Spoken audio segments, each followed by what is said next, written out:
let's see what's on. But that's not all. The Switch 2 attaches controllers with electromagnetic technology. Cool. 4K raw power. Do you struggle with unexpected movements? Shut up! You may be.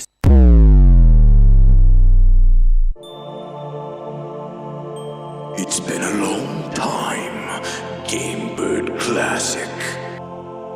Papa? Sure. What is bothering you, my child? It's just, tonight's the Nintenbyte Podcast and I have nothing to wear. And I'm scared. But child, the Nintenbyte Podcast unleashed a new line of merch, including sick t-shirts. Really? Here, I'll show you. Gaze into the power!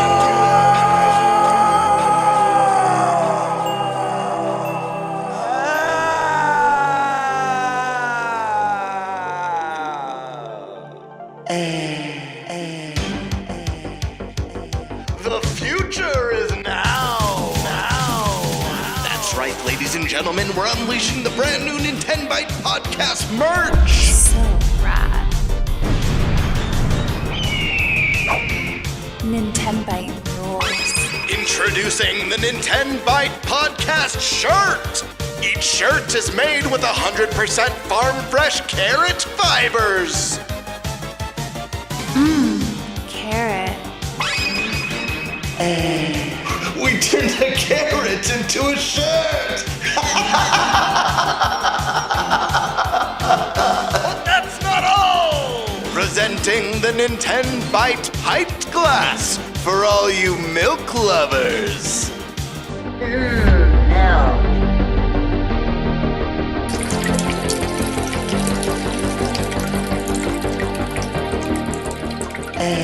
Nintenbyte offers a variety of merch. And never miss the mark. I'm Nintendo Prime. I'm Thunderstash. I'm Game Bird Classic.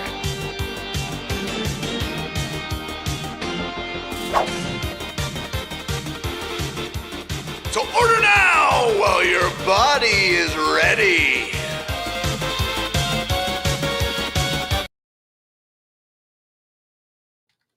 Hey everyone, welcome to the Nintenbyte Podcast Season 2, Episode 20. And if things go as planned, that's the second to last time you're going to see that for the intro. So we'll see what happens. There's something cooking behind the scenes. How we doing, everybody? We got a packed show for you guys today. We got special guest Mike Odyssey. How's it going, Mike? What's going on? Going good. Awesome. We have the melting Game Bird Classic. How we doing? Happy to be here. That's awesome. The Spice Lord. Yeah. Fear the deer with the Green Bay Packer mix. That's what I like. Next thing you know, Wisconsin Badgers like on the back of his head shaved in or something. Yeah, right. Then we got the arcade game Turtles 2 Thunderstash Gaming. Hell yeah. Did you guys all play that? Oh fuck yeah. Yeah, in the arcades growing up? Oh yeah. Oh yeah. How could you not? I know. If you were alive back then, old enough to even touch a stick, come on. Yep. Not that stick. Yeah. Well, if you were, you always got stick fix. Yeah, there's always stick fix. Always stick fix, man. Can't forget about that. Yeah, I wish it existed for the arcades back then. You know, some of those sticks were a little loose. They could have used some fixing. Yeah, that is true. Actually, yeah, your expertise would have been helpful back then. Exactly. That being said, I'm Nintendo Prime. How you guys doing? We got a really big show for you guys today. Of course, at this point, it feels like every show is big in the lead up to Switch 2.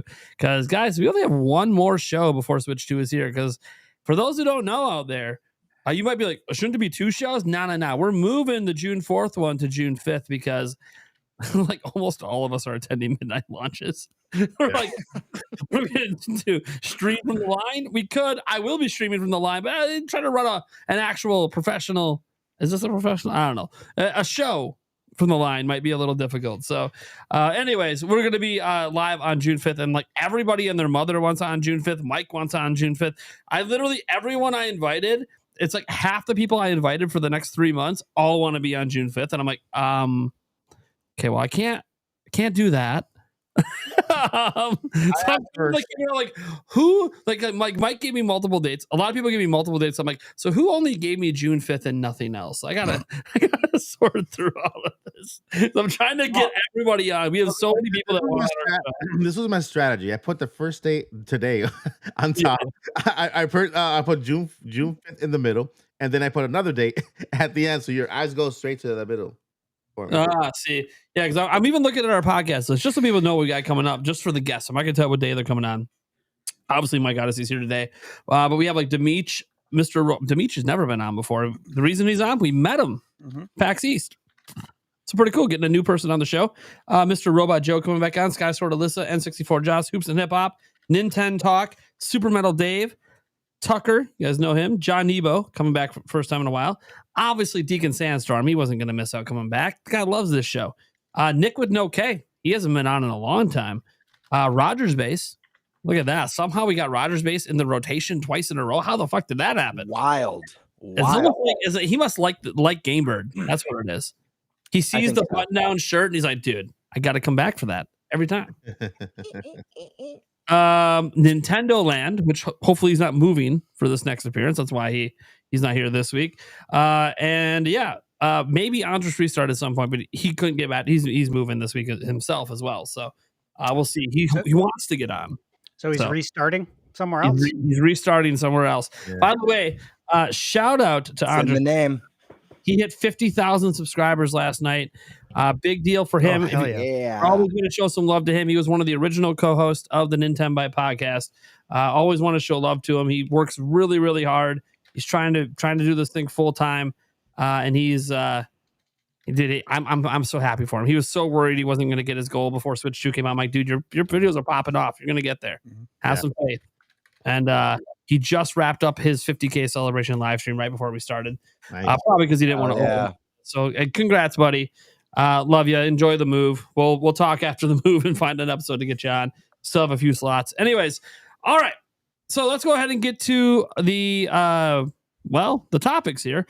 Eric, let's have you go first today. So you have the pick of the four. What do you want to do? I make good notes, I think. Today. Yeah. Well, since we were talking about it before the podcast, let's go with Nintendo announced that they're attending Gamescom. Ooh. Right. Okay. All right. Let's go. That's gonna be a fun one. All right. Gosh, who wants to go next? Did I make you guys rock, paper, scissors for this? We've never done it before. Rock, paper, scissors? I do 1, 2, shoot. What do you do? Gamer, we're talking to you, buddy. What was the question? Sorry. Paper, rock, scissors. I do 1, 2, shoot. So like 1, 2, and then Perfect. And I do the first two wins. Okay. Best 2 out of 3. 2 out of 3. Yeah. Sometimes when I say it, people get it confused, and then so I just want to make it clear. First 2 wins, 1, 2, shoot. 2 out of 3. You got it. Sorry, glasses are fogging up really bad. It's steamy in here, guys. I don't know if it's Switch 2 weeks away. It's just you. Or if it's just me. But let's do this, man. Ready? All right. Okay, ready? Wait. Hold on. Shoot. No. 1, 2, shoot. No, I thought it was 1, 2, shoot. Well, I go 1, 2, shoot. 1, 2, shoot. All right, we're going to 1, 2, shoot it. Stash style. Shoot it. And ready? Let's do it. Yep. 1, 2, shoot. Ah! Damn you, dude. Damn you. It's only one. It's only one. You got to do it again. So. First, shit. Rigged. All right. Ready? Here we go. Try again now. Okay, ready? Yep. 1, 2, shoot. shoot. Yes. I love the delay. There's a I'm delay. like, yeah, I'm trying to learn the input lag Yeah, here. there's a delay. All right, we got a tiebreaker. I feel like I'm playing with a Mad Catz controller. Right. Okay. Dude, Here I'm we go, burning here we up, go. man. I love the internet delay. Hold on. Let me take a sip. Well, this is intense. This is for all the marbles. I feel the burn. All right. It's the final countdown, Stash Man. It's now or never. Okay, ready? One, 1, 2, 2, shoot. shoot. Oh, that's bullshit. Yes. What the hell is that? I knew what I was going with. I knew from the get go I was going to go rock there. Okay. All right, Stash. Brutal. I knew exactly as you did scissors. I will go rock. I'll see you in hell. I'll take the third party cleanup. The third party cleanup. Okay, cool. Yeah, there's a couple of good topics in there. Kind of a combo. All right, Gamer, what do you want?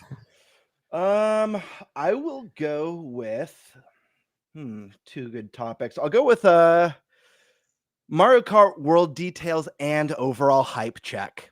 All right, that leaves me with the rumor and leak roundup, which there's a hell of a lot more of them than I actually realized when I started doing it. I'm like, man, I haven't really talked about rumors and leaks on here in a while, so we got quite a bit in there. All right, well, I guess we got to go over to Eric. What the fuck are we talking about? Actually, before we do that, hold on. We had a super chat. I mean, there's been a number of them, but one of them, I feel like it really matters because we're having to love the beards, but they want a candy check quick. So I'm about to eat some Sweet Tarts. So Sweet Tarts original. Warhead cubes. Your Warhead cube thing. All right. Oh, the Sour Punch. Yeah. Oh, wow. We got a double dose of Sour Punch tonight. I've already broken in. And just And in then case you guys were wondering, got myself a little. I'll have Fuck you. plenty of Airheads. Fuck you. Got a little My Skittles Costco appetizer. My Costco trip's like tonight. next week, but it's after the podcast, so I'm still not gonna have them. And then I also have a Kit Kat. Got a little chocolate love in here, Dude, what See, size is that? dude. This is like the Super King. I didn't even know this existed until today. Super King size. How many kits you got? Or cats, what do we want to call it? How many slices you got there? Yeah, Looks like 12. I think it's 3. So Looks like 12. Nice. Obviously, I've already had some. God, it's fucking chocolate. Come on now. Ah, Kit Kats are so good. They are so good. Anyways, so yeah, there's some candy going on. Don't worry, guys. Thanks to Stash, there's now a candy rush almost every single time. All right, we got that one out of the way. If you guys watching want to get your questions and stuff for the Q&A section, you guys can super chat them in or statements. We'll try to feature them throughout the show if they're relevant to what we're talking about. That being said, Eric, what the hell are we talking about? Well, Nintendo has announced that they are coming to Gamescom. Gamescom is taking place August 20th through the 24th, and Nintendo does not attend it every year. The last time they attended it was when there was a rumor they were showing off demos for Switch 2 to devs behind closed doors. So, what do we think they're showing off? And then, do we also think they'll be at PAX West? And do they show the same stuff there, or do they change it up a little bit? Ooh. Let's go to our guest first, Mike. What are you thinking? Okay. So the question is, will there be a PAX West? Yes, I think they'll be there.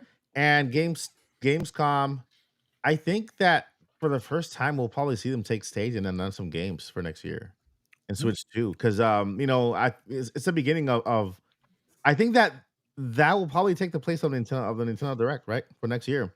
And they'll come up and say a couple of really exciting announcements, including maybe some third-party games, right? So talk more about the Switch, push the Switch, and try to get it out there. What games do you think they're gonna have any games to demo? Yeah, I think they'll have all current games that are gonna be out, and they'll announce some games. I guess one of my top 3 games I think that they're going to announce. Sure, go for it. New Zelda game, new Animal Crossing, and Splatoon 4.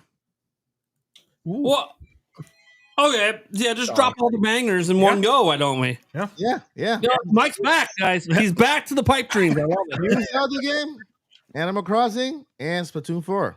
next year. He's drinking that Nintendo Kool-Aid. Yeah, and you know what? The only reason he didn't say 3D Mario is because September Direct is still coming up. You gotta say 3D Mario is too easy of a guess. It's coming, and it's gonna be probably announced this year. But yeah, and then PAX West is gonna be awesome because I think they're gonna do a Nintendo. What do they call it? Nintendo Live? Nintendo Live. Yeah, Nintendo Live. They organized it. PAX organized it for Nintendo, and I think this is the best year to do it since we have Switch 2, and so it's a good time to do the live thing. You know, we'll see if they do that. I'd be interested because I feel like how early did they announce Nintendo Live last time? Like they usually always attend PAX West. They haven't missed one outside of the Nintendo Live year, but they were partnered with PAX for that. So I'm kind of curious, like if they're going to do a lot because they seem to only ever do one a year, and they kind of travel the world with it. And I think last year was Australia, wasn't it? Yeah. Yeah. So I don't know if it's going to come back to the U.S. this year. It could be at a different country. That doesn't mean they won't be at PAX West though, because they're always there because it's in Nintendo's backyard. They already announced it. Yeah, they already announced the PAX West. Did they announce PAX West? I don't think they announced for PAX West. I saw the announcement. Yeah, the They dates. announced Gamescom. No, I saw PAX West. Let me go get it. I mean, if they already announced, that's awesome. Yeah, PAX West, May 22nd, 2025. Wait, go on sale. The tickets go on sale for PAX West. Go on sale. Yeah, we know about that. So, but I don't think Nintendo's announced for PAX West yet. Oh, well, I don't okay. think No, I'm saying PAX West wasn't there. But Nintendo always is there because it's in their backyard, like Nintendo's backyard. Mm-hmm. Yeah. Anyways, because I might be going. I sent the text today to good old Prime Mom. Hey, Mama Prime, will you take the kiddos from this date to this date? Because right now the future of my channel rests in your answer to this. I was going to ask you that because Michaela was asking, about. Did you ask the guys yet again about going? We asked her about booking and stuff. I said, I haven't yet. Nate and Eric, they just got back. They're probably trying to get settled in, get caught up, get the laundry done, all the things that you do when you get back from vacation. Mm-hmm. Yeah. But I was saying, I said, maybe June, and I'm slammed. I said, maybe you'll be able to get the kids watched. Yeah, that's the thing. That was the big thing because the bottom line is I can't do 2 of these trips a year without Yulia coming. It's too hard on her, which is understandable. Taking care of 3 kids is a lot. And in the, Labor Day weekend is when this happens because that's when PAX West is every year. Like, I'm not going to leave you in that situation. So she's got to come with, which is fine. She's never been on a work trip with me. So it'll be exciting for her. And if Michaela's with or whatever, I don't know. She was saying that she was hoping she would go. But that would be really go. Cool Then, well, yeah, because, then it's a guy's trip with one lady. Yeah. Yeah. One lady. It's a little awkward, Mrs. Gamebird is interested in coming along too. If again, it's a matter. I'm probably going to be going no matter what. But we got the kids too, so we That's my thing is the same arrangement. Eric's good no matter what. We're just trying to see if my mom won't take the kids, and it's like, well, it is Labor Day weekend. I can kind of try to finagle it with my sister, maybe. See if she'll do it. I really don't want to ask her, but that's my last resort option. Mm-hmm. So I asked Mama first. I'm like, look, it's just the boys. Our daughter will be somewhere else. Don't worry about it. So we'll see what happens. We'll see what happens. Mama Odyssey, not Mama Odyssey. My Miss Odyssey, Mrs. Odyssey is not a gamer. She only plays Pac-Man and Candy Crush. That's okay. And then my girl, my youngest is a teenager, so I'm good. My wife, I'd say my wife isn't a gamer, and she'll tell you she's not a gamer. She's playing Fortnite right now, and she has been for the last 2 hours, which is more time than I've spent playing video games this week. You like it or not, that is a gamer. That's a gamer. Yeah. Well, you can deny, honey. You play more games than I do at this point. I say that when Switch 2 comes out, next thing you know, I'm plowing like hundreds of hours over the next couple of months. Anyways, cool, awesome. So let's see. How about Gamebird? What are you thinking about Gamescom, PAX West? What's Nintendo doing here? What's going on? Oh man, I think I think it's likely the demo, like if they have demo stations at Gamescom, we're probably going to see those same demo stations at PAX West. I imagine maybe one exception, a game that's at one and not the other. But I think overall they're going to be re-demoing the same things that they already have. I think a very likely contender for a game is the new Hyrule Warriors game that's coming out in winter. We already got kind of a teaser / story trailer for it. I imagine we'll be seeing that game again probably really soon. We need a release date for that one. And if I remember correctly, the last PAX that Nintendo had demo kiosks at, they featured Echoes of Wisdom there. So it wouldn't be unprecedented for a Zelda game to be at PAX. I agree with Mike. I think some of the games that maybe are already out will still be demoed there, as Switch 2 is still going to be the brand new hot item. Yeah. So I'm sure Mario Kart World will be there at some capacity, as well as some of the other games that were available at the experience that both you and Stash got to go to. But I also expect some new Nintendo announcements between now and then. And I would not be surprised to see, other than Hyrule Warriors, like one other special game. I'm trying to remember how it is for Pokemon if they demo Pokemon games. I can't recall if that's something that we've seen at shows like that. Off the top of my head, we have. Okay, so Pokemon would be another one that would make sense, as well as, again, maybe something new that we just haven't seen yet, hasn't been announced yet, that's yet to be announced at Summer Games Fest or a Nintendo Direct between then. But I definitely think they have a presence at both.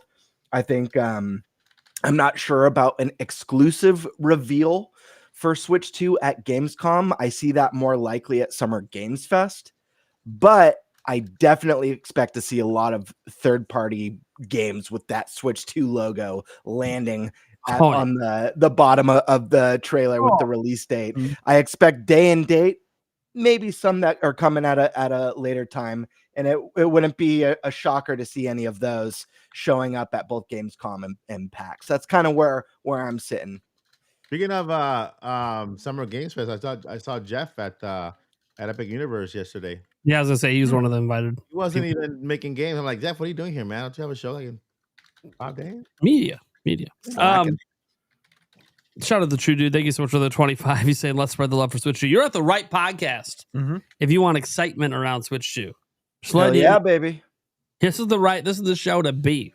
Okay, lots of negativity out there. And we cover some of that stuff. But I don't think there's been a single negative. I don't think there's even a single episode we can say has been negative about Switch 2. So, awesome. Thank you so much for that. I'll just go next and get this out of the way because someone super chatted in one that I think this is getting announced in June. I think this is going to be that extra game from Nintendo we don't know about, and that is Luigi's Mansion 4. That's what I was thinking too. And I think it will be demoed at Gamescom and at PAX West. Really? I think that'll be the new holiday big one that they're demoing there. Pokemon Company might have their own demos potentially there for Legends as a possibility. They're going to have others. I do agree, like Mario Kart World and others will probably still be on demo because the system's so new.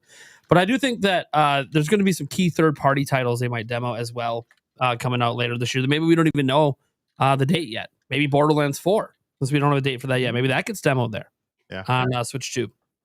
Could be some other stuff as well.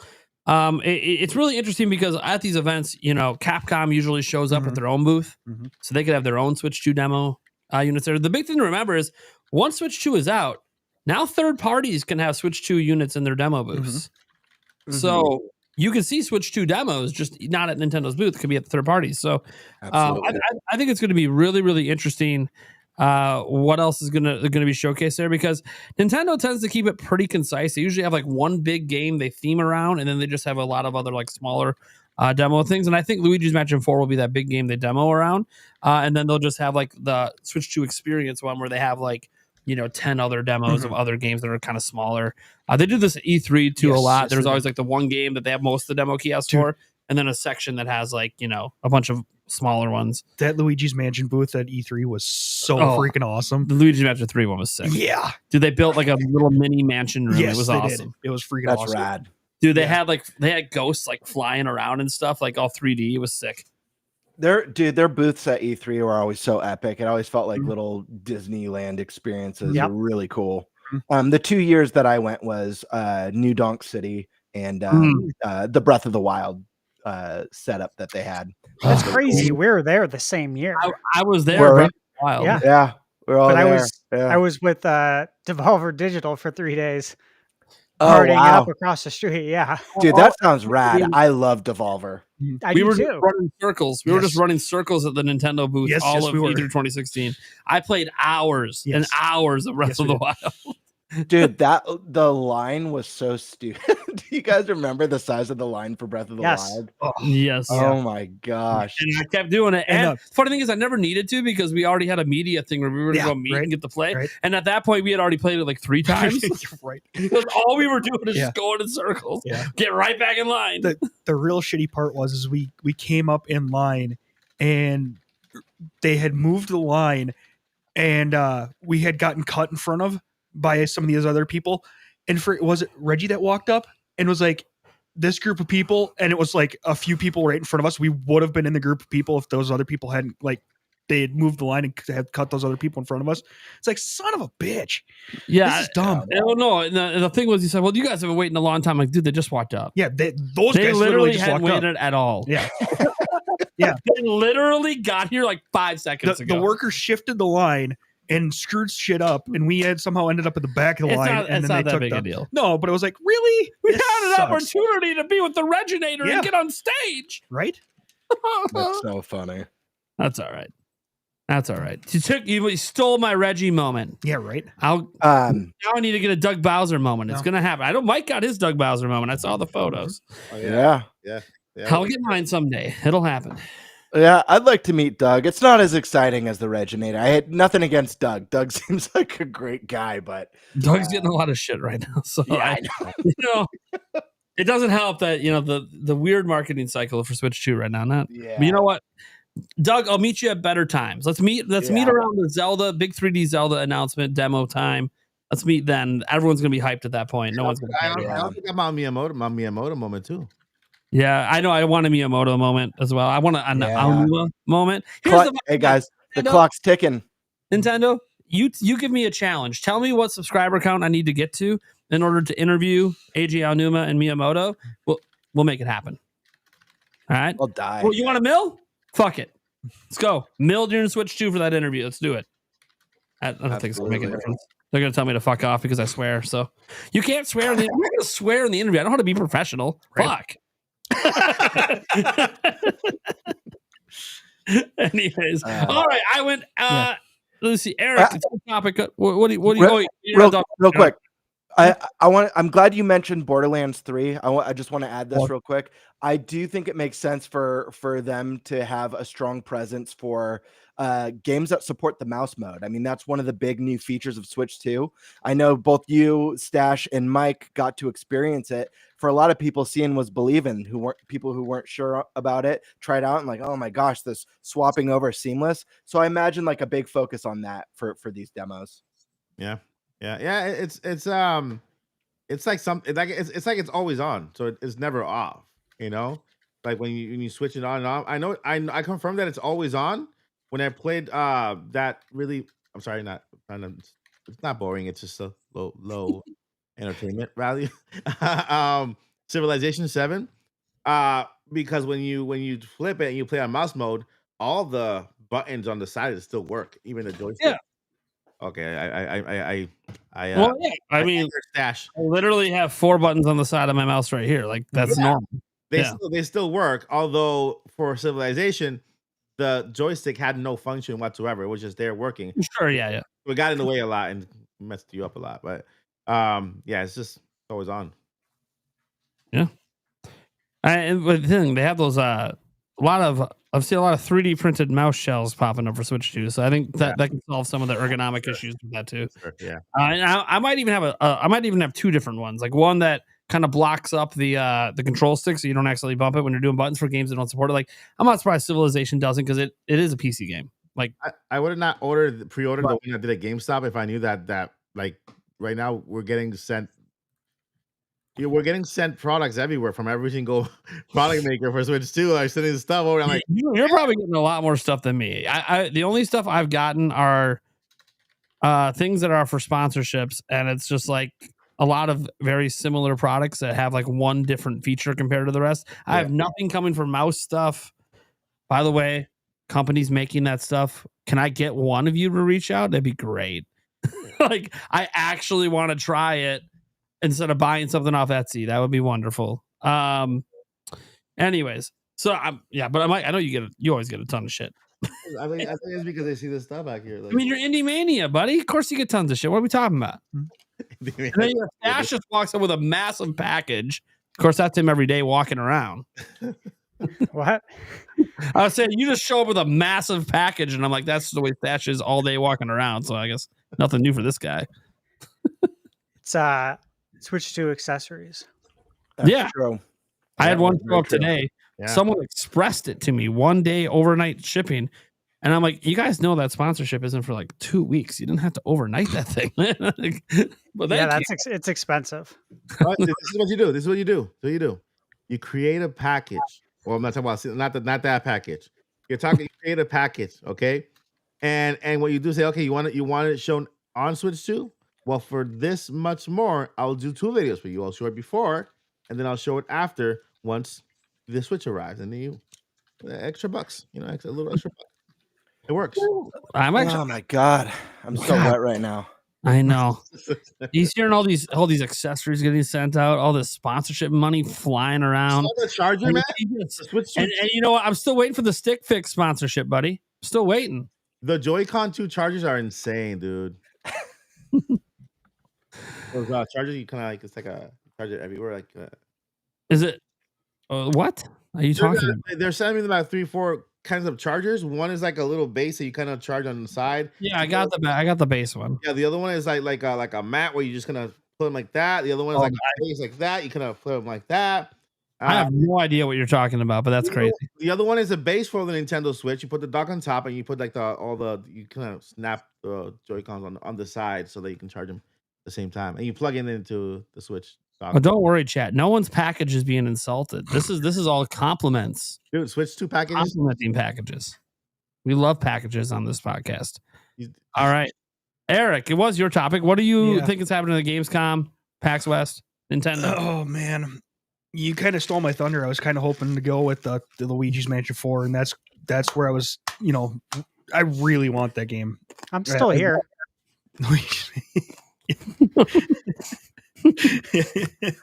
Oh my god! Damn it, Stash! It hurts, doesn't it? Oh god. Okay, but is there anything else? No, I mean I can see kind of like we were saying with E3, how they had like the main themed area, and then they kind of have a play of other games to sample. I'm kind of seeing something along the lines of, in that little separate play area, they have like Mario Kart, Donkey Kong Bonanza, all the stuff that's coming out within the first couple months there. And then one big game that they're going to have that hopefully will have an actual nice theme part of it. And that's just my hope. You know what? None of us have mentioned. You know what? I'm going to wait because Stash still has to go. There's a certain game that I'm not going to say anything else. I don't want to even hint at it. Stash, what are you thinking? Okay. So demo stations, yes, I'm expecting that at both Gamescom and PAX West. As far as Nintendo making an announcement, I'm not sure that they're going to.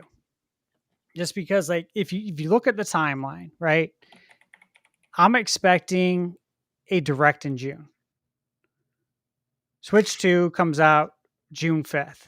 We have the rest of the month for Nintendo to do a direct. I don't really see them doing one in the middle of July. In the middle of summer when people are gone, they're traveling. I don't see them doing one the week of 4th of July really either, because people are also going out of town. I could see them doing it. I think it's the week of, and I was looking at the calendar. I was talking about this earlier today, the week of the 23rd. So the 23rd to the 27th, I could see a direct then, or possibly maybe the week before, right? Shortly after the Switch 2 launches. And then we have the Xbox Showcase on the 8th, which again, we're all expecting some Microsoft ports coming over to Switch 2. Mm-hmm. So I think it'd be good timing. I think it'd be very good timing that we get one then. And then I do still feel really good about getting a direct in September. Now, there's one scenario that I kind of thought of in that Nintendo could potentially have a direct in August at the end, right before Gamescom and PAX West. If they want to have games on display, on demo to help generate the hype, they have the direct and say, by the way, if you're attending Gamescom or you're attending PAX West, you'll be able to play those games, right? They have an opportunity there to do something, especially with it being the launch year. They have a good opportunity to generate some real legitimate hype there. So I looked at that possibility, and that's kind of what I'm thinking is that we either get a direct at the end of August or we're going to get it after Gamescom and PAX West. And in both scenarios, I don't see Nintendo making an exclusive announcement at either event, right? It's either going to be the games we kind of know about. Like I could see Metroid being on demo. Why wouldn't it be? If it's not out yet, right? Like say it comes out in October, like a lot of us have predicted, or September. Obviously I could see Metroid being there. I could see Dragon Drive. I could see the new Zelda Warriors. I could see that being there. Ultimately, I think this is going to be a great showcase for third-party developers because they haven't been able to do this. Mm-hmm. Look at all these years that we've known about this. Go back to Gamescom. Correct me if I'm wrong, but Gamescom 2023 was when Zelda 4K 60 was shown behind closed doors. Yeah. So that this Gamescom will be 2 years now. So for 2 years, to my knowledge, developers have been wanting to show games at trade shows and have not been able to. This is the first time they get to do it at an event with everybody all together in the same room, in the same building, right? So that's what I see is that that's finally going to happen. And why would Nintendo go in there and make announcements when they have the opportunity to let the third parties own the stage? Like, hey, we got our directs. We're covered. You guys go do Gamescom, do PAX. We'll be there to support you. We'll be there to demo our games.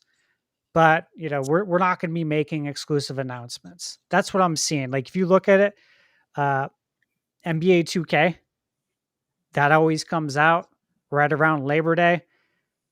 In the original Switch 2 Direct, it said NBA 2K and WWE will both be coming out in 2025. I looked at it again, I think yesterday, for a video I'm working on. So we know that's coming.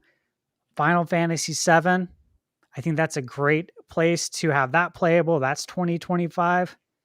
And then, dude, if it's not out yet, Hades 2 and Silk Song. Mm-hmm.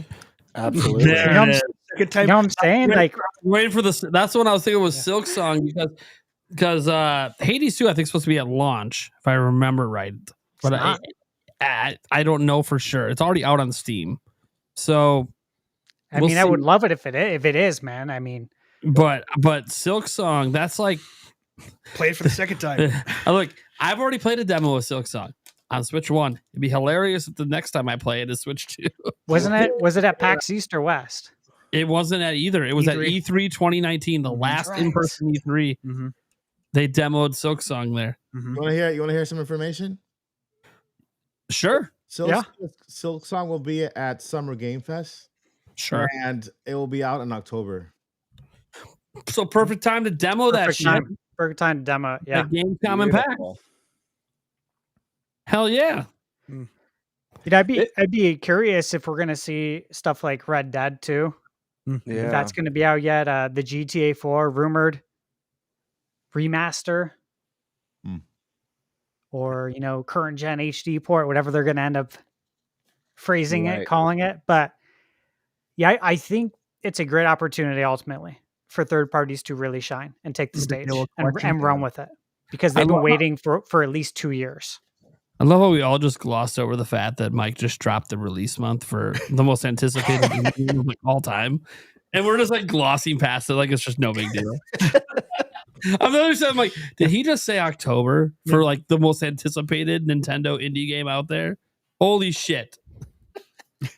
Sorry. I'm just like, I like how we just pretend this is normal on this show. So wait, It's like, are you saying you know this for a fact? I didn't say anything. listen, here's the reason. Tape. You know, like when you have to go to the bathroom really bad and you hold it for a really long time, and then you're like, I don't even have to go to the bathroom anymore. Yeah. You guys know what I'm talking about? That's what just happened right now with Silk Songs. That's exactly what just happened.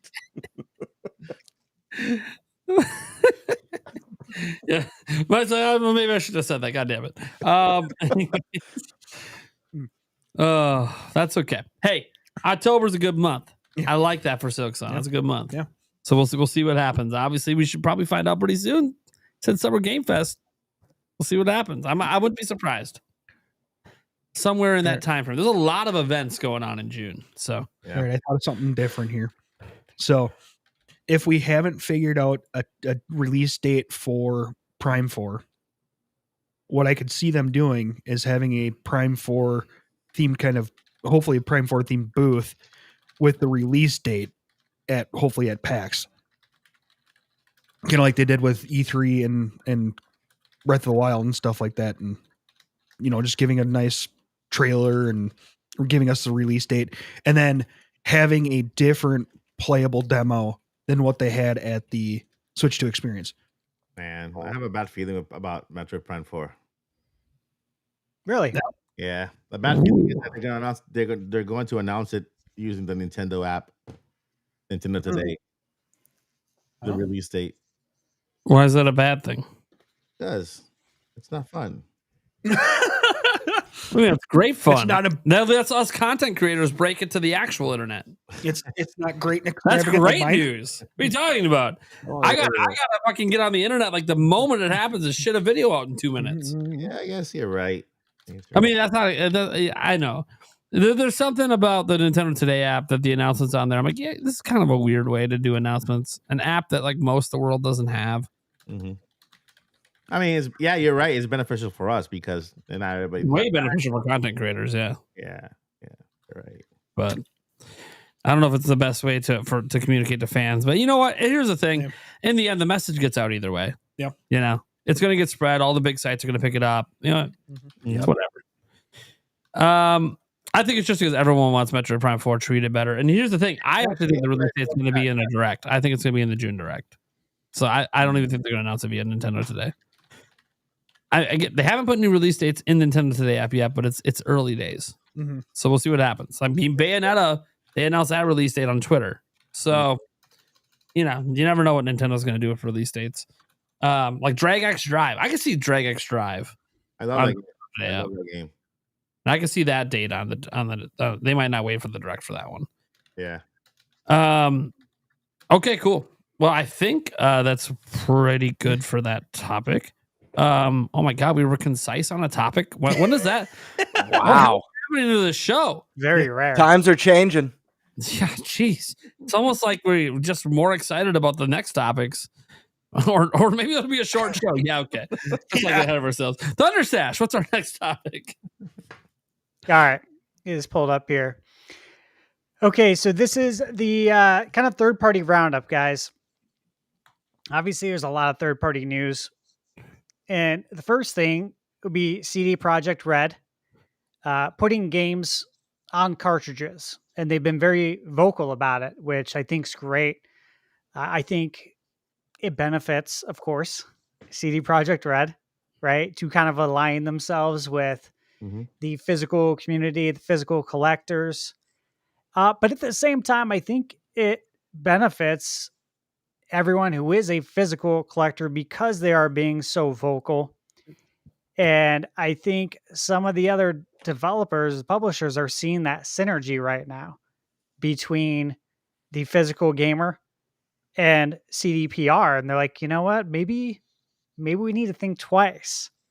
Because I don't know about you guys, but when I'm doing other things, like if I'm out driving or I'm at the gym, exercising, playing basketball, I have my AirPods in and I'm listening to a bunch of videos. I'm like listening to everyone's videos. Sometimes I'm hearing the same thing, like numerous times, but in somebody else's video. And if there's one thing that's been echoed throughout all of these videos when it comes to this, is that you have to support CD Projekt Red at launch. Yeah. Even if you're not interested in Cyberpunk. Like, I'm not saying that. I'm saying that's been the message that I keep hearing on all these videos, right? And even when channels are, doing a focus on the launch games, it's like Cyberpunk's going physical and they're really building that up, and then everyone else are kind of crapping on. Yeah. You know what I'm saying? And I gotta imagine, right, that there's people at these companies that are taking notice, that should be taking notice. The people who are making decisions, right, on whether or not we're going to invest in a cartridge. Like, hey, does it make sense? Will we make the money back if we go physical? And I got to imagine a lot of these companies are going to be taking a wait and see approach to see what the sales look like for Cyberpunk before they make that final decision. So going into that, here were some of the quotes from CDPR. And again, like, this really plays to the physical collector. They said, it's not a matter of getting away with something. He said, Nintendo at physical retail is still strong, and retail is in general not going anywhere. He said, I don't think we'll soon experience a reality where we're just having all games digital. He said, but again, it's especially important for the Nintendo audience. We maybe could have gotten away with it, but is there really a point? The right thing to do was to have it out on the cartridge with a plug and play experience. And then in advice to other studios, he adds, do not underestimate the physical edition. It's not going anywhere, and Nintendo players are very appreciative of physical editions that are done right. I'm like, dude, that's some powerful quotes by CDPR. Yeah, man. I was like, when I read that, I'm like, yes, that's awesome, man. Like, that's great to see. So what are your guys' thoughts on this? Do you think these words will cause some other developers, publishers to change their mind? Or do you think they're going to have to wait to see what the sales look like? I think they will. I think, well, the words themselves are inspiring, but I'm gonna think they're gonna wait to see how CD Projekt does, financially speaking. They're like a shark is gonna wants to make sure that they bite when there's blood in the water. Yeah. So, I think that CD Projekt is the start of something, right? Another company that's also just released a recent statement was Limited Run Games. They said we're never gonna go digital. It's always gonna be physical. I think that if we support these two companies, CD Projekt, if we give CD Projekt, I'm gonna buy it digitally and physically. I normally buy a lot of digitally, but because they're doing this, I'm gonna double dip and get the physical version as well, just to support them. And I think that if the gaming community as a collective, if you like the game, right? Well, I'm not gonna push you to obligate you to buy the game. Right. For you to play it. We should go physical, and then if you want to get digital, double dip, right? Also with companies like Limited Run Games, support these companies that they're pushing for physical. Nintendo's games are all physical, and I think that there's ways that you can go full physical on the cartridge and maybe not lose as much. You could say maybe release a short run of games that are only physical instead of just saying I'm all physical. If these games want to do a test run and say, okay, let's go ahead and let's go physical, and let's say we have only so and so copies of physical available, that will at least give them a little bit to try out before they go full physical, and then retail them, to have those hard copies on retails. They can just sell them online and say, okay, until we get this amount or whatever, like a pre-order, then we'll go ahead and ship, right? That's another way of going physical without affecting the physical community, right? A lot of companies are doing that lately. Yeah. Like, you guys have seen Lunar, Mhm. right? They've been literally, they sell out and then they're going back and making more copies. Yeah, They did this with Final Fantasy VII Remake Integrate, the physical version on Right. PS5, and then VGP went out and printed more copies of the game. So like this can be done. What you're saying, Mike, is a good point because there are some developers doing this. Yeah, it doesn't have to be. I'm in 100% physically. It could be I'm there for the physical owners, right? I'm there to support them. And so for some companies, they could just say, okay, that's the only way I'm going to do physical. They'll always have digital, but for those who want physical, then here is a batch of orders per season that we'll be releasing. That way, they create anticipation for that little batch they have. They make sure they sell out really fast, and then create. It pays both ways. But I think that CD Projekt Red being the first one to go all in, it's a noble and awesome thing to do. I'm not sure if what the game they had at the experience was a cartridge. Played pretty well and it looked awesome. So hopefully they did. Hopefully it was a physical cartridge there, in person. Yeah. I didn't even think to to ask anything about it, because at that point there really wasn't any discussion about everything we're talking about. Yeah. We had the direct, and then I was there, I think 2 days later in New York. Yeah. So to be fully transparent, I'm a digital guy. Like 90% of my games are digital, but I also support the collectors. I feel like people that this Thank is you. Their support. This is part of your livelihood. It's not just you're buying a physical thing and that's it. It's part of your livelihood. Collecting is a livelihood. It's something that brings you happiness, right? So it's good to support, especially in the gaming community. Absolutely. Thank you. Gamebird, what are your thoughts? Yeah, I mean, just to start off and kind of echo off what Mike was just saying, before I get to the CD Projekt Red quotes, it's tough being a physical collector in the gaming space now. Like we all feel the death march, you know what I mean? And I hate to say this part of it, because like you, Stash, I buy all physical. Anytime I buy digital, it's usually a double dip reason. I did it for Tears of the Kingdom because there was no way I wasn't gonna not play Tears of the Kingdom the minute it went live. But I needed that physical copy. I need that physical copy of Zelda on my shelf. Here's the really tough part about staying true to physical gaming is that the longer we hold on to physical media and the longer we hold out on going digital,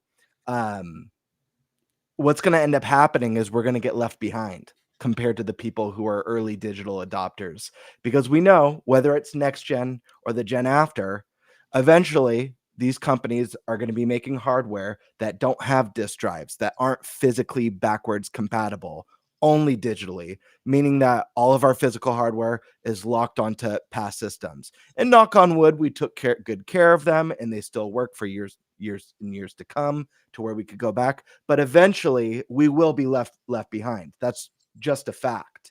We're not going to be getting that attachable hard drive or disk drive expansion for every Sony console going forward, or a cartridge slot added for every Nintendo console. So it's tough. So hearing a quote like this from CD Projekt Red, or quotes like these, they're rad. I everything that you just read to us is awesome and exactly the sort of thing that you want to hear as a physical collector from game developers. I think the tough part is that, like, as awesome and as much goodwill and like the social awareness of the company to be able to make such an awesome statement is fantastic. But I think the companies, it's all about the money, it's all about the numbers, and that's what they're going to follow.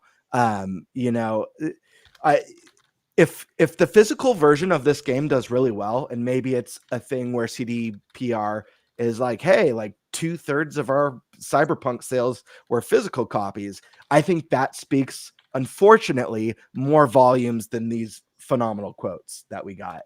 Because it's a money thing. Obviously, Nintendo's going to be doing all of their big first party stuff on physical, but we already know Nintendo's already made those, those statistics of that percentage, and it's the largest in the industry as far as physical copy collectors and gamers. But yeah, I think it's just going to come down to how well this does. If this one does well, CDPR, they've already got their mind set on this. So I imagine whatever Witcher version we get for Switch 2, whether it's Witcher 1 remake that's in development or Witcher 4 Switch 2 version, I imagine those are going to be physical. I think others will follow in suit, but I don't know.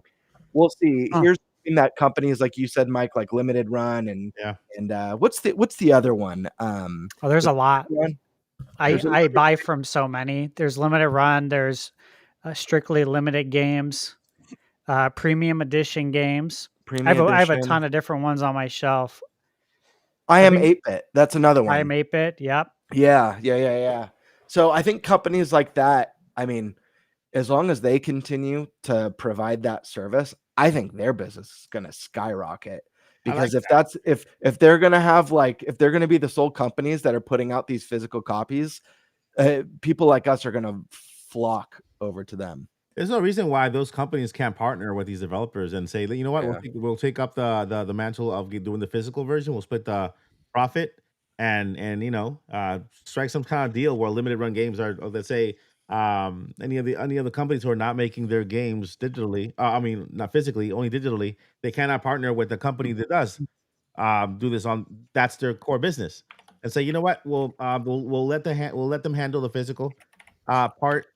And then they're the ones making putting the money up to get that physical cartridge, putting the game on there, and we'll just kind of get a deal so we can get some kind of royalty off that sales as well, or something like that, Yeah, I just will say you brought up a really good point, Gamebird, about being left behind, but the way you explained it, in that our physical games won't, like, if they decide on Switch 3 to go digital only, our physical games aren't going to carry over. Mhm. And that's where you get left behind. And I'll be honest with you, I usually think many, many steps ahead. I didn't on this one. So you just brought up a very good point that I'm going to have to think about. Well, that's this is something that I've thought about many nights, is that like in my reluctance to go all digital, that's the thing that I grapple with. Not so much with Nintendo yet, because I do expect that whether it's Switch 3 or whatever their next console is, even if it's something completely different, I think we have at least one more generation of physical media from Nintendo. But when I think about, because I play from all the companies, I'm a Nintendo fan at my core, but I love Sony, and I've warmed up to Microsoft. It took me a while to kind of enter that space of gaming. But when I think about when PS6 comes out, even if they offer that attachable drive, disk drive, should, as someone who's thinking about and worried about getting left behind, should I switch for Sony to all digital? And I'm leaning that way, and I hate to think that, but again, back to the point, I think this quote is rad. I'd love to hear more developers to start talking like this. Obviously, there is a huge core base, and I do believe that if companies are providing this, that gamers will show up for this. And I do think, like you mentioned earlier, Stash, in this topic, I do think this is one of the games that's going to do well at the start of Switch. I think this one's going to move some numbers comparable to some of those digital only or keycard third-party games. Not just because it's Cyberpunk. I think that's a big, that's a big draw for a lot of people who maybe are only Nintendo. Like, oh, this game was like the big deal. We get to play this game now all fixed up without all the baggage, and the Game of the Year nominated DLC included. So I think this one's going to do good, and hopefully the trend follows. Yeah, I think this is going to be the big third-party winner, like runaway winner for the Switch 2 launch. Nate, what are your thoughts? So CD Projekt Red, this is right in line with what they've said for over a decade now. They're huge believers in physical. They believe it on every platform. They especially have in the past with like Witcher 3 talked about it on Switch, how much they realized that, Nintendo fans seem to really align more than others with physical. And there's probably reasons for that. Chief among them being that, hey, when it got to the point that games needed faster speeds, and so we got to start installing them, Nintendo's like, all right, we're going back to cartridges then. Because we can give you faster speeds with carts, so you don't have to install. And that really, if you think about why physical is vanishing on other platforms, yes, third-party companies and many others are pushing towards that. But the push begins with the fact you have to install the game. So when you buy a physical game day one, you might not get to play it day one because you have to wait hours for it to install. And then there might be a big day one update on top. So you literally pick your game. Let's say it's a midnight launch. You still might not get to play it till 6 a.m. So that really put a damper on physical because one of the biggest things about physical was the convenience of you buy it, you pop it in, you play. Yeah. But that convenience went away. So now that install almost just feels like a game download. And that's what killed physical on PC is that you always had to install the games. And if you're taking all this time to install the game, why not, once the internet got fast enough, why not just download it instead? Why are we installing it off a disc? Yeah. So that's why physical kind of went away on PC. And I know there's a few sparing games that still do physical on PC, but for the most part, it's dead. Yeah. You buy laptops, don't even come with disk drives anymore. Mm-hmm. So, so there's that. And then, so Nintendo has been like kind of the bastion that's kept it alive because they've kept that convenience. Even though it's more expensive to keep that convenience is the number one reason physical exists. I know a lot of people say, oh, so you can own your games. You're right. Yeah, you own your games and those are all good reasons. But in the end, convenience. Digital has the convenience of instant access all the time once it's downloaded and installed. Physical has the convenience of not needing the internet. Yeah. Also the convenience of buying day one and putting it in and playing right out of the store. You can go right out to the car, pop it in, play right away. No wait. That's awesome. And only Nintendo's system right now has that. So I think CD Projekt Red's a big believer in that mission. But even Nintendo knows, there's quotes in there from Nintendo we'll probably get to in a bit that they know as well that things are going a certain direction. I think we all know, we've talked about it before. Yeah. All digital is happening. Yeah. In our lifetimes, things will flip over to all digital at some point. But I do think that CD Projekt Red is, the biggest thing that I get out of what they said isn't so much their belief in physical. They've been very consistent about that over the years. It was their advice. That advice they gave to other studios at the end of that quote. Don't underestimate the physical edition. It's not going anywhere, not anytime soon anyways, right? Not on Nintendo, at least for the next decade. And Nintendo players are appreciative. You know how appreciative they are? The initial sales data for top 10 selling products for Nintendo Switch 2 in the US and in Europe, only one third-party game is on that list, and it's Cyberpunk 2077. Why? Because fans are showing up day one to let companies know we want physical fucking games. Yeah, a lot of people are not going to buy game keycard games. Yeah. Not just the code in the box, not Split Fiction, but like the game keycards. People sound like they are not going to be buying them. Like they're on a mission to send a message, like more so than the drop the price crowd. Like these are people who are buying games. Yeah. And they're choosing to not buy them in that form. Yeah. Does anything happen as a result to that? I mean, obviously, people are really loud online, but let's just say for the sake of argument, they can't get game key cards off shelves. Like they're just not selling. Do you think that's something that Nintendo just does away with, or and it's just some games are physical, some games are digital, and that's that? Game key cards, I don't think will go away so long as third parties want them. One of the quotes that Nintendo has out there is basically that they exist because third parties wanted them. Sure. They're the ones paying the price for them. Nintendo's not using them. So if third parties want to keep them, they will. Nintendo, obviously, again, I don't want to get to that quote yet, but what I will say about it is I think the bigger statement is if Cyberpunk 2077 sells 1 million, 2 million units on Switch and over 1 million of those are physical, that is going to be the big sign. I mean, this is a launch game. It's hard to sell millions when you're a launch game. And if it pulls that off because it has a full physical, more than Cyberpunk's words, it'll be the results. Yeah. Yep. Tell the company, That's a strong message. Yeah, we got to put physical. Like, we're missing out on a large number of sales. Forget the cost of the cartridge. We're missing out on a significant number of players. And you even think of some games like, upcoming Call of Duty, right? We presume Call of Duty is going to be like every Microsoft published game. It's going to be a key card, right? They don't put the full game on disc, and it's massive. But you know what? Maybe they rethink and go, maybe we should put that single player campaign on the card. Yeah. And just make multiplayer download. Maybe we should do that, because maybe that will get us extra millions of sales on Nintendo's platform for doing it, and it's worth the cost to do that. That's kind of smart. And again, I don't think they're going to do that. Microsoft has very, very much been pushing all digital, and it's fine. I understand that Game Pass. I get what they're doing, but I do think that that's the message: is if companies feel like they're missing out on sales potential because of it, that's what's going to turn around. So I think that's why. There's so many Nintendo fans, and I don't have exact numbers, but every time I mention, Cyberpunk 2077, there's a bunch of Nintendo fans saying they're buying the game without even planning to play it, just because it's physical, because they want to make a statement.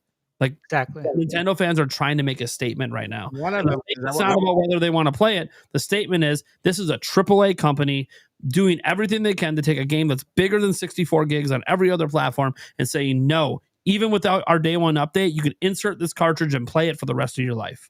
And we want to support that. And we want other companies to see that we will even buy a game that we don't even like, just because they are putting in the effort that other AAA companies aren't willing to do. And it's huge.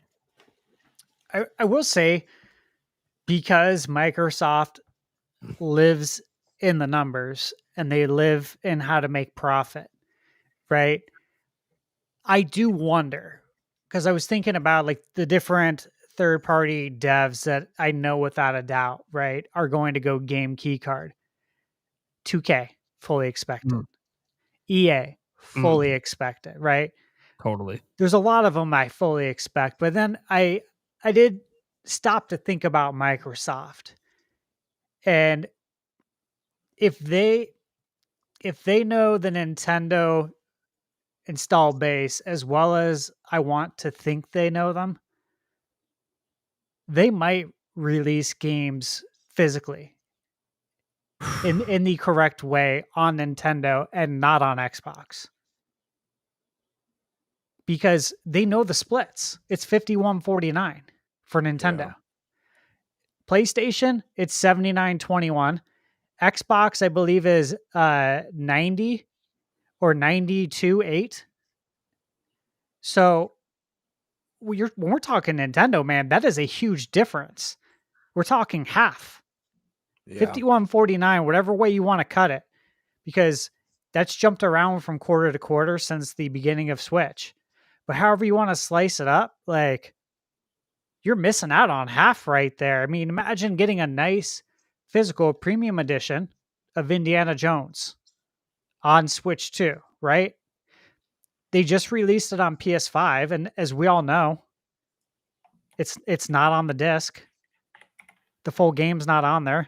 It's the same thing as the game key card. But I wonder if they would do that, if they would change the way they do business in that sense for Nintendo, if they want to really capitalize. Like, if anyone's going to do it, right? If anyone has the wherewithal to make that decision because they're so well-versed, right, at maximizing profits, you would think it would be them, right? Out of all the big companies. So I hold out a sliver of hope that maybe they would do something like that. But, again, as we all know, the writing's on the wall. It's been on the wall. We can't erase it. It sounds like what you're describing to me sounds very Phil Spencer-y. Like, I like think what you want about Phil Spencer, whether you love him or you hate him. I do think the guy genuinely loves video games. It seems like he has a very strong appreciation for Nintendo and what Nintendo means to the industry and how Nintendo ultimately makes the industry stronger. To me, that sounds very Phil Spencer-y. Obviously, there's more to Microsoft. Again, love him or hate him. than Phil Spencer. He's not the sole decision maker at the company. Nope. So I don't know. Again, great quotes. It's got to come down to the numbers. It makes the most sense on Nintendo. I don't know. And we'll talk about Nintendo's quotes as well. But first, I want to get Eric's thoughts. How do you feel about this? Where are you at? Yeah, man, I don't know if the quote itself is going to do anything to generate to move anybody else, towards physical or anything like that. It's all like everybody said, it's all going to come down to the money. It's all going to come down to this and that. Even in future generations, one thing I could maybe see happening is, if they do go all digital platforms, they would still sell, like Nintendo would still sell like a USB-C adapter that could read physical games, and they would take like pre-orders for physical and then run that limited amount of games and then stop selling physical, become their own limited run games and kind of do that. I could see, these big devs kind of doing pre-order of physical. We print, just a little bit over that and, have at her. So the people that want the physical can get the physical, and then they don't have to do the printout anymore if they don't want to, type of thing. Yeah. And I think that totally works because that's already happening with VGP.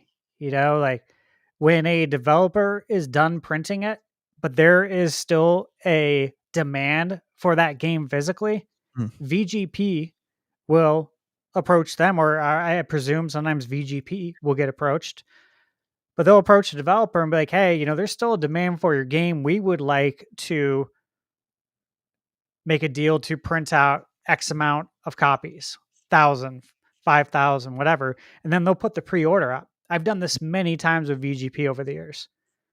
So there's a business model for it, is my point.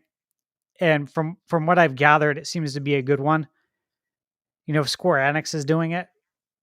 And Square Enix is all about those profits, as we know. They're never pleased with the sales. Right. So I don't think they would do something to lose money, is my point, right? So it must make sense for them as well. All right, so let's talk about what Nintendo said real quick on this, okay? So they had some quotes as far as the game key cards, okay? And you got to pay close attention to how they worded it. As we all know, Nintendo's always very careful with their words. And they said, in the immediate future, physical games are still a part of our business. And we value our relationships in particular with our retailers. And I do believe they do. They wanted to say, and we want to make sure we have products available for them to sell to their consumers. When you look at game key cards, for us, our goal with Nintendo Switch 2, similar to what we're able to accomplish on Nintendo Switch, is to have the broadest and deepest library of content we possibly can. He then goes on to explain that game key cards allow third-party developers and publishers to bring deeper and larger, more immersive content to the Nintendo Switch 2. And that was Doug. And then we have another quote here. This is from Randy Pitchford in regards to Borderlands 4 being $80. And this has had probably the type of reaction you'd expect from the gaming community. But he was being interviewed, and the interviewer said, hey, Randy, like this game better not be $80. And this is in regards to Borderlands 4. And the interviewer said, don't take that risk. A lot of gamers aren't going to pay $80 and feed this notion of constant increase of the price tag. You are the CEO. You have some say with the price when it comes to your publisher. Randy's response to that was, A, it's not my call. And B, if you're a real fan, you'll find a way to make it happen. My local game store had Starflight for Sega Genesis for $80 in 1991 when I was just out of high school working a minimum wage at an ice cream parlor in Pismo Beach, and I found a way to make it happen. So, guys, can someone look up Randy's age? No. Look, I read his quote, but this is He's 54. Yeah, so this is more of it's an old head way to look at it, right? Like I can understand both sides here, right? I can understand what he's saying as far as like making it happen. And then I can understand that people are doing whatever they can do to scrape and get by. Right? And that, yeah, you were working a minimum wage job at Pismo Beach working at an ice cream parlor. Well, guess what? If you did that today, you'd be living on the street because you wouldn't even have enough money to pay rent. So I get that aspect. And that's where it's like, yeah, you make it happen. It's like, yes, to an extent, because I believe in making it happen. I always have, but things have changed as well. So I want to hear your guys' thoughts because I can see both sides of it crystal clear. What are your thoughts, Gamebird? I do not think this was the right way to answer this question. To be honest with you, I find it pretty tone deaf. Obviously, people are already up in arms about pricing. So I think from let's ignore what's right or wrong. Just from that perspective, like the PR side of it, I think saying, listen, I don't make the decisions on pricing, and you can end it there. Yeah, maybe people will want more than that, but that's all you need to say because he doesn't make the decisions on pricing. Adding that extra story into it, it just rubs people the wrong way, and people already don't really care for Randy Pitchford that much, due to some of his shenanigans in the past. Yeah, it kind of reminded me of the Diablo Immortal moment when they're like, what, you don't have cell phones? Or, the Xbox One moment when it's like, well, just get an Xbox 360 then. Like, I don't know. I feel like a lot of people didn't like Doug Bowser's approach to the pricing question, but I'll say this at the very least, Doug Bowser didn't tell people just get a second job, just go buy a Switch. It was more of like, hey, we understand that like this is going to be a tougher entry point, but until you're able to upgrade to Switch 2, like we promise we're going to keep supporting Switch with brand new, big and awesome games essentially. Again, not saying that like what he said was the best or the greatest thing. I still think that, I don't make the pricing call is probably enough, but it's still he handled it a bit more delicately, I think, than Randy. I don't know. What are your guys' thoughts? Well, I'll just say I agree with you real quick. Like Randy, he's 54th, so he was born in 1971. Mm-hmm. He said that he was, how old was it? When he in 1991 out of high school. So that's when he was 20 years old. He was born in 71, 20 years later, 1991. So he's saying in 1991, he was making minimum wage. Now, look, I'm just saying, like, if you do that today, you'll be living on the street. Yeah. Mm-hmm. You can't even get a studio making minimum wage. You know what I'm saying? Like, so not a good quote. Like, you gotta believe that ain't gonna sit well. It's tone deaf. That's what it is. It's tone deaf. Yeah. It's like, at least ease them into the pain. Don't just throw a world of hurt their way. I know. Look, Randy Pitchford said a lot of really asinine things over the years. He really has. Lots of stupid shit. Around the movie, he said a whole bunch of stupid shit that just pissed people off.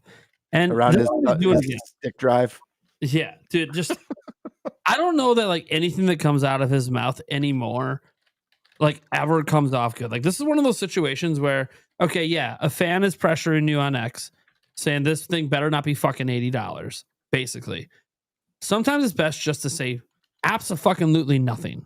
Yeah. And the reason this all ties into Nintendo is because Borderlands 4 is coming, and all these comments stemmed off of the creator's voice about Borderlands 4, where price was never brought up, and people were concerned because Xbox and others are raising prices to $80, following obviously Mario Kart World doing it. And yeah, Nintendo's explanation is not like significantly better, but it wasn't disrespectful. And every time Nintendo's been asked why it's $80, they just keep saying we believe the breadth of the content, the replayability of the game, and all that stuff is why. Now we all know deep down the reason is because Mario Kart's their best-selling franchise, period, and they think they can get away with $80. We know that's the real reason, but at least their public reasoning to saying, hey, we think the content of the game will back up the price we're saying, right? Yeah. That's what Nintendo is saying. Randy's just out here being like, hey, I don't get a say on the price. We're going to call a little bullshit on that. That's like saying the people who made Expedition 33 don't get a say on the price. You think they didn't get a say on that fucking thing being $50? And they're a much smaller company than Gearbox.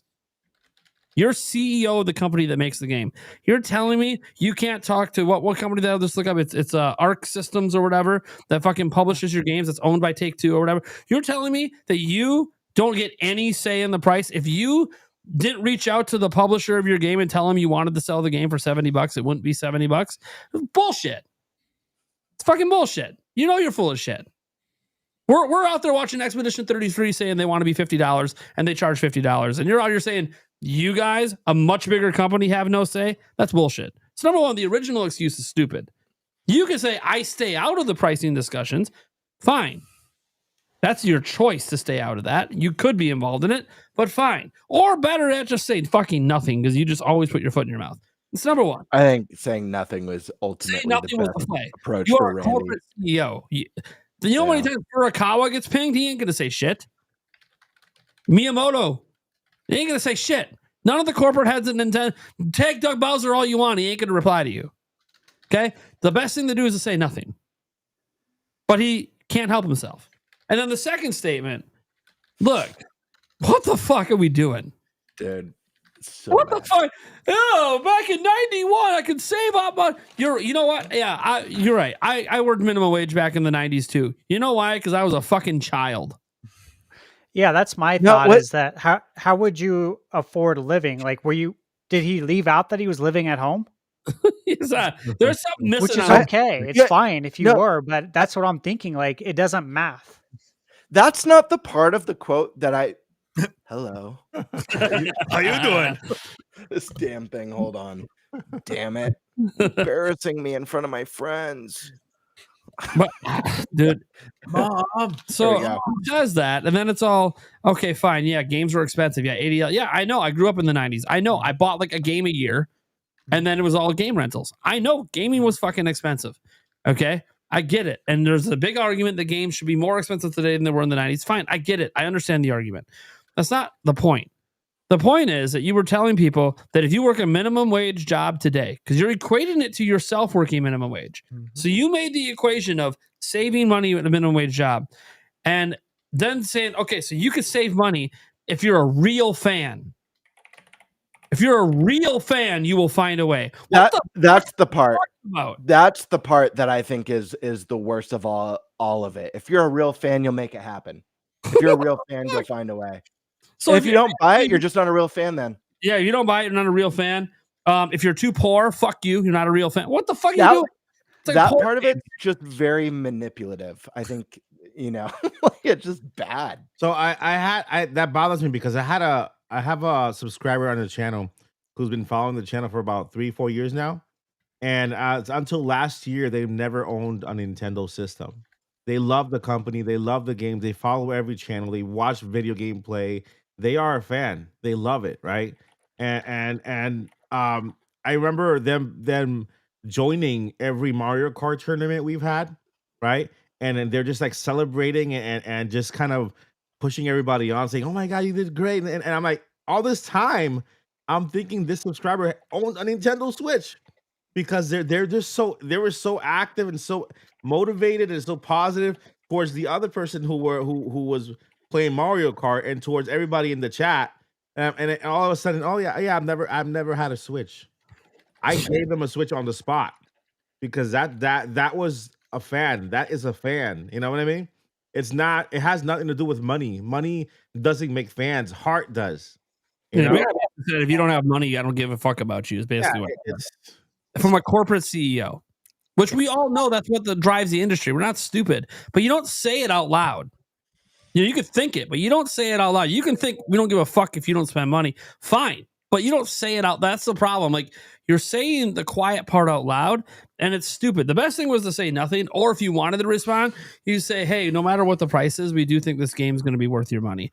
That was Nintendo's response with Mario Kart. You could have just did that and be like, you know what? People are going to be pissed about $80. They're going to bitch. They're going to throw a hissy fit. We saw it with Mario Kart. We saw it when Xbox announced it. We're going to see it with future $80 games this year. They're going to be bitching every single time. But the least you can do is be respectful of the fact that people are upset that gaming is getting more expensive. Don't insult them by saying you're not a real fucking fan if you can't afford it. Yeah.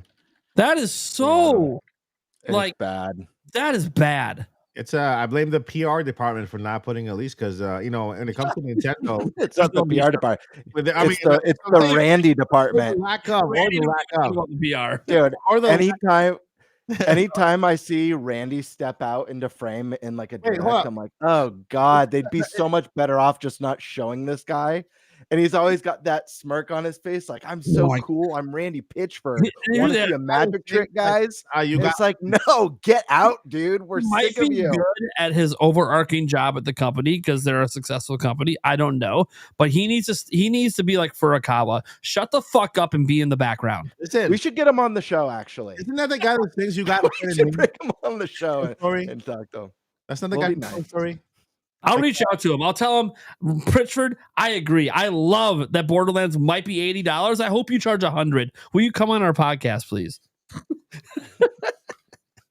He might respond. Figuratively. On the internet. Maybe he'll respond. Not literally, Prime. No, I got to let him know literal or he might not respond. Oh, God. I'll be there. When he comes on, I'll be like, just so you know, I really don't want this game to be $100. Can we agree on that? Well, I don't control the price. But if you're a fan, you'll buy it. I'm like, here we go again. I will say this, guys, that I think it will, if it does come out at that price, right? Hypothetically, it's going to be very interesting because there is one thing I will say about the gaming community is that when they decide to not support a game, typically they stick with it. And they won't. Sometimes. But in recent, I feel like in recent, so we've seen a lot of boycotts that didn't do anything, and we've seen a lot that have recently. Does Borderlands have the clout to get over? Yeah, you know what I mean. Do they? The movie, of course, the movie sucked. It didn't help. The movie was terrible. There's a movie? There's a Borderlands movie. It came out. No, Mike. Last year, right? It doesn't. Yeah.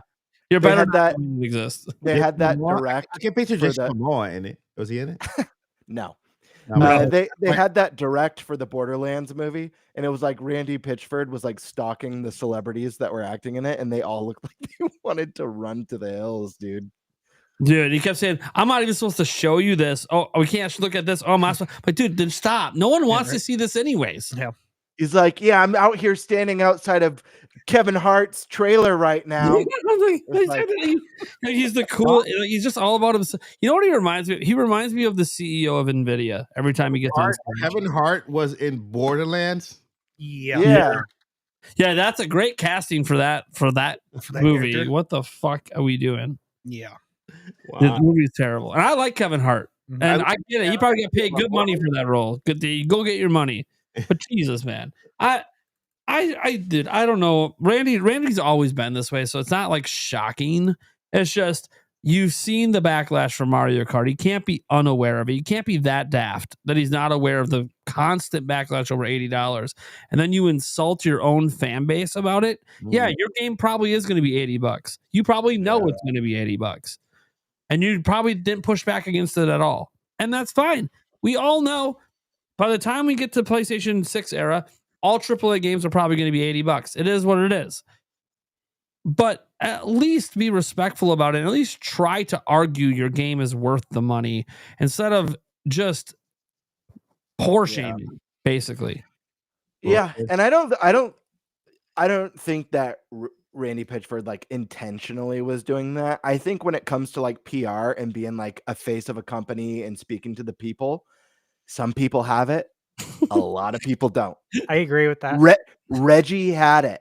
You know, even when things were not looking good during the Wii U era, like Reggie had that charisma. Randy Pitchford, you know, no offense to him personally. I know we're making jokes and stuff, but he just like, he has the persona of someone who like thinks they're like super cool and like everyone loves me. I'm Randy Pitchford.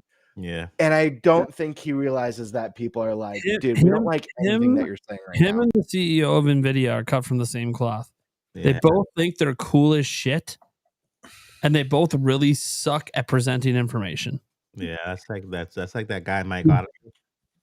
The CEO, dude, was it the CEO of NVIDIA will go on stage and say AI like 30,000 times and then talk about, hey guys, you see my jacket? Isn't this jacket cool? And like the crowd's just fucking silent. What the fuck do we care about your fucking jacket? I'm glad I haven't watched, and I gotta say it is embarrassing. The recent video with Randy, the creator's voice. Randy Newman? This was my first time hearing him. Yeah. Somehow I haven't heard him talk before, and I thought, wow, this guy seems genuinely excited about Nintendo and like he really cares about game development. And that can be true. And at the same time, you know, again, as Gamebird said, most people don't have that skill. Yeah. To be able to do PR speak. Yeah, the thing is that the reason that creator voice thing was good because it was highly rehearsed. Someone else wrote that script for him. Yeah. And I could feel that a little bit. Yep. So, you know, bottom line, it is what it is. The words have been said. We'll see what happens when the game comes out. Hopefully the game's great. Eric, how do you feel? I'm going to spit some numbers. Some numbers. Snapple. So minimum wage in 91 was $4.25. National minimum wage. National minimum wage now is still $7.25. In today's currency, $4.25 minimum wage would be $9.79, which is a like $2 and almost 50 cents more an hour, which also comes out to about $6,000 more a year. So the minimum wage in 1991, if you were to equivalent to today's minimum wage, and I understand there are different state minimum wages, things like that. We're going by the national. Yeah. It is $6,000 more for the minimum wage of equivalent of 1991. Yeah. Your buying power. Yes. Buying power. It's more crap. Probably use it like a buying power statement. Yes. People get a little, the inflation. I get it. It's just talking about buying power. Yeah. Had a lot more you had $6,000 worth of more buying power back there on minimum wage than today. Yeah, I mean today we had inflation and still inflation. Pay wages have not gone up to meet inflation. It's like there's still people in parts of the U.S. that are still getting paid that same minimum wage even from before inflation. So it's like, you know. Yeah. And back then they had the buying power, just put in perspective, to buy a top of the line PC every year compared to minimum wage this right now. Yeah. And that's not me, you know, trying to get political or anything like that. It's just money. It's speaking actual numbers. No, it's just the numbers. Yeah. To be fair, it's his fault. He's the one that went there. Fucking idiot. There is that. Randy, you're probably really good at your job. Stop doing the PR. Randy, hire someone else. Find your Reggie Fils-Aimé. Yeah. Seriously. Yeah. Borderlands is cool. Let Borderlands be cool. Yeah, find someone cool on the dev team that's good at talking to people and let him be the face. Yeah. We love you, Randy. Yeah. Randy Newman. You're welcome on the podcast anytime, buddy. Never happened. We're so screwed. We're He's so never- screwed. he's never coming on the show. This podcast is done. Yeah, I'm gonna be like in a demo booth for Borderlands 4 at like PAX West. He's gonna be like, Punch you in the back of the what are head. you? Oh, you weren't in the Nintenbyte shirt? Yeah, you guys are banned from this. You can't even come within 10 feet of the booth. Federal minimum wage is Hey, $7.25. I didn't say anything mean. I want to be on record. I didn't say anything mean. I didn't. I don't know you like that, so I'm totally clipping this, and I'm dubbing you. Review I'm copies. dubbing you, Stash. All my interviews. I'm just a clip. I do not endorse the Nintendo Prime podcast stance from the other hosts. I'm just a guest. I'm just a guest. Don't hold it against me. I'm just a sock puppet. I don't know what you're talking about. Anyways, that's great. all right. Well, that wraps up that topic. So, who's next? The man who lost at rock paper scissors. First off, I was friggin' cheated out of rock paper scissors. He just won in reverse. Whatever, I'm cool with it. It's not like it'll keep me up tonight. All right, buddy. What are we talking about? Okay. My topic is Mario Kart World details. And secondly, a hype check. Let's real quick before we jump into Mario Kart World, let's do a quick hype check. Guys, we are 2 weeks away, not just from the Nintendo Switch 2, but also for Mario Kart World, which is in this topic. How are we feeling right now? What is the hype levels, guys? The clock is counting down. The day is upon us. Are we dying? Mike, just shut up and give me your hype level. I'm How are you feeling, dude? I'm contractually obligated to say every time the word hype is mentioned. This video is sponsored by Nixie controllers. If you're looking for a GameCube controller, they still have got some stock cheaper than Switch, Nintendo. And so you can check the link below. Nate has a link. I got a link. Stash has a link. Gamebird has I actually don't have a link anymore. Has an X. What was that? Do I have a link?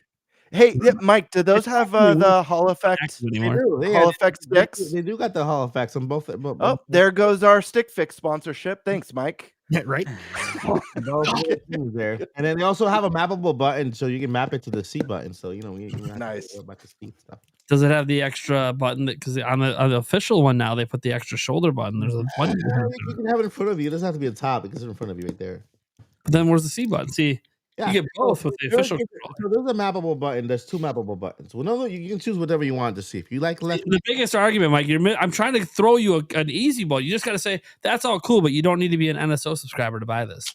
Oh yeah, you don't have to be an NSO subscriber to buy this. Hell yeah! You don't gotta be a Nintendo fan to buy this. You can. But you have to be an NSO subscriber to play the GameCube games. You gotta be a Mike Odyssey subscriber also. A double-edged sword, my friends. Only a Mike Odyssey subscriber, which is completely free. You do it at any moment, anytime. And you can get one of these at 10% off. What? Yeah. What was the question again? So good. Overall hype level with still don't have Airheads, you fucker. We got 2 weeks counting down, man. On a scale of 1 to 10, next show. I want. So good. Will you shut up and let me speak? He's eating Airheads. I can't help with this. Fuck. So I'm going to nerds. Moving on. Listen, I ate 12 Oreo cookies on the stream back to back, and I made a huge giant sandwich like this big. Then I ate it.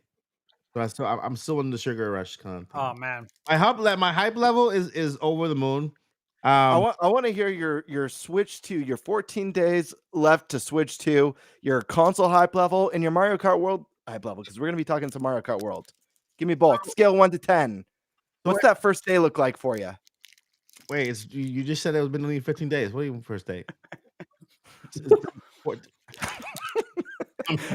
What's that first day gonna be like for now, or 15 days from now? No, from when you open the damn box, dude. So my hype level in 15 days from now, I don't know. That's the future. No, what's your hype level? You know what? My hype level now is above 10. If we're talking about 1 through 10, it's 10 out of 10. I could add some more. Especially after they incorporated some of Donkey Kong into Donkey Kong Bonanza into Donkey Kong World, right? Which is awesome. So my most anticipated You game mean is actually Donkey Kong Bonanza. so your hype is building for the DK? Yeah, for DK. I like Mario Big Kart. old Pretty DK. awesome, right? And what was the other part? For just Switch 2. We're 2 weeks away. How are you feeling right now? It's the final countdown. I think they were all the same flavor. Well, they're two different ones. Sorry, there's so much going on right now. My hype level is over 9,000. Dang it! Thank you, Mike. What are you going to be doing that first day? Well, Is it just going to be Mario Kart World all day?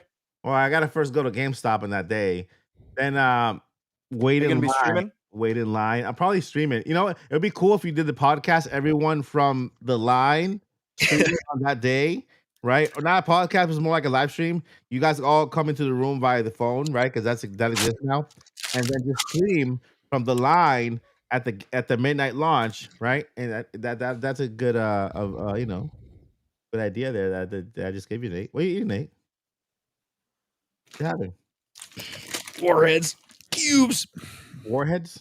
Is that a thing? I mean, I got real warheads right here too. I got the hard candy. The ones you suck down. Guys, my topic is so dead right now. No. Eric, My hype level is 10 out of 10. I'm still interested in the topic. My hype level is 10 out of 10. Okay. Yeah. The second question is what I'm going to be doing on that day. Yeah, what are you most hyped for on that day? We're 2 weeks away from the big day. What are you feeling? What's your hype level? What are you getting really pumped about? Is it Mario Kart World? Is it just unboxing that thing, loading it up to your screen? What hype check? So my biggest hype level personally is actually on playing in handheld mode. Because if y'all know, I can't play in handheld mode for nothing. But when I use it at the Nintendo Switch experience, having a bigger screen made it so much better. At least with Mario Kart World, right? I don't know about Donkey Kong. I think it most likely depends on the game. But for Mario Kart World, to me, that was an experience on its own. And so I wanna turn on the Switch and at least play it for a couple of minutes or hours in handheld mode and just experience that off the bat. And then, of course, I'll dock it and everything and stuff. And that's where my hype level is at. Playing Mario Kart World on stream with the fans, with the people. Hell yeah! Are you going to be playing anything else day one, or is Mario Kart World going to be strictly? Well, I thought Mario Kart World was going to be out by then, but it's not. It's the next month, so I'll play. I'll be between Donkey Kong. I'm sorry, that's not Bonanza. Mario Kart World. Did I say Donkey Kong World? Yeah, Mario Kart World and Hogwarts Legacy, because I was able to buy it only $17, and then I upgraded to only for only $10 to a Nintendo Switch. What is that? What are you showing there? Warhead. It's a warhead, watermelon warhead. So I was able to get the Switch 2 version for only $27. Instead of the regular $59. So I did start playing Hogwarts Legacy on Switch. It was grainy and fuzzy, and it looked horrible compared to how I played it on the Switch 2 with the experience. I'm like, what the heck is this? This is not the same game. It's the PC version of the game. That's what it is. It's not even the same game. It's horrible. And so I'm looking forward to continuing. Do you know if save data transfers for that game or no? Yes. Be awesome. So because I'll continue playing the game on Switch too, or maybe start over. I don't know. But Hogwarts Legacy will be a great game that I'm looking forward to playing. And Street Fighter 6 is also a really good game. I'm looking forward to playing. So in all said, I have a backlog already. Without even starting to play as the Switch 2, I already have a backlog of titles I need to get my hands on and play. But yeah, Donkey Kong Bonanza will be the first one. Wait, cool. That's not even out of the first day. Never mind. No, I'll take it back. Yeah, stop, dude. You got to stop talking about Donkey Kong. We get it. You're it's excited. Person. I like it, dude. The candy has hit him with confusion, and it's not even his candy. Listen, once you meet Donkey Kong in the flesh, or in the fur, or in the costume, it just changes your life. It changes your life. You see that thing just moving like that and doing all the stuff, and then it's kind of wagging his hands, and then you hear him talking and doing the ooh ooh ooh ah ah part, and it's just Mike, it's your uncle. Don't worry about it. We got to move on now. Who's my uncle? The DK costume guy. Just can't keep up with the comment. What is happening? Let's jump over to Eric. Eric, it looked like you were ready to jump in a bit ago. So, hype check, man. How you feeling? I can actually game again. My Switch is kind of dying quickly. So I've been wanting this thing to come out like yesterday. So yeah, I'm super hyped for it. Probably going to be, I don't know how much gaming we're going to do. I know we're going to be doing we're going to be doing live stream with Nate, testing a bunch of different questions and that type of stuff. There'll be some games played. I'm sure there'll be some games played, but there will be. Yeah. But yeah, no, I'm excited. This will be really interesting to see how this Mario Kart plays versus, the ones in the past and kind of how this open world concept works. That's kind of what I'm most interested in seeing. Yeah. Let's go to Stash Man. Hype check, brother. Yeah. So, my excitement's through the roof. I would say it is at maximum power. It has been. And I say that when I say that, guys, you need to hear the announcer from Wave Race saying maximum power. That's where I'm at. That's where I've been at since I got that email from Nintendo to go to the Switch 2 experience. Like, it was really ratcheting up big time already. And then after playing it, it hasn't went down. Mm-hmm. And I'm curious about that. Yeah, dude. If anything, it stayed or went up. And it's hard to go up when you're already maxed out. You know what I'm saying? Damn. Yeah, so I've just been thinking about it like nonstop. Did it feel like a big tease? Did it feel like, in a sense, It felt satisfying to me. It felt satisfying.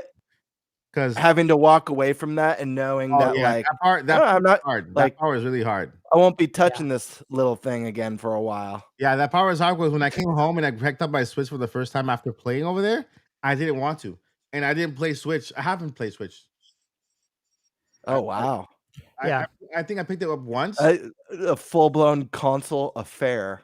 Yeah, I picked it up once. I tried to play Breath of the Tears of the Kingdom, and I just couldn't. I'm like, I'll wait. I literally want to wait because it just builds up my anticipation to play this. I'm sorry, I did for sure. Stash, continue, brother. Yeah. So to answer your question, yeah, it's tough to walk away, but at the same time, it was an honor to be there, and I was happy to go. And I also knew that as soon as I got home, I would have to pretty much edit nonstop, which is what I did. And so that helped because I had immediate work to do. Yeah. Yep. But even when I was editing and like looking over the footage as I'm editing it, I'm just like, oh my God, like, this is going to be so amazing. It's very exciting. Yeah. So yeah, hype level off the charts, maximum power. As far as, where I'm at, I was just looking it up as you brought up this topic, and I put in the old time and date calculator, and we're 13 days, 13 hours away from Switch 2 from that 9 p.m. launch. If you're getting it at 9, like we are, right? So it's really close. We're less than 2 weeks, right? That's the most important part. 2 weeks from now, next week's our last podcast before Switch 2 comes out. Mm-hmm. So it's very exciting. Very exciting. As far as like what I'm most excited about, what I'm going to be doing, like I have a plan, of course. I plan to get footage at GameStop, get there early. Michaela and I are going to get there early. Party it up. I have a nice victory cigar that I'll be having there once I get the Switch 2 that I'm looking forward to smoking. I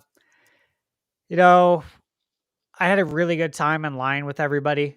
Yeah. At GameStop. So I'm going to see all the same people again. So I'm looking forward to touching base and, just doing what we do, right? At campouts or at midnight launches where you actually get to connect with fellow gamers in real life, right? It's a good time. So I'm looking forward to that aspect. I have a whole content schedule like mapped out, and this is going to be a lot of fun. It's going to be a lot of work.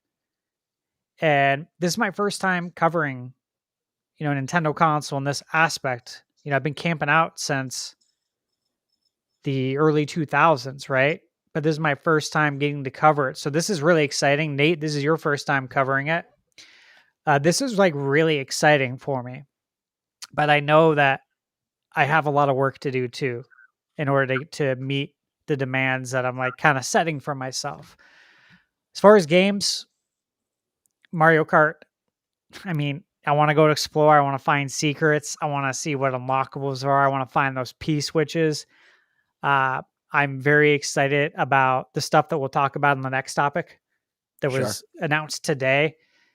I have a lot of games pre-ordered, and I have a lot of games I'm going to be doing videos on. So I'm going to be touching everything. And there's so much. So that's where I'm at. I'm very excited. At the same time, I'm just like mentally continuing to prepare myself, doing what I've mentioned to everybody, is that get everything you can taken care of. House projects, get it done. Don't put anything off. Make sure that when this comes out, that you really get to enjoy it to the fullest, to the best of ability that you're able to. Sometimes things happen in life, right?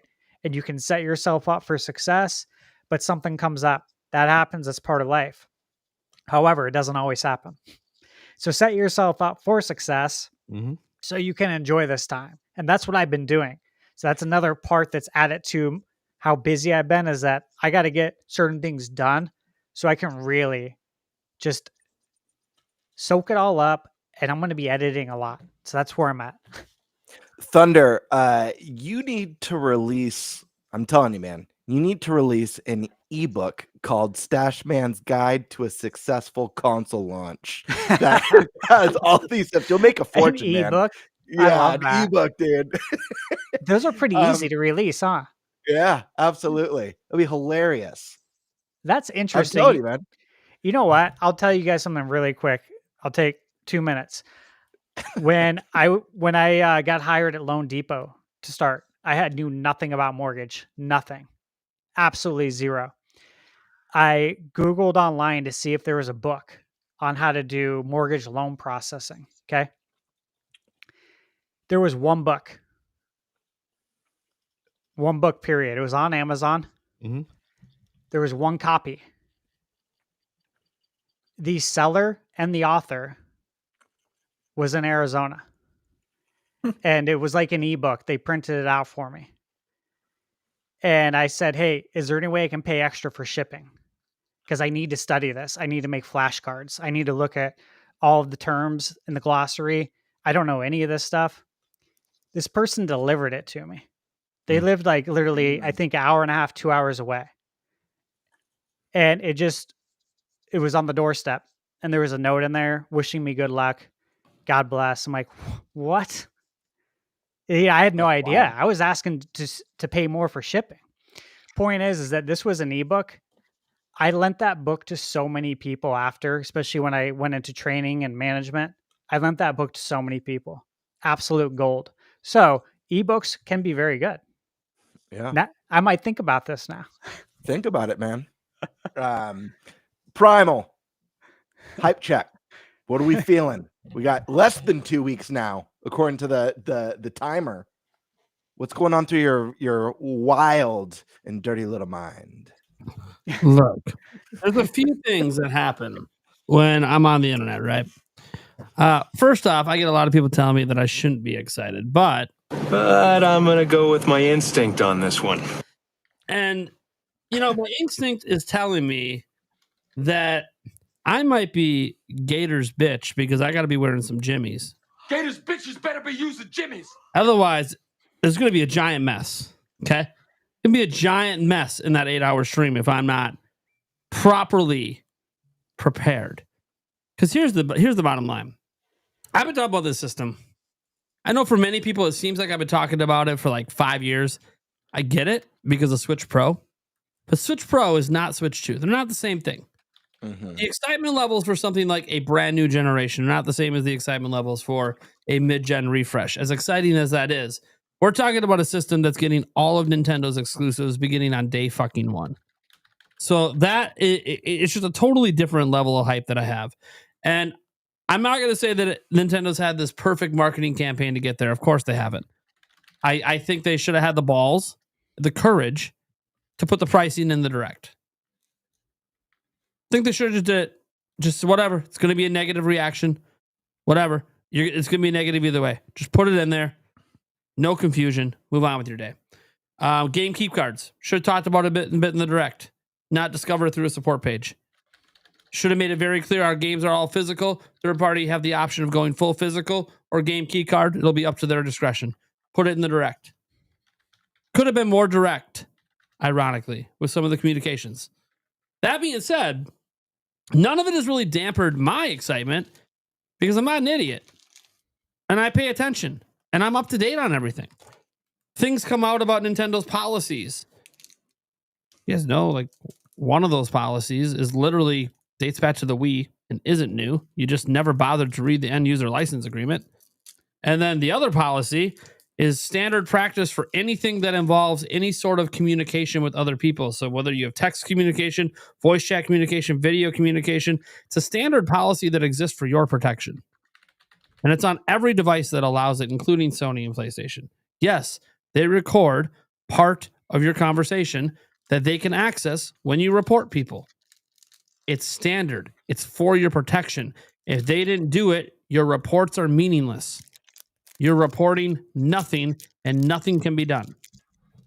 Okay? So, standard practice for a reason. I get it. You don't trust these companies with your information. I get it. You're worried about them spying on you, watching you commit sexual acts in your bedroom with your partner because you have your Switch 2 on the nightstand. I get it. Absolutely. That's what they're doing. Unless you're on Game Chat, that's not what they're doing. If you're doing that on Game Chat, you're probably an OnlyFans model and you're encouraging it. You know? That's your prerogative, right? You can only game chat with your friends, and your friends probably aren't going to report you. Probably aren't going to report you for what you're doing on there because they're your friends. That's another big thing about game chat. You can only do it with your actual friends.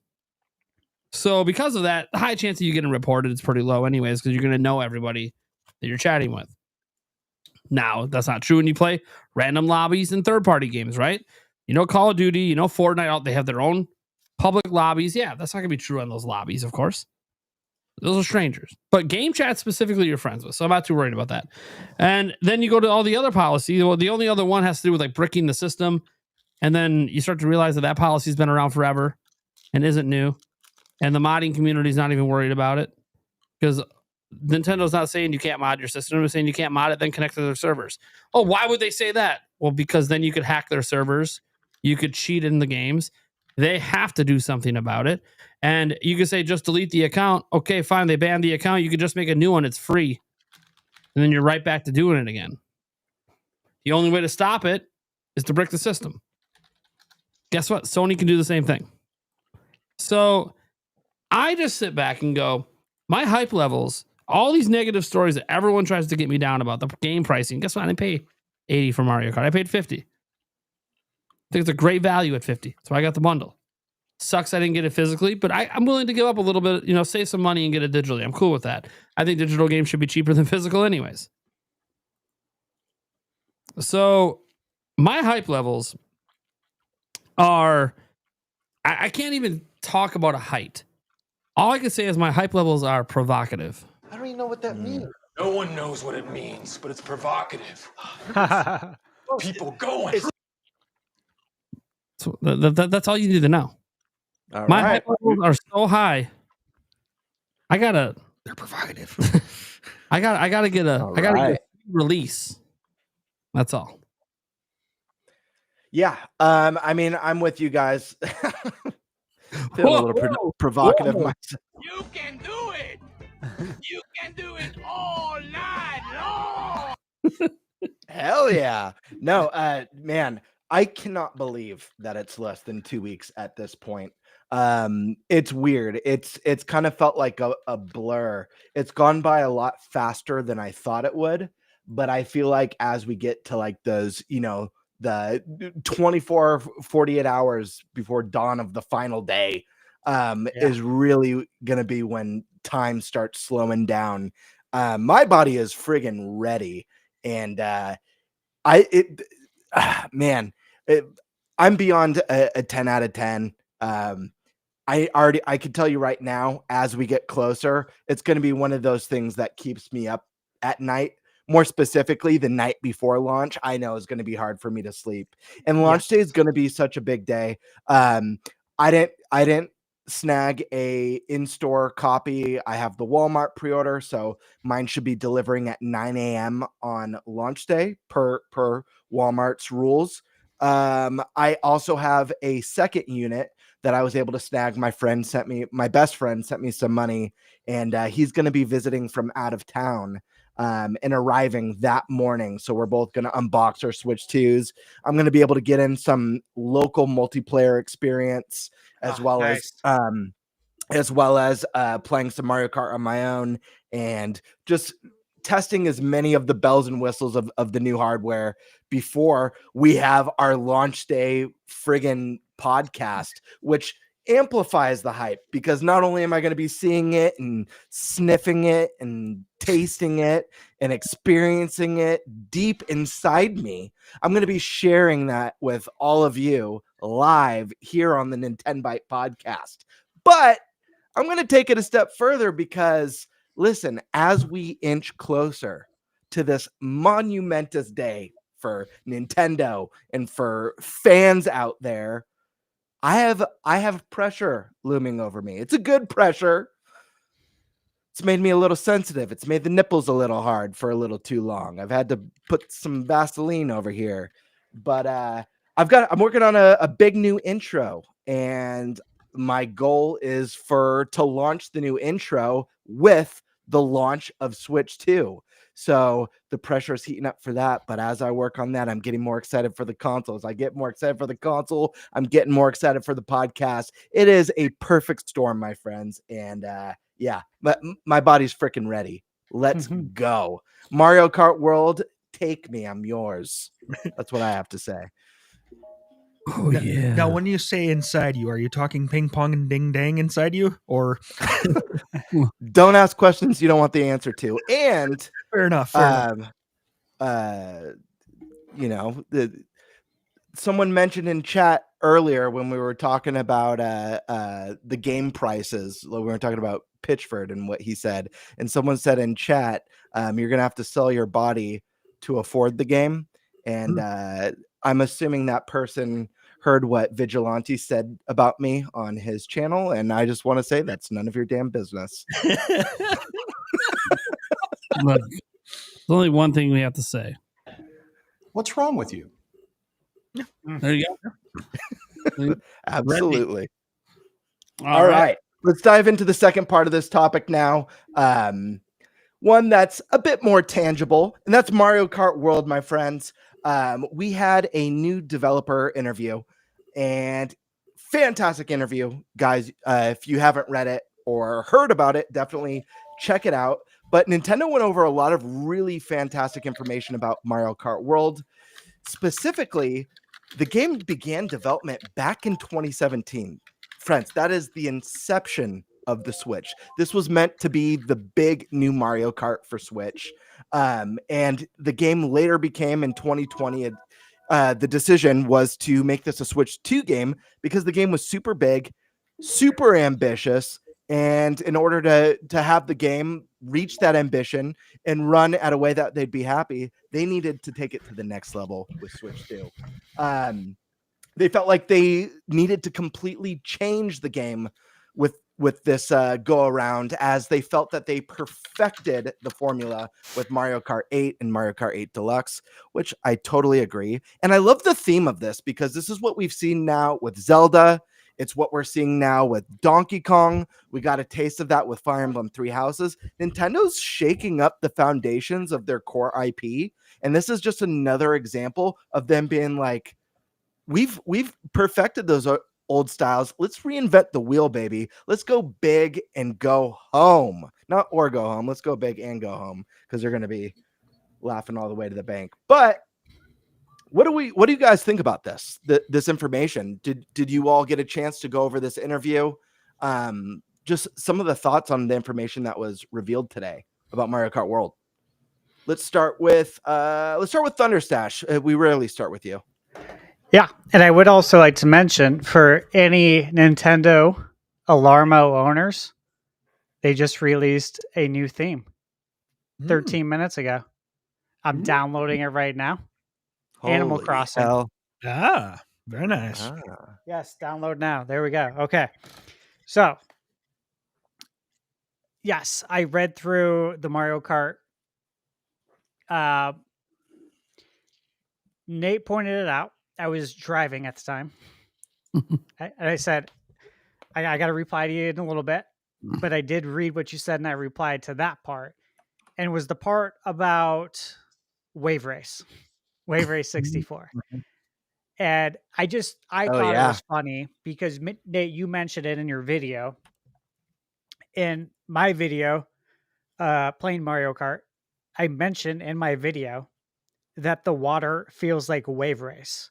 The water sections literally feel like Wave Race 64. I say that in my video. Fast forward, this comes out, and they literally say that Wave Race 64 was their inspiration for the water in Mario Kart and to make the waves and the jumps realistic. And I was like, that is amazing. Like, what are the odds of that? How cool is that? So in a way, we do get Wave Race because I even said the water areas feel like Wave Race. So I still feel like we got it a little bit. One of the things that really excited me, and look, I love video game music. I always have. It's very special to me. I stopped listening to new music probably around like the year 2000. Okay. Like, in all honesty, I don't listen to new music. I think a lot of it's trash. Now, guys, I'm sure there's some good songs out there that you could probably call out in chat. That's not the point. I'm just saying overall, the overarching theme, I like the older music. They're more positive. They talk about better things. The lyrics are better. There's stories to them. I like the old music. 60s, 70s, 80s, some 90s. Real singers and not auto-tune. Yes, I really like the old stuff, okay? The only thing that I listen to, obviously, current day is video game music, and it's very special to me. I feel like sometimes video game music can almost transport you to a different time. When you hear certain themes, like I can literally envision where I was when I heard this the first time kind of thing. And like I can visualize it. I swear to you perfectly. It's weird. It's like a form of time traveling in a sense. It's really cool. But I got to say that Mario Kart music has always been very special. Always. Like you guys you'll hear it if you watch my videos.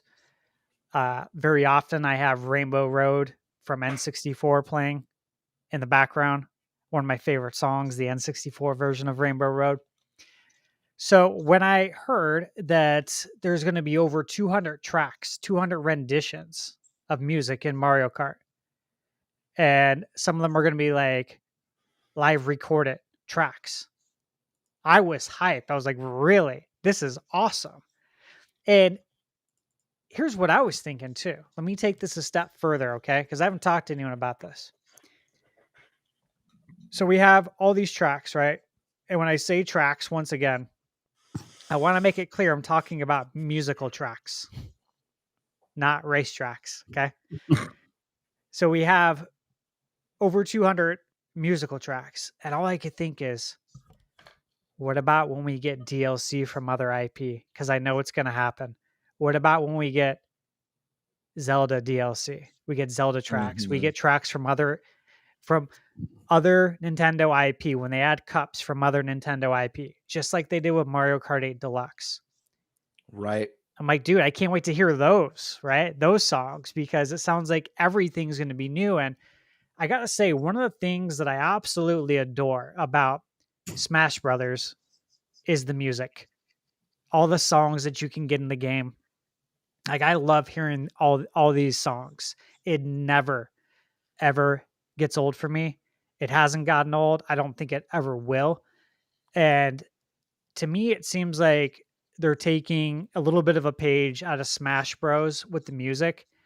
And if they Totally. take it a step further by adding tracks, musical tracks from other Nintendo IP, once those cups, which I am planning that this is going to happen. Okay.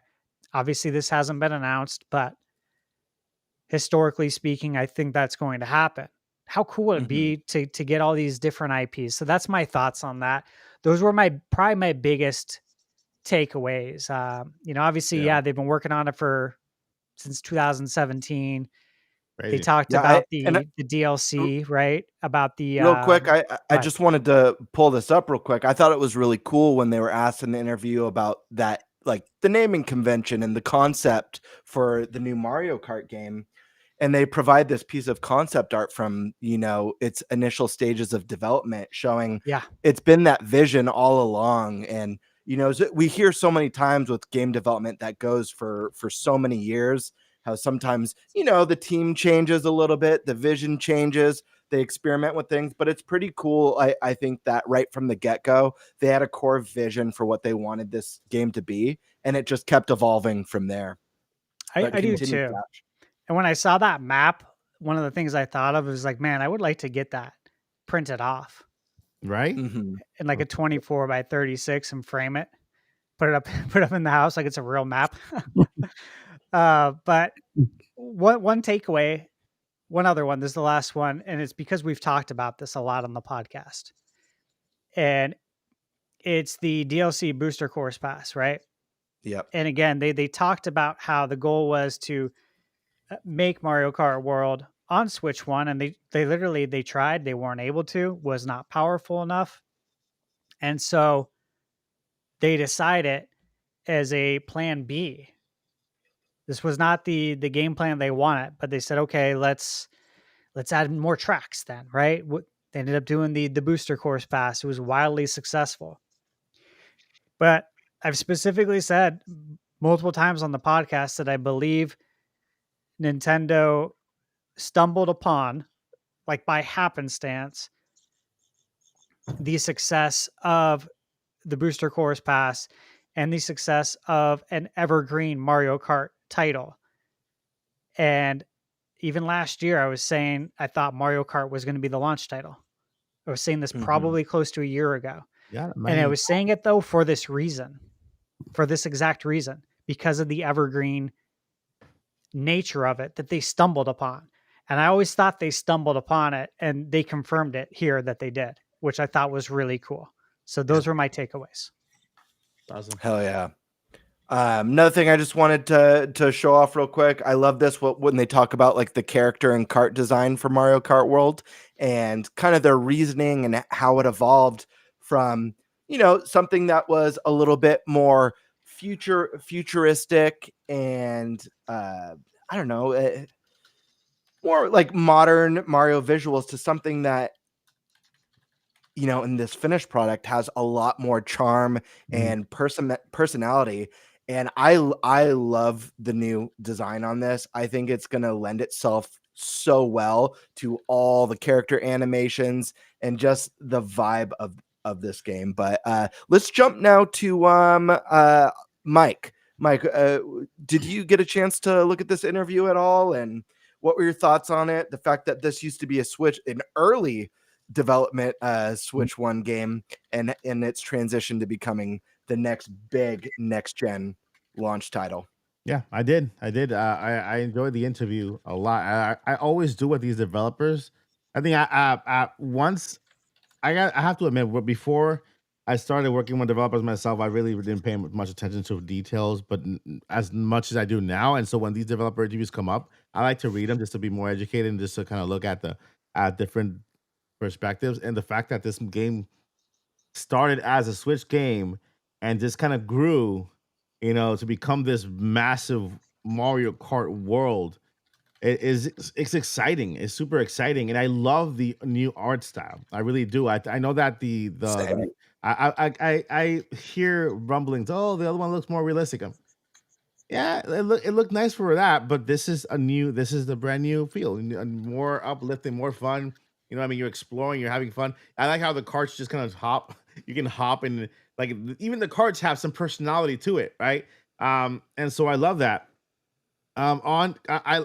Stash, you opened up something in my head when you said wave race because I felt the same exact thing when we were going into the water and like you know, Right? and so I'm like, wait, you said wave race is back, but what if it is in a bigger way?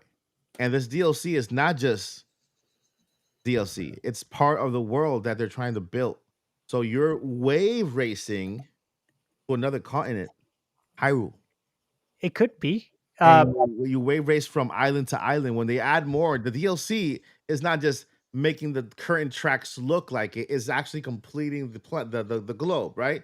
And so you still Yeah. need to get from one place to another, you know, and it's through the water. So that's how they use that, you know, to connect each place. So that's where you actually get your full wave race 24 racer game.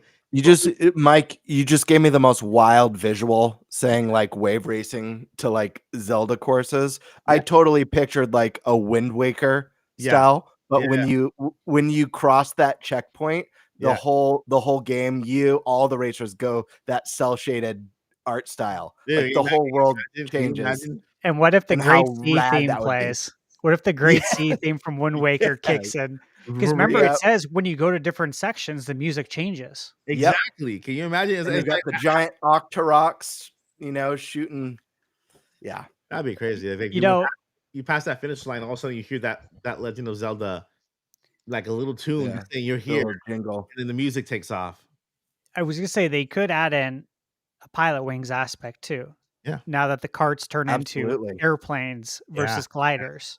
Yeah, So we literally, like, we do have aspects, honestly, from two of Nintendo's biggest B launch titles, Wave Race and Pilot Wings, throughout the years. Yeah. Interesting. Yeah. So I really did enjoy the interview with the developers and how this game came to be. I especially the design process, just because I'm an artsy myself. I love art, and why they chose to make it, you know, to go this route rather than the hyper realistic route. They almost went with Mario Kart 8 Deluxe. And I really enjoy it because I just like the cartoony feel to it, right? Like the wacky, absolutely. You know, more 80s cartoon or 90s cartoon, you know, aesthetics and kind of features, and just like they did with Super Mario Wonder? Yeah, Wonder. So I was like, I wonder what it's called. It's Wonder. Yeah. Super Mario Wonder, how they went with that more kind of alive. It's more stylized. Yeah. I couldn't agree with you more on that one. I think that Mario Kart 8/8 Deluxe is going to age like fine wine. It's a very beautiful game. Going this route, making it a little bit more stylized and a little bit, give it more of that kind of cartoony vibe, is going to make it age even greater. We've already seen how amazing Wind Waker has aged, and it adds so much personality to the characters. I mean, we've talked about on the show like how unbelievable Luigi's Mansion 3 looks on Switch and all the cool animations and expressions. That's because it's got that more cartoon stylized that really lends itself to the game. Let's go over to you, Prime. What are your thoughts on this one? What did you think of the interview? Was there anything in here that really stood out to you, that you liked, that you didn't like? So I've been of mind that this game has a lot of content that they're not showing. Sure. I don't know that, like, we're talking about hidden worlds and stuff like that. I know some people think that. I do think there's more to the Rainbow Road stuff. Like there could be a whole cup. There usually is a whole cup tied to Rainbow Road. So there could be some additional tracks in space that maybe we don't know about, but I don't think it's going to be like this whole space world out there. Listening to the interview, I should say reading it, because I read it through the whole thing, made 2 pages of notes, made a huge video on it. My biggest takeaway is that this team put a lot into this game. They approached the very beginning of development of this in 2017 as, we can't do Mario Kart 8 again. So we're not going to. We're not going to try to fix what ain't broke. Instead, we're going to reimagine what a kart racing game is. And we're going to look at some other genres out there that have tried other things, such as open world. Can we make the open world work? They're not the first racing game to try an open world concept, but it's not really popularized in the kart racing space. So they said, can we find a way to make it work our way? And they did. They talked about P-switches, something I didn't go over in my video today. You should have. I mean, you are Mr. P. Yeah. God fucking. Yeah. Anyone else want to say it? Huh? I'm the one that actually will get hit. Yeah. And Eric has the scars to prove it. Yeah, right. The emotional scars, that is. Yeah. Anyways, no. So what's interesting about that is, they didn't show any, like the footage they showed was one that they already had before. They just showed it actually come to an end, which we didn't get to see in the initial footage. I think there's more to those P-switches. I'm always going to think there's more to them until I'm proven otherwise. I think there's, because they talked about hundreds of quests and stuff like that. There's a lot they're not showing with those quests. They talked about landmarks in the game, where they thought about like putting up signs and stuff. And they're like, actually, we think it's cool if you just remember locations by landmarks, which just reminds me of the way that I navigate the world. Dude, I couldn't tell you where a street is, but I could tell you, something that's in that location to mark a landmark, and I know how to get there. That's how I memorize how to get around. So I really enjoyed that aspect. I feel like they just wanted to reimagine Mario Kart. And the big thing is that they had all these ideas. There's a lot of people out there that believe this game could have been a Switch 1 game, and it's understandable. It started out as a Switch 1 game. But the reason it's not isn't because Mario Kart 8 was selling so well. The reason it's not is because 3 years into development, they realized we got to cut stuff to make this work. 24 racers, man, this is kind of taxing. The detail we're putting in the world, yeah, this isn't good enough. You know what? We want to do all this expressionism with the characters. We want the characters to be very expressive in a way we've never done before. God, it's just not working. We might have to cut the frame rate to 30 FPS to even make this concept work. And then they started obviously hearing about the rumblings about what was happening with the next system, because again, this is one of Nintendo's big development companies, EPD9, and they're like, maybe we should just put it on there. You know what? No, we're not going to sacrifice jack shit. We want 60 FPS. We want the details. We want the 24 racers. We want this concept to be the best it can be. And they literally in the interviews talked about how they were working on this whole thing to bring it to Switch 2 when they made the decision. They didn't even have dev kits. They made this decision before dev kits even existed. They were just told what the target specs were going to be, but they did not have a dev kit, and they started making the game for that. And Nintendo just let them do it. They let them on the fly, switch to something that doesn't even exist yet. Crazy. Awesome. It's probably the first game that was ever in development for Switch 2 because there wasn't even a dev kit to develop on. And it probably wasn't even a launch game at the time. They probably didn't even know if it would be a launch game at the time, But they knew that they didn't want to sacrifice anything. And that's why I went to Switch 2. Now, this is all according to Nintendo. You can believe them. You cannot believe them. These are the developers. They don't decide the pricing. These are just the people that make the game. And they didn't want to sacrifice anything. And they talked about how even on Switch 2, this is the thing that lets you know they ain't bullshitting around, because why would you say something? Wait a second, Nate. Is there people who don't believe this? Is that a thing? Or are you just saying? Oh, yeah. No, there's people that think you can't believe Nintendo. That's so stupid. I'm sorry. These are the developers. They have nothing to do with the price. What the heck? So it's like showing off old concept art from the game and stuff. So stupid. Yeah, and like clearly, like, oh yeah, these were ideas they had at the very beginning. The thing is, here's how they're being honest. Okay, you would think Nintendo has this new system coming out that you wouldn't want the developers to say potentially anything negative about the system at all. They talked about in the developer interview that they ran into a CPU bottleneck with Switch 2 with what they were doing. They just said out loud their big launch game had a bottlenecking problem on the new system. and they thought they were going to have to cut a feature. But again, sticking with their, we're not sacrificing anything. They kept working at it, kept optimizing, kept doing everything they could, and they ended up not having to cut that feature. If you want to know what it is, go read the interview.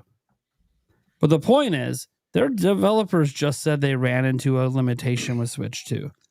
Do you think Nintendo wants that as a general message out there before the system comes out, that their own devs are hitting limitations? Of course not.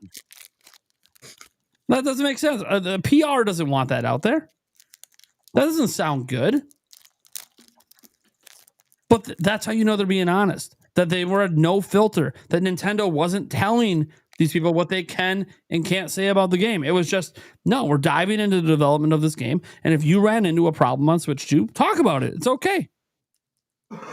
I like that transparency. This goes all the way back to the Iwata ass days. There's always been a ton of transparency in these games, in these developer interviews.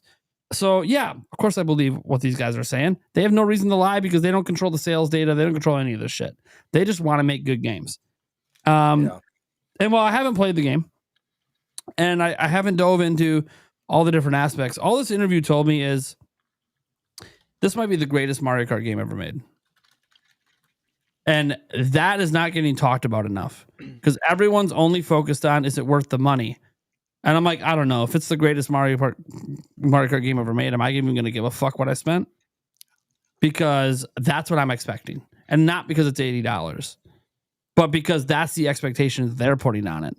When they brought up the 100 courses thing, and by the way, there's not like all these cups that equal out to 100 courses. That's not what they were saying. What they were saying is, if you count courses the traditional way of the past games, there's between all the ways you can go and all the variations, those would all be their own course in the past. There's over 100 courses. What they're trying to tell you isn't that there's that many individual tracks. What they're trying to tell you is this game is fucking massive. And you just can't even grasp how massive it is until you play it. So yeah, we might not have 32, 64 cups, whatever. We will. But there's a lot. And there's going to be DLC, obviously. But I don't know if they're going to get up to the 96, and who really gives a fuck? What they're doing, like, you think about this, a game like this, when I think of DLC, I'm like, what do? The DLC in the past doubled the size of the game, right? So they add in a whole new fucking continent? I think that's what I expect. Yeah. Yeah. Like, that's insane. If you think about right now, if you count the traditional way, there's over 100 courses. So they're going to add 100 plus more on another continent? What the fuck are we doing? Guys, here's what we got to factor in is that they didn't decide on doing the booster course pass until when? When was it again? They said that was like 2020, 2021. They said in this thing, they decided in 2020, the moment that they decided that they're putting this on Switch 2 instead of Switch 1, they said, man, we got to do something. We got to do this booster course pass because we need something to fill the gap. Okay, look how quick they did it. We're getting Mario Kart for the first time ever on launch day, on day one. Yeah. As with the mindset that this is going to be evergreen, they know right now what the content schedule is moving forward. Oh yeah, I fully believe that. I'm a firm believer that DLC is already in development, especially after this interview. But at the rate now. You know what I mean? Like, we're not deciding 5 years after the games came out.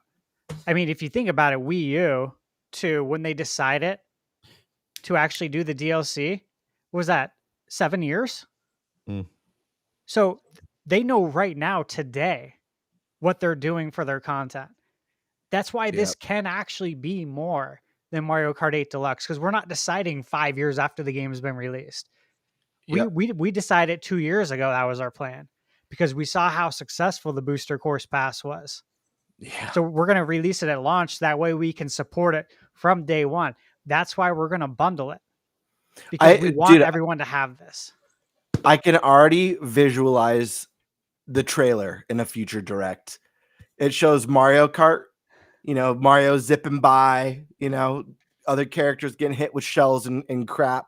and then it drops the logo and it says it says Mario Kart World, and then an S drops onto the logo to Mario Kart World's expansion pack. Yes. And then maybe we get cross-continental tracks. We get that pilot wings that takes you, you do a pilot wings race across into the next world. Be really cool. But can I make one prediction? Yeah. Just one prediction.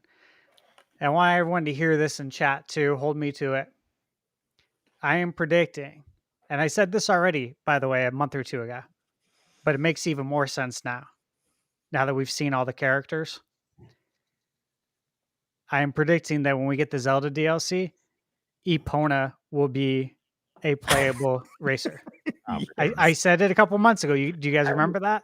It makes sense because when, let's say, not only Epona, Ganon is going to be a character as well.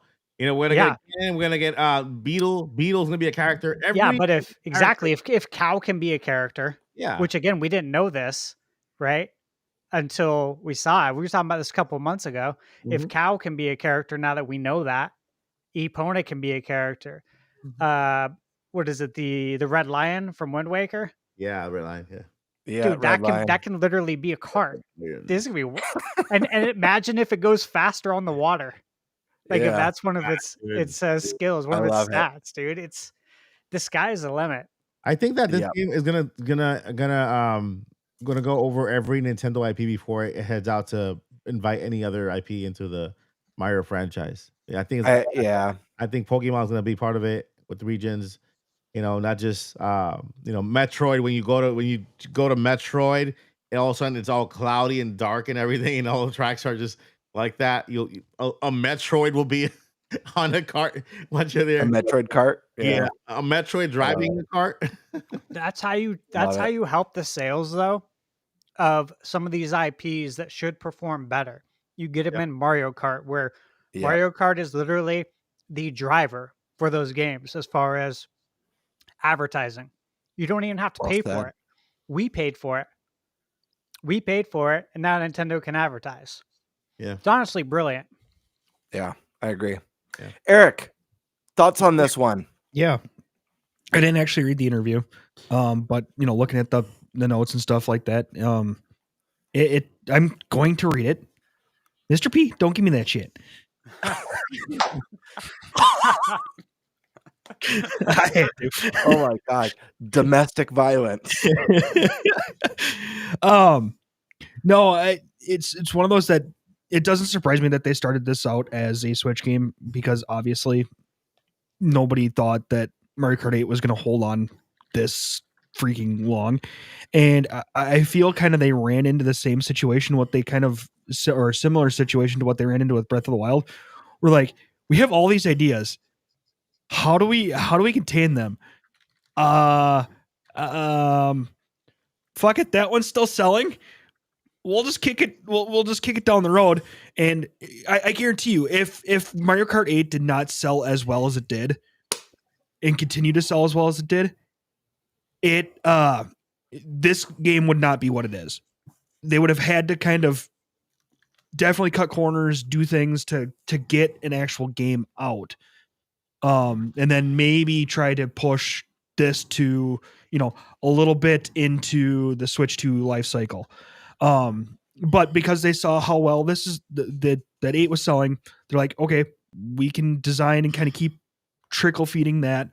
And then we can take our time with this game and get all the things that we want in this thing. And I'm really kind of have a feeling that that's how that development went. Yeah. And it does not surprise me that, obviously, again, that this started out as a Switch game, because again, nobody knew that Mario Kart 8 was going to stay selling as well as it did. And the food is a really cool feature, They would have cut the food out of the game. It was like kind of still good, but different, Mm-hmm. Yeah, I mean, I've chimed in a little bit here and there as you guys have been speaking about this, and I echo a lot of your sentiments on this one. It definitely, I recall many times throughout the Switch's life thinking, okay, but when's the next Mario Kart coming out? When are we getting like a dedicated? And like you guys said, like this game was Mario Kart 8 Deluxe was just unstoppable. Yeah. And a lot of people, the assumption has been for most that, well, they're not going to put out the next Mario Kart game until this one slows down. And it never did. And the funny thing is looking back, knowing that they were working on it for multiple years before, it was never a thing that this is selling so well, forget about it. It was, we have such an ambitious idea for where we want to go next for the series, and it's just not cutting it on this hardware. So let's just pump out some DLC, some epic DLC for Mario Kart that everyone already knows and loves. We've perfected that formula, and we'll continue to work on this, and we'll make this as kick-ass as possible for Switch 2. Just a really cool surprise. It's funny. I had predicted for a couple years on my channel that Mario Kart would be the big launch game for Nintendo's next console, not because of any like theory that made so much sense that it has to be, other than the fact that Switch was so successful that the shoes are so big to fill. If they want to compete, they've got to come out the gate swinging, and there's no better game to do that with than Mario Kart. Their biggest seller that they have. But one thing that also stuck out to me in this interview that was mentioned by you guys is the water stuff. Loved reading about the water stuff and how like that was a challenge for them, figuring out like the proper feel for that. I don't know if you remember, Stash, one of the first questions I had for you when we talked about Mario Kart, when we had you sharing your thoughts about the Switch 2 experience, I asked you, how was the water stuff? Did it feel like water? Did it feel like just an extension of the track? Because we love that stuff. We talk about water a lot on this podcast. Thrilled to hear from you, but just cool to get some extra insight.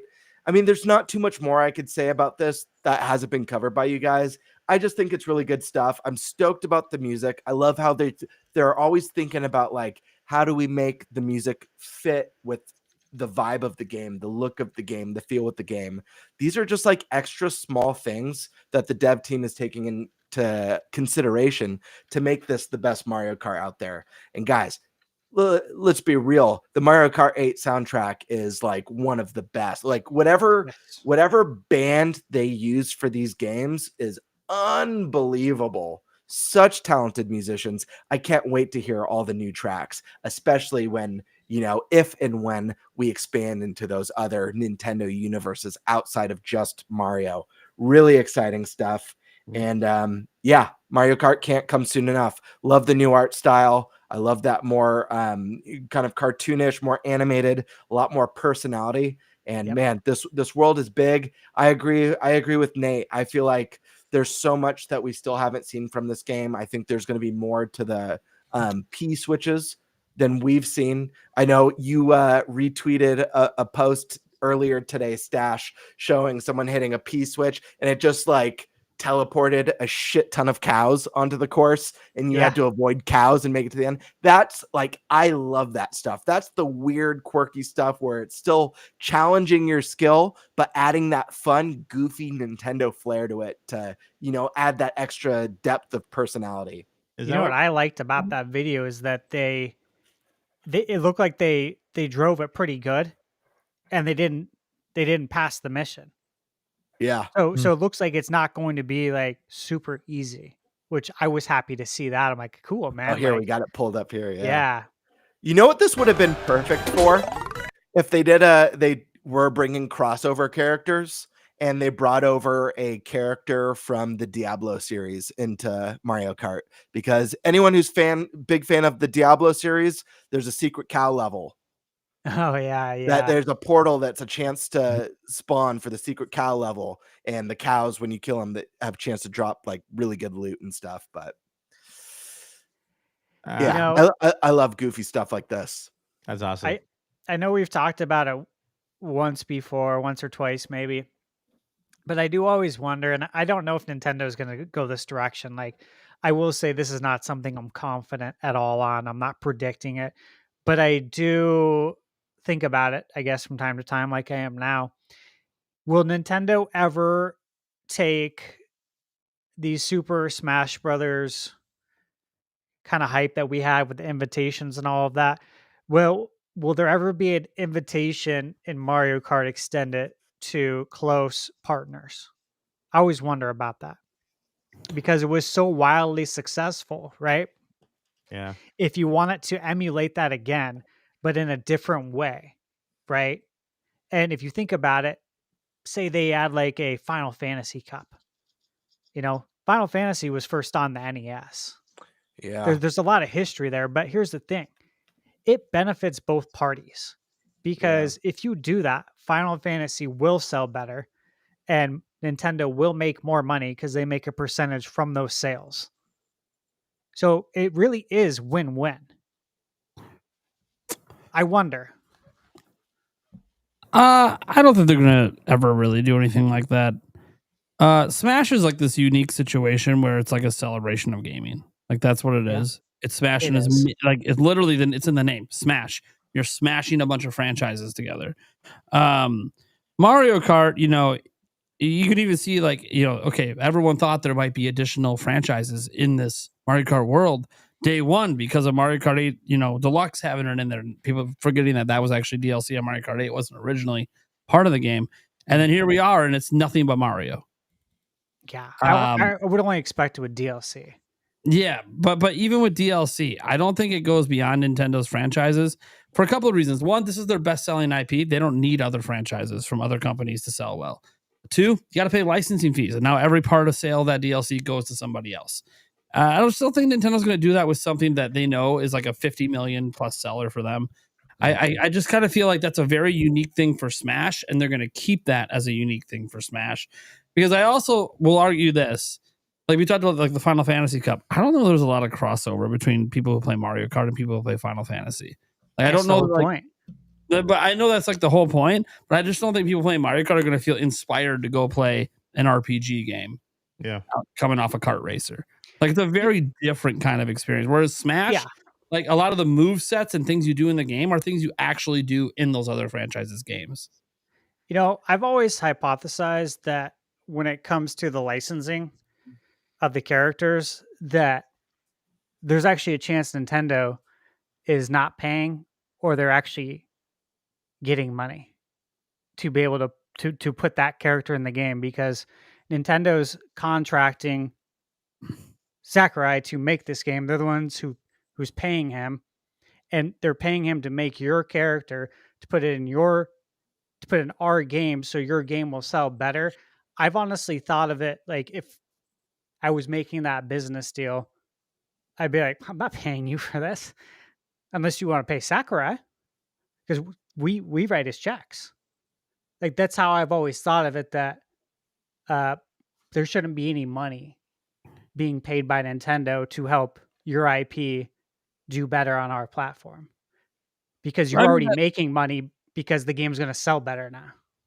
Sure. But I don't know that like in business deals, that's really how it works. Like as fans, we look at it as, oh, if your character's in this game, your game's going to sell better. I don't think that's an argument. You can make it a business deal.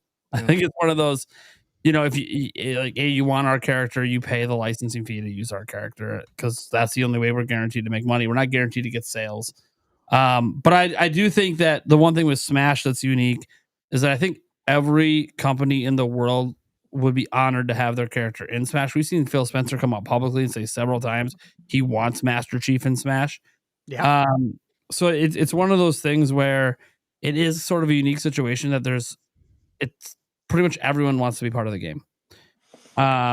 So there could be a thing where maybe there isn't a licensing deal, or there has to be some sort of licensing deal. Sakurai's brought it up many times.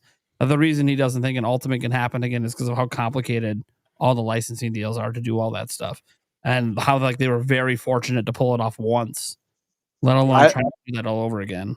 They did have some licensing deals and numerous licensing deals with Smash Bros. Yeah, especially for Cloud, Sora, Banjo, Joker, and Hero. Nintendo had to engage into like very deep licensing deals with those characters. Yeah, like they engaged into licensing. I was gonna say I kind of agree with Nate on this one, that I don't think Mario Kart's ever gonna go the Nintendo Kart route, but and Mike just named a character where I could see them maybe pulling one special character who's directly associated with Nintendo.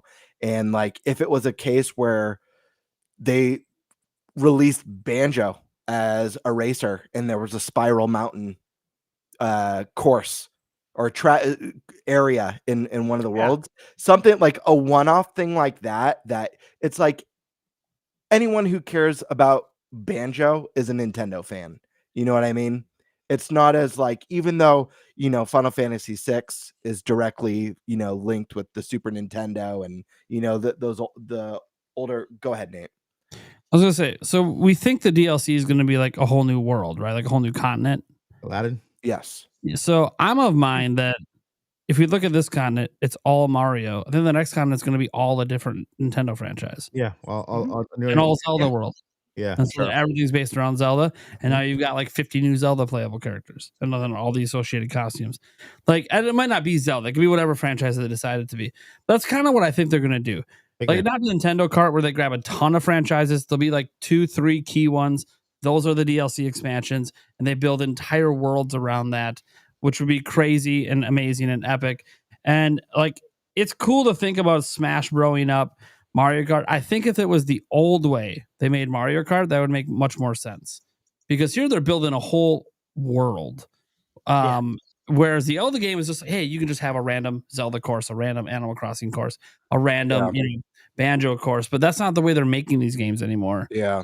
Because that's like that's exactly how it works in Smash. You have a random level for this game, a random level for that game. Unless they theme an added continent as like worlds collide, some sort of world where maybe it's like a world smashing like two characters, and who knows? It's all the new world's a Sony world, and they full licensing for every Sony character. I did want to add one last thing to this, because there is a part of the Smash legacy that I think would be fantastic for Mario Kart. Is I love how Smash has made an event out of character reveals. Like, it's such a cool thing to build hype. And I think Mario Kart, well, maybe not reaching the heights of Smash Brothers, because it leaves that Nintendo atmosphere and is pulling from all spaces of gaming. I would love to see them tease character and world releases that same way, where it opens characters racing, maybe it's a little bit more cinematic style, someone gets hit from the new shell and you see the new racer just like burst into frame and do its like taunt at the character. I think that would be a great way to get people hyped up, like, oh crap, they're about to reveal the next Mario Kart character, and world and stuff like that. I think it would be really cool to see more of that. It'd be cool to do that like inside the world, because I know I agree with Dave. There's so many characters in Nintendo IP, even retired ones they could add. Let's say they add they take Punch Out and they add what's the little fighter's name? Little Mac. Little Mac could be a driver at Mario Kart, and all of a sudden they reveal Little Mac, right? Or they reveal Mike Tyson because he was part of That'd be badass. But dude, that is so sick. I would only drive as Tyson. But to add to what just to answer the question about how did third-party characters became went to Smash, it was a combination of both. It was a combination of Sakurai asking Nintendo if they could bring in third-party characters, certain characters into Smash, and then Nintendo working out those licensing deals.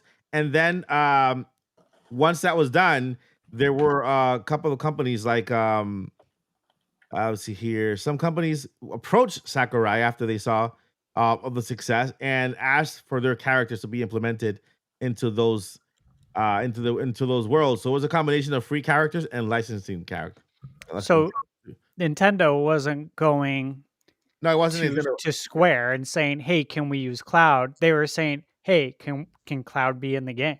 Yeah, Sakurai petitioned That's it. why I was wondering how the money worked. Yeah, it was all his vision from the beginning. And then other characters who saw the success and saw that characters will be included asked for their characters to be included as well. But they also dictated how their characters were portrayed. The likeness, you have to. Yeah, the likeness and even their moveset and their Yep. interactions with other IPs that clash against theirs. Yeah, which Yeah. can be like very micromanage-esque when you have to get the likeness down, Yeah. which can be stressful, right? Especially on someone like Sakurai, who, you Yeah. have to jump through hoops to get things probably approved and signed off on Yeah. for the Right. likenesses and the move sets. So yeah, it It's can probably- be a lot. I'd imagine less challenges with a kart racer as opposed to a fighter. And I will say this: nothing's impossible. While I don't think kart is gonna turn into Smash, I will say if you asked me in the Wii days if I thought we'd be able to drive Mercedes in the next Mario Kart game, I probably would have said no. I agree, and also don't forget we have Pac-Man in Mario Kart in the Yeah. arcade. In the arcade, you're right. You're right. And that relationship has only gotten better with Bandai Namco. Yeah. Yeah. They've gotten a lot closer since then. So close that they have their own development team for Switch too. Yeah. Yeah, Two- you're right. So a Two lot's teams. changed. That's crazy. Yeah. Crazy. Yeah. So, again, I just want Here's to the bottom preface line. that this is not my prediction. I threw it out there as an idea that could be It's really a fun cool. discussion. I'm trying to put it you out know. there. Stash throws a lot of things out there, and then it gets announced. He has this power of manifestation. I don't Absolutely. get you. it. I don't know what is going on, but if he says something that he desires in any sort of form, like give it a week, it'll get announced. Let me tell you something. We're just what do you call the NPCs in the Stash created world. Stash is the main character. We're just NPCs, man. I'm just like just walking by. I'm just AI. That's what it is. It's all a simulation, guys. All simulation. There we go. We've all thought about it. Here we go. I still All do. right. I've thought about it. I Gaming tried. talk. I actually tried to experiment it, and it didn't work. I ended up in the hospital. So yeah. All right. Returning to the realm of whatever realm we're in, let's get to our last topic. So a bunch of rumors and leaks, a ton of stuff out there. One, I don't think we need to touch on much because we've done a whole dedicated topic on this before, but we'll throw out the Verge is now backing up all the other claims out there that Xbox does have a large number of games coming to Switch 2, and that should be announced fairly soon. Something we've talked about before. We all expect this to happen in June. We talked about the games we think, the games we want. To add to that, something that's not on the docket that I didn't realize is that Nate the Hate was actually talking about this today over on Reset Era. For those who don't know, he's a well-known, maybe the most reliable insider out there at this moment, especially for Nintendo. So someone asked him on Reset Era, Nate, are we going to get the Master Chief Collection for Switch 2, right?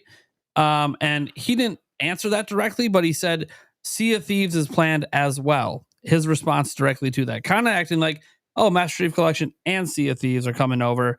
Microsoft is planning a lot of support, but he said he's not going to list all the intended projects. He doesn't want to spoil everything. But many of the titles that are hoped for in this thread, he says, are not active projects. As he gives an example of one that's not active for Switch 2. Gears of War Reloaded, he said, not happening.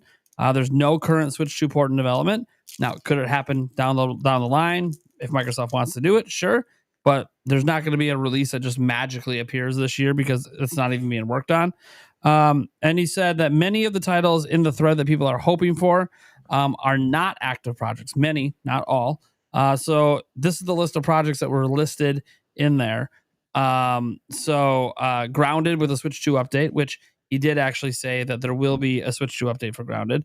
The Indiana Jones game, Forza Horizon 5, Psychonauts 2, Avowed, Oblivion Remastered, Hi-Fi Rush, Doom: The Dark Ages, South of Midnight, Starfield, and Gear Tactics. So these are all the games mentioned that are on the list of games that he said most of these are not active projects for Switch 2. That does mean one or two of them probably are. And he hasn't heard anything about Forza Horizon 5 being on Switch 2 at all, but he said it is also possible that he just doesn't know anyone that works on it, that's always entirely possible because he hasn't really been someone who's been a source on Forza stuff in the past, so he probably just knows he personally doesn't really know anyone on that team. Yep. So he doesn't want to like definitively say it's not happening. It's just no. But a lot of these other games, he does know people, and he's saying most of these aren't currently active projects. Not that they'll never come over. If I had to guess on that list, just to kind of throw out there, Doom: The Dark Ages, I think is an obvious one. That's probably one of the ones that is coming from that list, and maybe one more. Maybe I don't know. I don't even know. Oblivion Remastered. I'll throw that out there because we got Skyrim, right? So those are the only one. But I think the rest maybe aren't coming right now. But there's going to be a lot that aren't on that list that could be coming, such as the Master Chief Collection, obviously, and he mentioned Sea of Thieves specifically. So that's really cool. That kind of adds to the Microsoft story. We'll kind of move on from there because we've already had this big, long, in-depth Microsoft talk before. And June's right around the corner. Like 2 weeks from now, we have like the Microsoft event, and we will have much more to talk about then. That podcast, you know what's crazy? We have a podcast on launch, and it's like, oh man, what are you going to have to talk about a week later? I don't know. The entirety of Summer Game Fest and Microsoft Showcase. How about that? Dude, we're going to have so much to cover. How much It's going that? to be too much to cover. Like, it's going to be wild. That's the June's going to issue. be fucking nuts. And you know Nintendo Direct rumors are going to start spinning up. It's going to be wild. So we don't have to talk much about that, but I am noting that is a current circulating story about the Xbox stuff. This is one that is interesting. Ubisoft Milan is hiring someone specifically, and it says it in the hiring post, for a big AAA Rayman game. Yeah. What? Music to my ears this morning. Oh, man. Bro, And Rayman. History of Rayman, it's like always on Nintendo. So, Yeah. And the last Rayman that we got, I just want to say, in my opinion, Rayman Legends launched on as a Wii U exclusive at first. yeah. One of the best 2D platformers I've ever played in my whole life. It lived up to Personally. the name. Like legit. Absolutely. So good. Legendary platform. Stunning hand-drawn And art. some of the music levels were so Dude, good. Those Oh. are so freaking good. Man, what a good game. And it brilliantly, obviously they changed it when they ported it, but brilliantly incorporated the touchpad, I thought. Fantastic game. Stoked if there's truth behind this Rayman stuff being a big. I'm curious to see what a big Rayman game looks like, but Well, I got to be cool honest. stuff. Whenever I hear Ubisoft say AAA, I'm like, okay, so it's another side-scrolling Rayman game because you remember Quad A is Skull and Bones. So Yeah, the first and only quadruple Quad A A game, yeah. game we've ever seen. Bird, what was that Rayman game's name? I don't think I played it. Rayman Legends. Legends. So there's like two. There's like a mini series there. It's Legends, and what was the other one?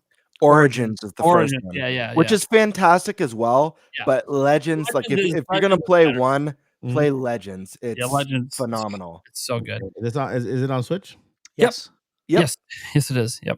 So It's inexpensive, extremely. You can buy a physical for like dirt cheap. yeah. Yeah, I'm not kidding. I'm not exaggerating when I say it's one of the best 2D platformers I've played. I really mean that. Like when that game came out, I was like, this feels like something that was made by the Mario team.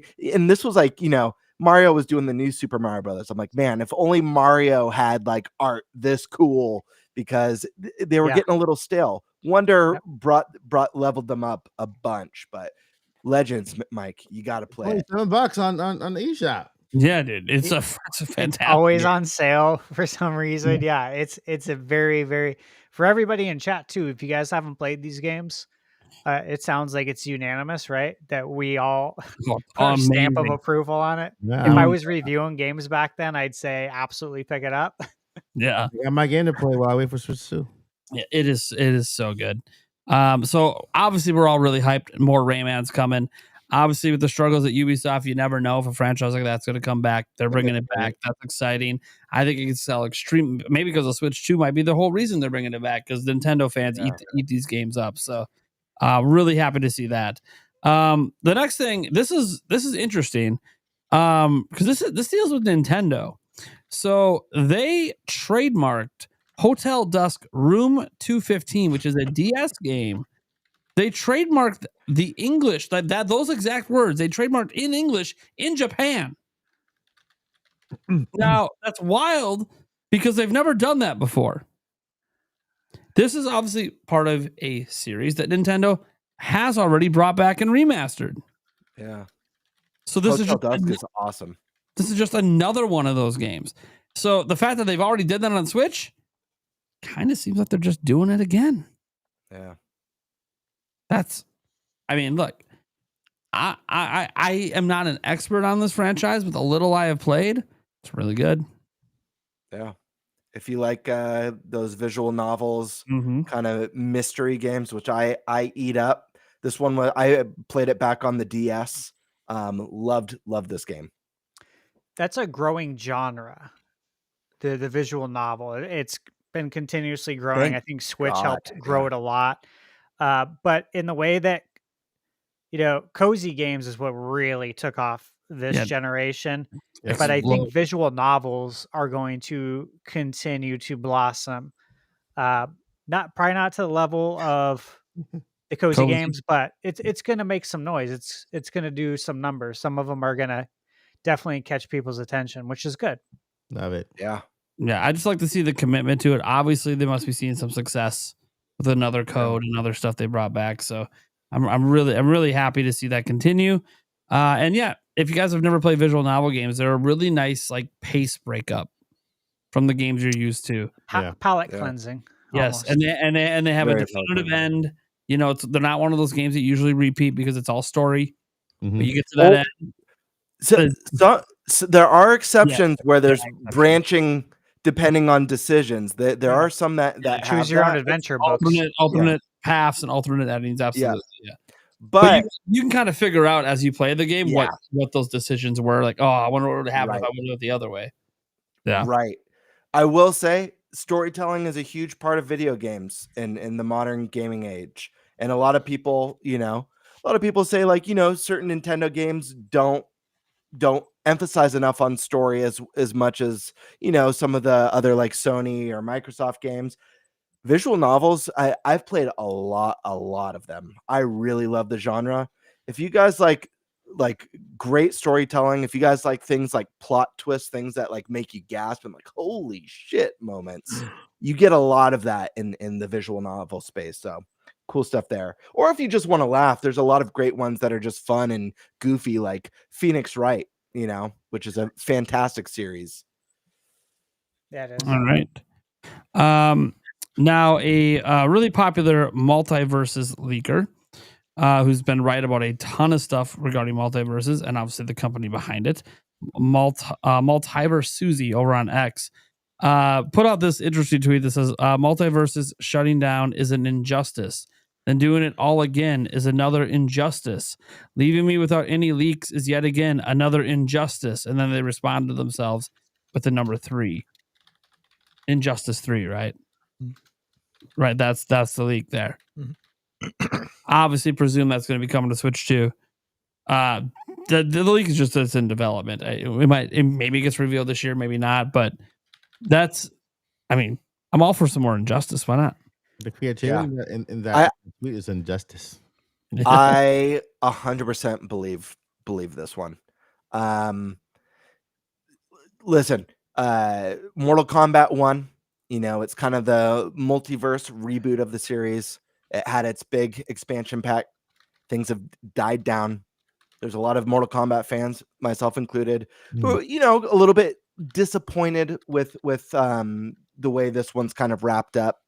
But that being said, we know that Injustice has been something that people have been speculating, has been rumored for a while. We also know James Gunn is about to usher in his brand new DCU, rebooting the film.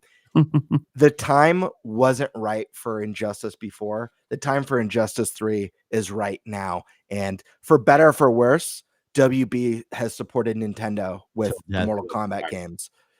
Probably for worse with Mortal Kombat 1 with the way that game looked and performed on the console. But Switch 2 is a new story. And I think whatever NetherRealm Studios comes up with for Injustice, I think based on what we've seen with Cyberpunk, based on maybe a better comparison, Street Fighter 6, I don't think we have anything to worry about with Injustice. And Switch 2 is gonna be a nice home for that game. When's Superman due out?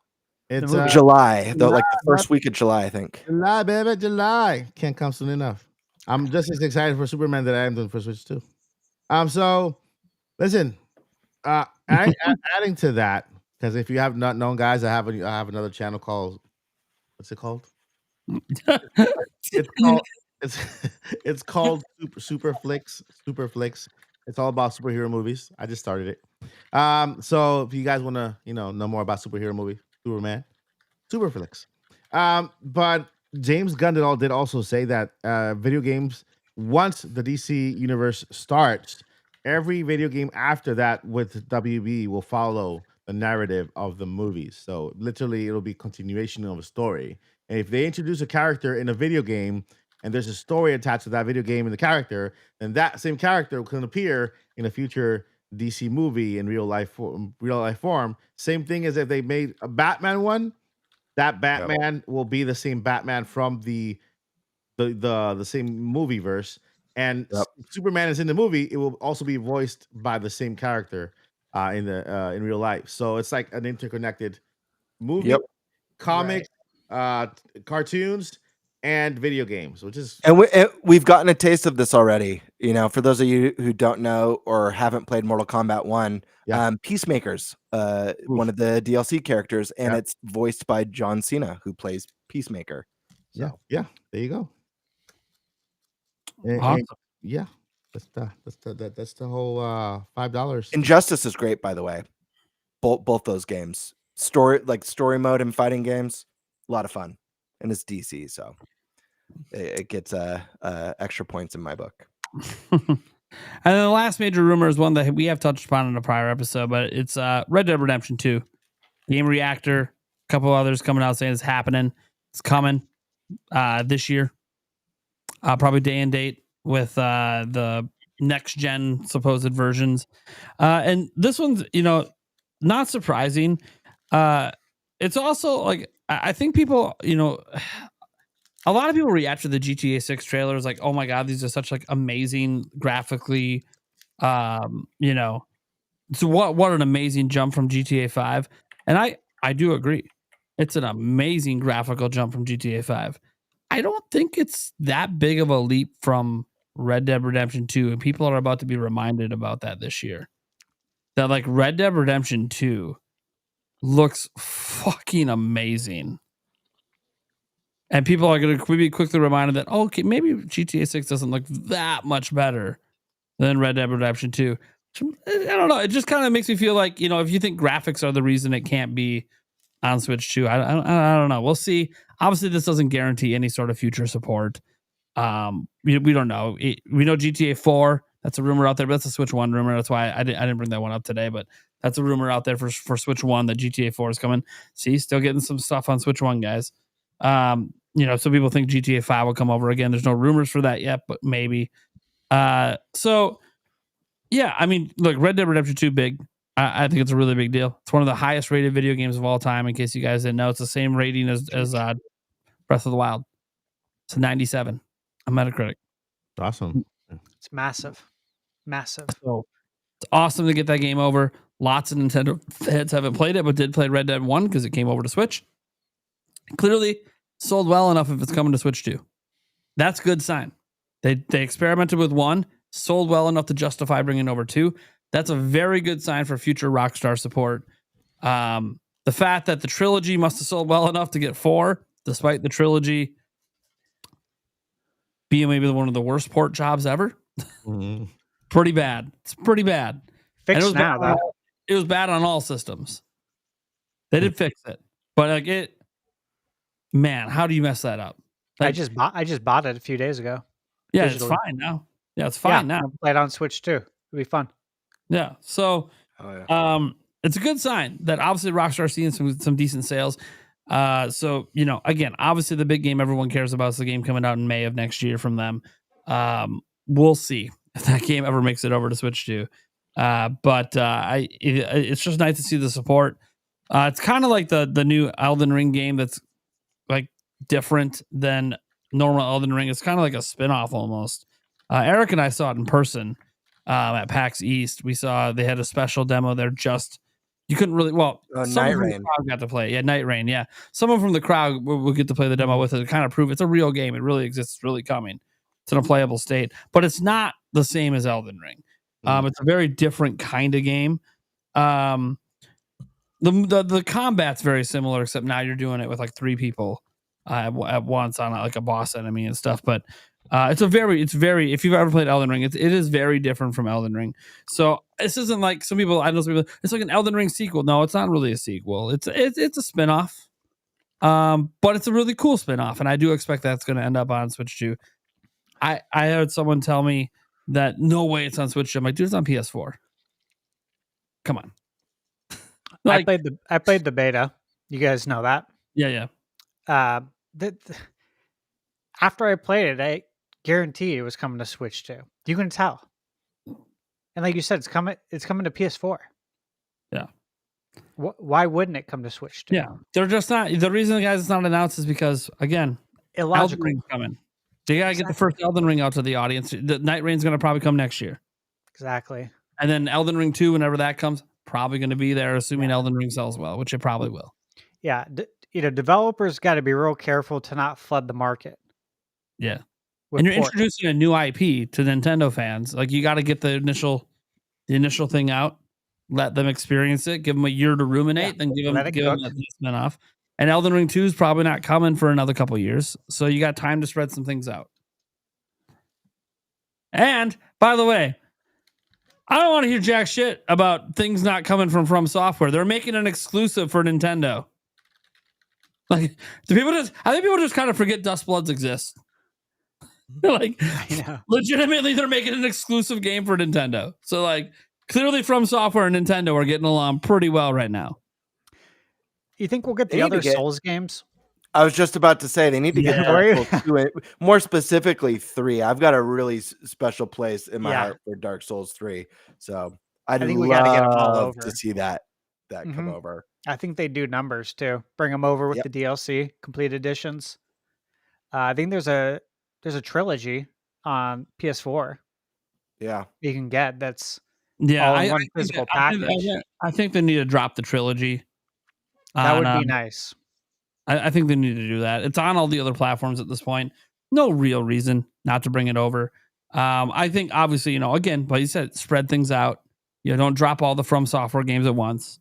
You got Elden Ring now, maybe Dustbloods in the first half of next year, maybe Night Rain second half, maybe Dark Souls trilogy, beginning of 2027. And then after that, you're moving on to probably Elden Ring 2 at some point. So then you're kind of caught up with all the big ones besides the one that Sony owns all the rights to. Was that Bloodborne? I think that one's obviously not going to leave Sony because maybe we'll go to it's on PC, but again, Sony's not going to let that go over to Nintendo. Just like Nintendo's not going to let Dustbloods go anywhere. so that's the one thing, PC gamers. I'm really sorry. If Nintendo owns Dustbloods, it's never going to be on PC. And I do apologize for that because Sony lets it go to PC. Xbox is always on PC. I am sorry if Nintendo owns that IP. It could be a temporary. It could be like a Monster Hunter Rise situation where this is actually just a temporary timed exclusive. But the way it was announced made it feel like it's an exclusive. Someone's totally gonna clip you saying it's never coming to PC and make like a super trash talky video from that like 3-4 seconds of you speaking. Oh, dude, it happens all the time. You talking about Dustbloods? What? The what? Are you talking about Dustbloods? Yeah. Jesus Christ. Okay. All right. Well, that's the end of the rumor stuff. Let's just get into the Q&A segment. Remember, guys, you still have a chance to super chat and get your questions in for the Q&A segment or your statements you want us to feature. Going all the way back to the beginning, Joy Pitt said, peeps. Getting back to the fucking peeps. But they're the GOAT if you make Rice Krispies with them. Oh, yeah, they are. You know what? That is true. Joey brings a good point. Yeah, I haven't tried that. That might work. Yeah, I have tried that. Redeeming factor. Okay. Make s'mores with them too. S'mores, they're good. Yeah. Yeah. You should have been here last week, man. Yeah. It's the sugar. It's the granular aspect of it. The grinding of the sugar on your teeth. You could just feel your enamel evaporating. Like, I think we need it. Not that it's we need expensive. It. It's an expensive dentist visit. I've never had it with Rice Krispies. I might have to try that sometime. Yeah, that is good. Okay. Then he comes in and says, bring back Earthbound. Of course. Amen. Who Preach. doesn't want it back? Hey, you know what? If everybody wants Earthbound back, buy Deltarune. Who's that? Oh, there we go. Because Deltarune is likened to Earthbound. There's some inspirations there. And hey, you know what? Maybe if it sells like crazy, they'll take a cue from it. Just like what's the pizza game? Which one? Pizza Time? It's like the pizza game. That's like Wario. I have it pre-ordered. Pizza Tower, right? Yeah, Pizza Tower. Is that what you said? Pizza Tower? Yeah. Pizza Tower, Same yeah. thing. Likened to Wario. Maybe we'll get a Wario now. Or better yet, just keep tweeting Reggie. That's what I say. Just keep tweeting Reggie. He might hit you with those laser eyes again. Infernal Lycan, just thank you so much for re-upping your membership. Do appreciate it. Second month in a row. Then we have a Demonic Brawler saying 2 weeks and a day. Fucking A, man. Actually, as of right now, it's not even. It's 13 days, 13 hours as of like 2 hours ago. Literally a half hour. Fast forward a half hour back, the system's out for me in like 2 weeks. Less than. Fucking crazy. It's less than 2 weeks. I'm so excited. I'm so excited. I know you keep saying less than, but it's technically 2 Thursdays from now because Thursday's tomorrow. So you just can't hide it, Nate? But I get it on Wednesday, so yeah. It's now officially a half hour less for me. Half hour less time, technically. All right. But the official release date, okay, to add an extra day for the official release date. Demonic Brawler says, thank God that most Switch games are backwards compatible on Switch 2 because holy hell, my backlog. Yeah, you run out of things to play day one. Just touch the backlog. Yep. It might even have improved performance. Exactly. You know? Or some of them might not work at all. Make sure you check that list. Demonic Brawler. Obviously.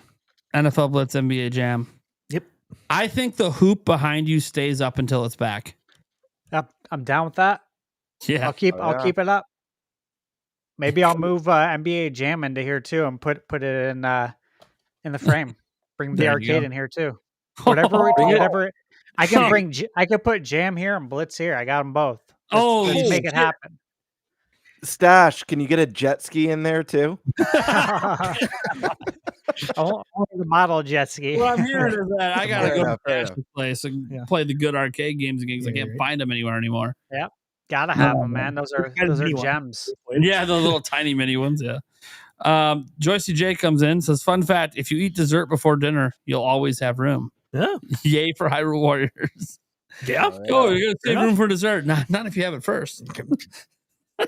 I see no why. Michaela does the same thing. She'll try to give me dessert. I'm like, I'm literally like, chewing on a burger right now. I can't do that. It's out of order. If we all go to PAX West and we go out to dinner, we just got to try the whole, hey, you know what, guys? Can we see the dessert menu first? Right. That's our appetizer. That's our appetizer, yeah. That's so stupid. You guys like to start with some appetizers? Yeah, we'll take the sundae and the big ass brownie. Get your little chocolate souffle, please. Thank you. Yeah. Oh man, the restaurant would be so confused. Rax32 at 2013 says Chrono Trigger this year or next year? Next year. This year is the 30th anniversary. I'm gonna say this year. Yeah. I mean the remake or the 3D, the 3D kind of 3D. I'm thinking HD 2D. Yeah, that thing. Yeah.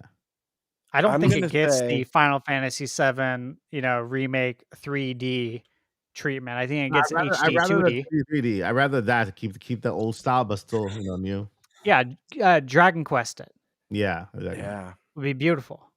The crazy thing is that they don't even have to. Like, dude, when I think about like a pixel game that stands the test of time, Chrono Trigger is perfect. They could give me the same Chrono Trigger and just orchestrate the music. Like that could be the fully upgrade. Orchestrated would be sick. Yeah. Oh my God. Don't you literally travel through time in the game? Yeah. Like give it Octopath Traveler, graphics or like the Dragon Quest. And I think people Dragon Quest did that thing. Yeah. Dragon Quest did the thing where you could have the 3D or the pixel, right? Didn't they do that for one of their releases? Yeah, Dragon Quest 11S did. Yeah, that's right. The They could do S something like version. that. Would be they sick. gotta add some good voice acting too, because that game calls for voice acting, like really good one. Yeah, that would be nice too. Man, that's a game I dream about. Like that's a bucket list. Are you remake for me? Are you pixelated when you dream about it? Is it? Yeah, I do. I do dream about it pixelated. So you I are dream about the pixelated? HD 2D with like some nice pixelated lighting, like Yeah. they did with Octopath. No, really, like some nice particle effects mixed in with the 2D. Like they could do some really nice stuff. I'm very excited at the idea of it. All right. I'm moving on to the next question. We're done with that one. Demonic Brawler. Will they make a Switch 2 edition of Mario Maker 2 with new mods, whatever, and items and added in mouse support, or will they just do a Mario Maker 3? No. I think there could be an update that adds mouse support, but besides that, I don't really think they're going to do a whole lot. Mario Maker 2, I feel like Nintendo probably felt like was a sales disappointment. I don't think it sold as well as they thought it would, especially considering how well 1 sold, but 1 was on Wii U. I think if they do another Mario Maker, they're going to do Mario Maker 3D and let you make like N64 levels and Sunshine levels and stuff. That'd be cool. That would be something that would reinvigorate Mario Maker. And of course, they're going to incorporate that mouse feature. I mean, that's the perfect. Yeah. I definitely think it's possible we'll get a Mario Maker 3. I think the first Mario Maker suited the Wii U so well, obviously because of the gamepad. I don't think there was anything inherently I don't know about the OG Switch that really lent itself to a Mario Maker game, whereas the Switch 2 having the mouse mode really changes the game. And what I think would be really cool is obviously they get rid of that new Super Mario Brothers style, throw in the Mario Wonder style, and let you play with Wonder, like the Wonder mechanics in a Mario Maker could be really, really cool. Customizable Wonder mechanics. Mario Maker already has all the weird stuff with like the cat paws and all the goofy stuff. They could do a lot of awesome stuff with the Wonder Flower stuff. Dude, or the Wonder Seeds. I mean, obviously, that's like a no-brainer to add Wonder into it, and the Wonder Flower. Trying to use the Wonder Flower and let's say a Wonder Flower into an NES game, what it will do there, right? It's kind of like absolutely. They do a pixelated like acid trip. Yeah, I love it. All right. Yeah. You know what's up? This was to make me drink the beer earlier. Thank you so much, Demonic Brawler, hitting the streak. Indie Mania 2025. We got 2 of the hosts here. Yeah. You guys hyped? The most. Thank you. You guys know what's up. I don't know what the hell's going on. I'm just watching. Yeah, and maximum pumpage too. Yeah, when is it again? I probably got to add to my stream schedule. You know what? I'll drop the date right now. It's gonna be on June 26th. June 26th. Oh, there might be a Nintendo Direct around that time. Well, hell yeah! If it is, then we'll cancel it. We'll the Direct, not the Indie Mania. Cancel the Direct, not Indie Mania. We're aiming for June 26th. We'll release an official announcement later on. But yeah, right now what we're doing is looking for 100 streamers to join our show. So I'm just putting it out there. If you are a video game streamer, like Mr. Stash up here, Stash is gonna be a part of. He's one of the co-hosts here. Like Nate back there in the like Eric right here. Eric, right there. I ain't no streamer. And, like the bird, like the great bird down here. If you are a streamer and you're that good looking, you know, like these guys here, then yeah, we invite you to we invite you to stream Indie Mania. You can go to indiemania.net and just sign up as a co-streamer. You'll get some perks, digital codes and stuff, and it'll be cool. All right, there we go. Demonic Brawler. I want to see Thunderstash and Gamebird video game. Are you talking like an angry video game nerd style video game? Yeah. By the way, I finally played the AVGN video game at PAX. It's mega bad. It's awesome though, right? Yeah, it's fun. I'm like, dude, I'm like, wait a second. Can I power? I can power. This is fucking Mega Man. I enjoyed it. Yeah. I thought it was funny. I had a good time with it. And I plan to play the full version and review it when it comes out. I'm just I'm like, oh my god, it's literally just Mega Man. This is sick. Yeah, right. It's funny. Like it's legit. The dialogue's funny and the enemies. I'm like, what the? Because like I'll be honest with you, I didn't consume AVGN content. Like Sure. I know about the popularity. I've seen a few things and it's funny, but I just wasn't there. I think you had to be there to really, I guess, enjoy it all. So I was surprised by some of the enemies in that game. I'm like, what? It's by PM Studios, right? PM Studios? Retroware. Wait, Retro. Yeah. Actually, I just talked to PM Studios today. Yeah. Yeah, I did. I was emailing with them. They just hooked it up with a review code for a game I can't talk about. It's coming out at the end of the month. Well, they are part of Indie Mania, so I know. So the question is, Dash Man, how do you and I get a video game, man? You know, I'll be honest. The people want it. I've never thought about it, and as soon as I read that, I was like, "That's a great idea." Go on X. Like, it sounds great. Game. It sounds great. It sounds like a really fun game too. I can make the pixel for you guys if you want. Okay. Yeah, please. You know, the street I grew up on, like no joke, the street I grew up on is Thunderbird. I swear to God. Yeah, dude, it's perfect. It's literally perfect. You guys were just see, look, the power of manifestation. Can I have to, Game Bird. Well, I have to say that's funny because the street I grew up on, I'm being serious. I grew up on Thunder Drive in Oceanside. Really? Yeah. I thought you were on Thunder Drive Prime, and I was gonna be Jesus fucking Oceanside in Cali. Yeah, that's where I grew up. Oh, yeah, I used to drive by there all the time. Really? When I worked out there, yeah. Oh, sick! Yeah. Yeah, you know, I worked in San Diego and in Monterey. So. Oh, cool. Yeah, yeah. I lived out there for a while for work. I was born in Los Angeles. Sorry, Nate. Well, just let me say my piece. But I grew up from like middle school through high school and stuff in college in Oceanside. Yeah, so I lived in Ocean Beach in San Diego. Yeah. We should hang out sometime. I know. Yeah, we should, man. Yeah. Apart, but we should talk more. This is nice. We should talk more. I really thought you were going to say you grew up on GameStash. Oh my God. That would have been because of Thunderbird and then GameStash. That would have been GameStash. Yeah. I thought you were maybe going to do that too. Yeah. But you really grew up on Thunder Drive? Yeah. That's awesome. Thunder Drive. Yeah. That's funny. Right off College Boulevard. My friend asked me where I was going to be picking up my Switch pre-order from. Yeah. And I was telling him that I was trying to pre-order it at Best Buy on Thunderbird because it's the Thunderbird location, and it's a little sketch. It's a little sketch, but I was like, I feel like I have to because that's the street I grew up on. You know, like you kind of have to do it. You guys were neighbors the entire time. Would have known. We were at the same E3 together. We didn't even know. We all were at us. We literally were all there. Yeah. Katsuna84.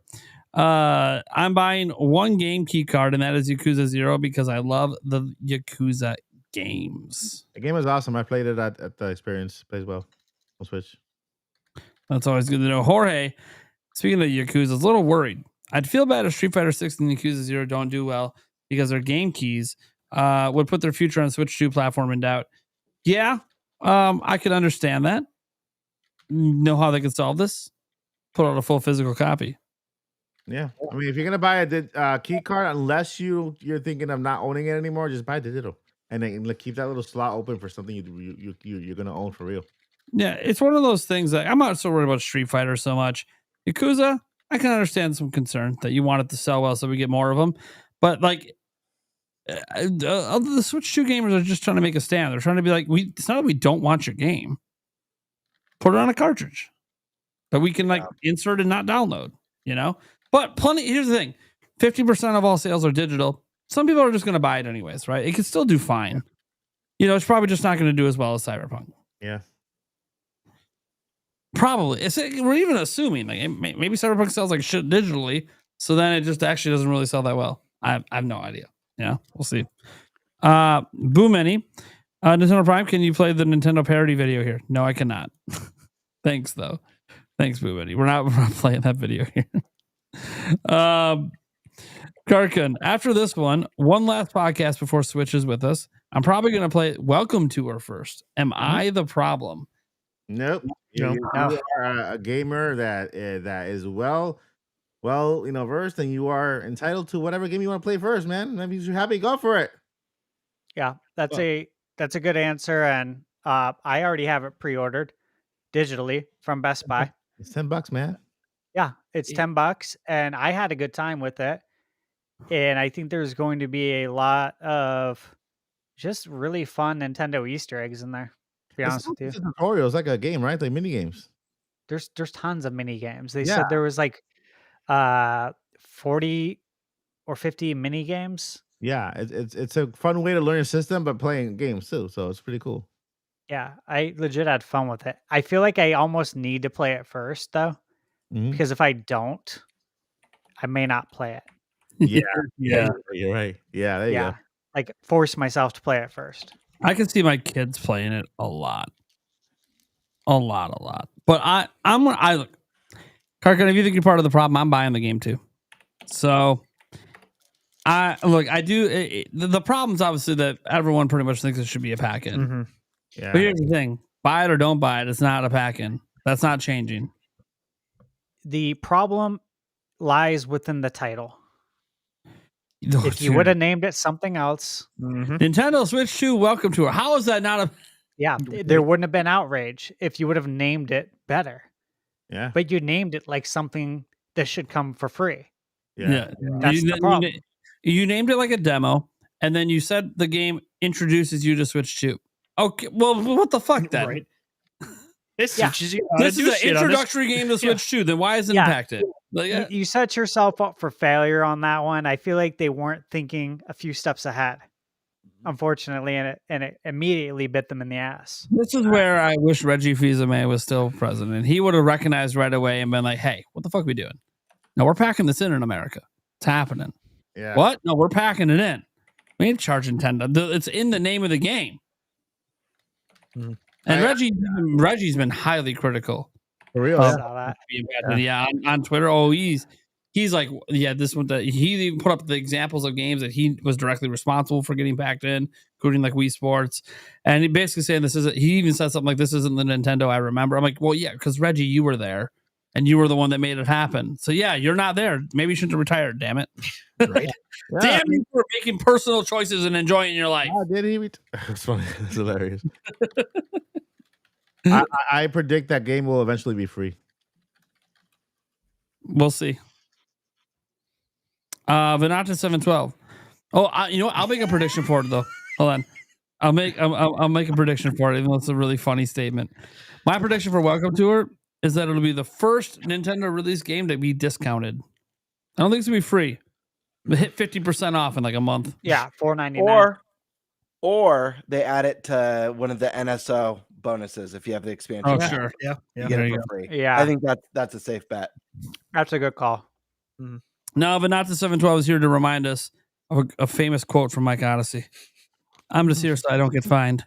Mike Odyssey, 2025. When did I say that? You like did it 10 minutes ago, dude. Yeah. 10 minutes ago. Yeah. You say it every 5 minutes. Every other time we call on you to talk, it comes out your mouth. What did I say? When did I say it? Why?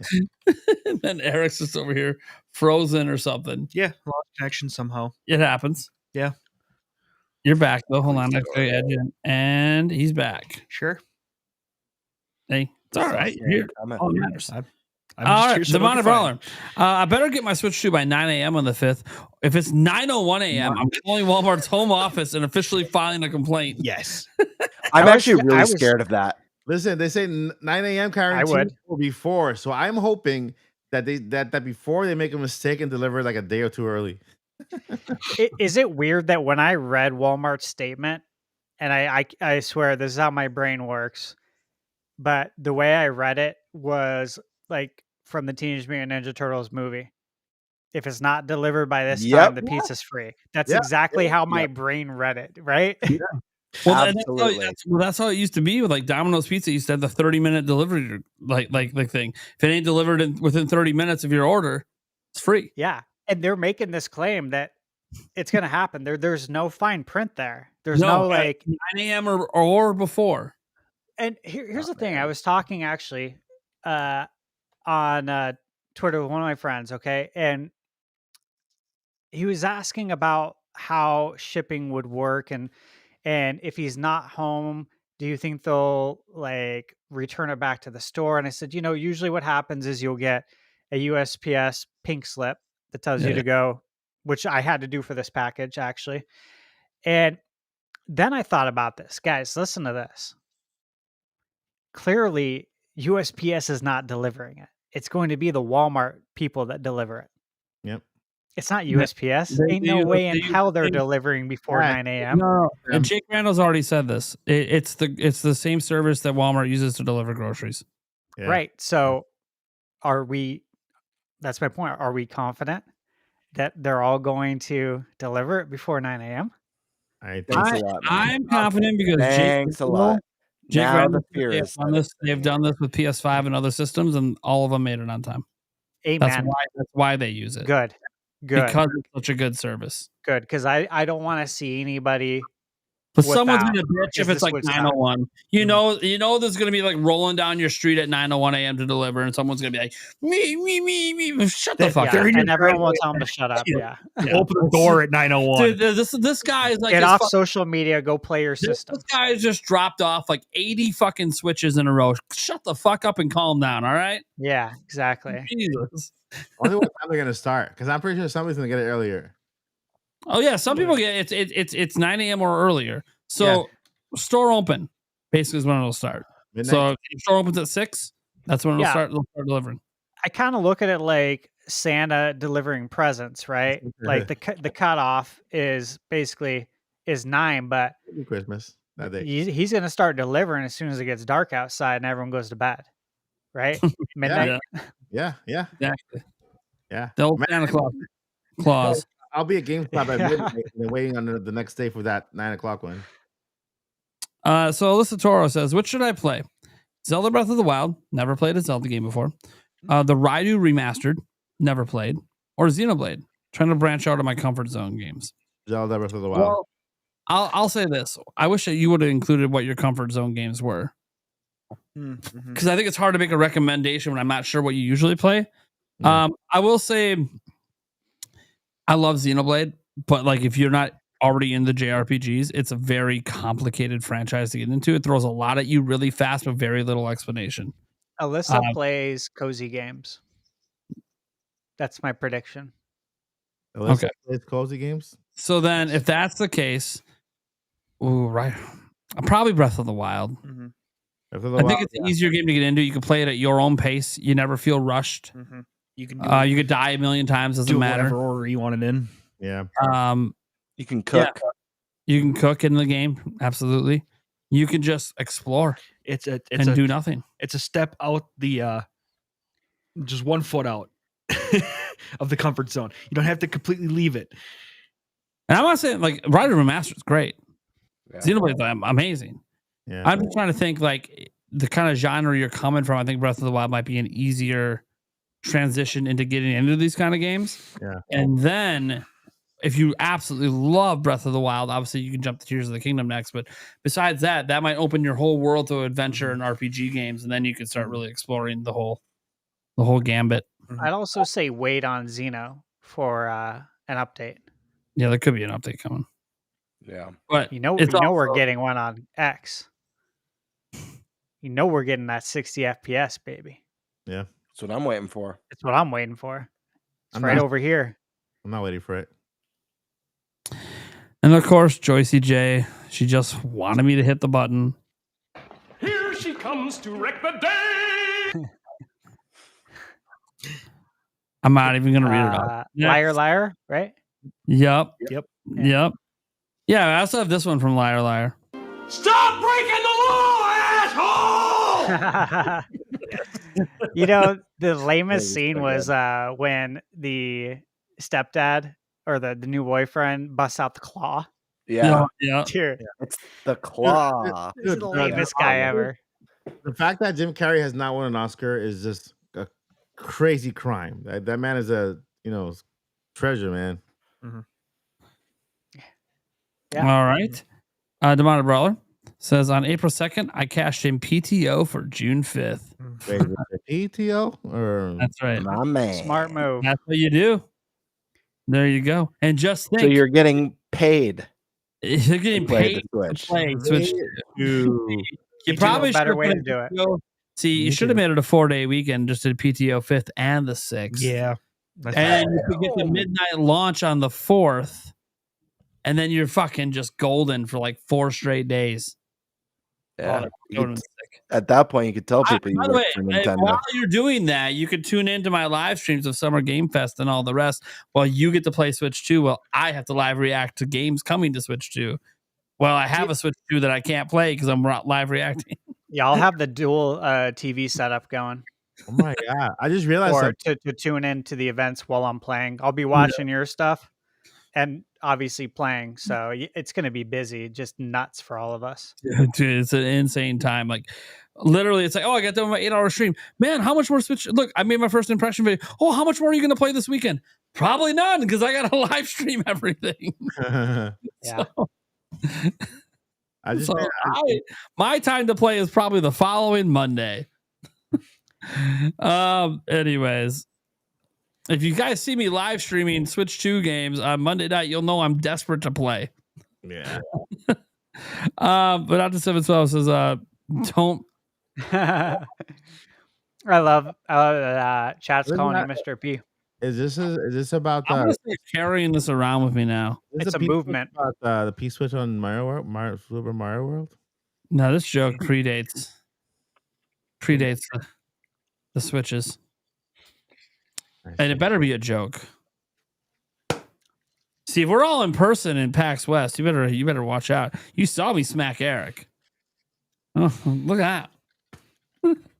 As if it feels. Guys, by the way, people in the chat thought I was like had a paddle and I'm just beating the guys. It's a fucking wrist rest. It doesn't even hurt anything. No, I'll be honest. At first, I thought it was a paddle as well. Yeah. I was like, I don't even want to know. Memory foam wrist rest. It doesn't even hurt. Like I'd have to really wind up hard for it to even be a little bit of a pain. I really didn't even realize he hit me. Yeah, I know, but I knew it would make the bop sound, and everyone in the chat's like, "Oh, that was a good bop." I'm like, God, dude. I mean, I'd have to fucking wind up super hard to make this even feel this fucking thing. He turns to Eric, right? It looks right. Eric sweating and scared. Yeah, I didn't feel it at all. That's it. This time, side of the face. You're right.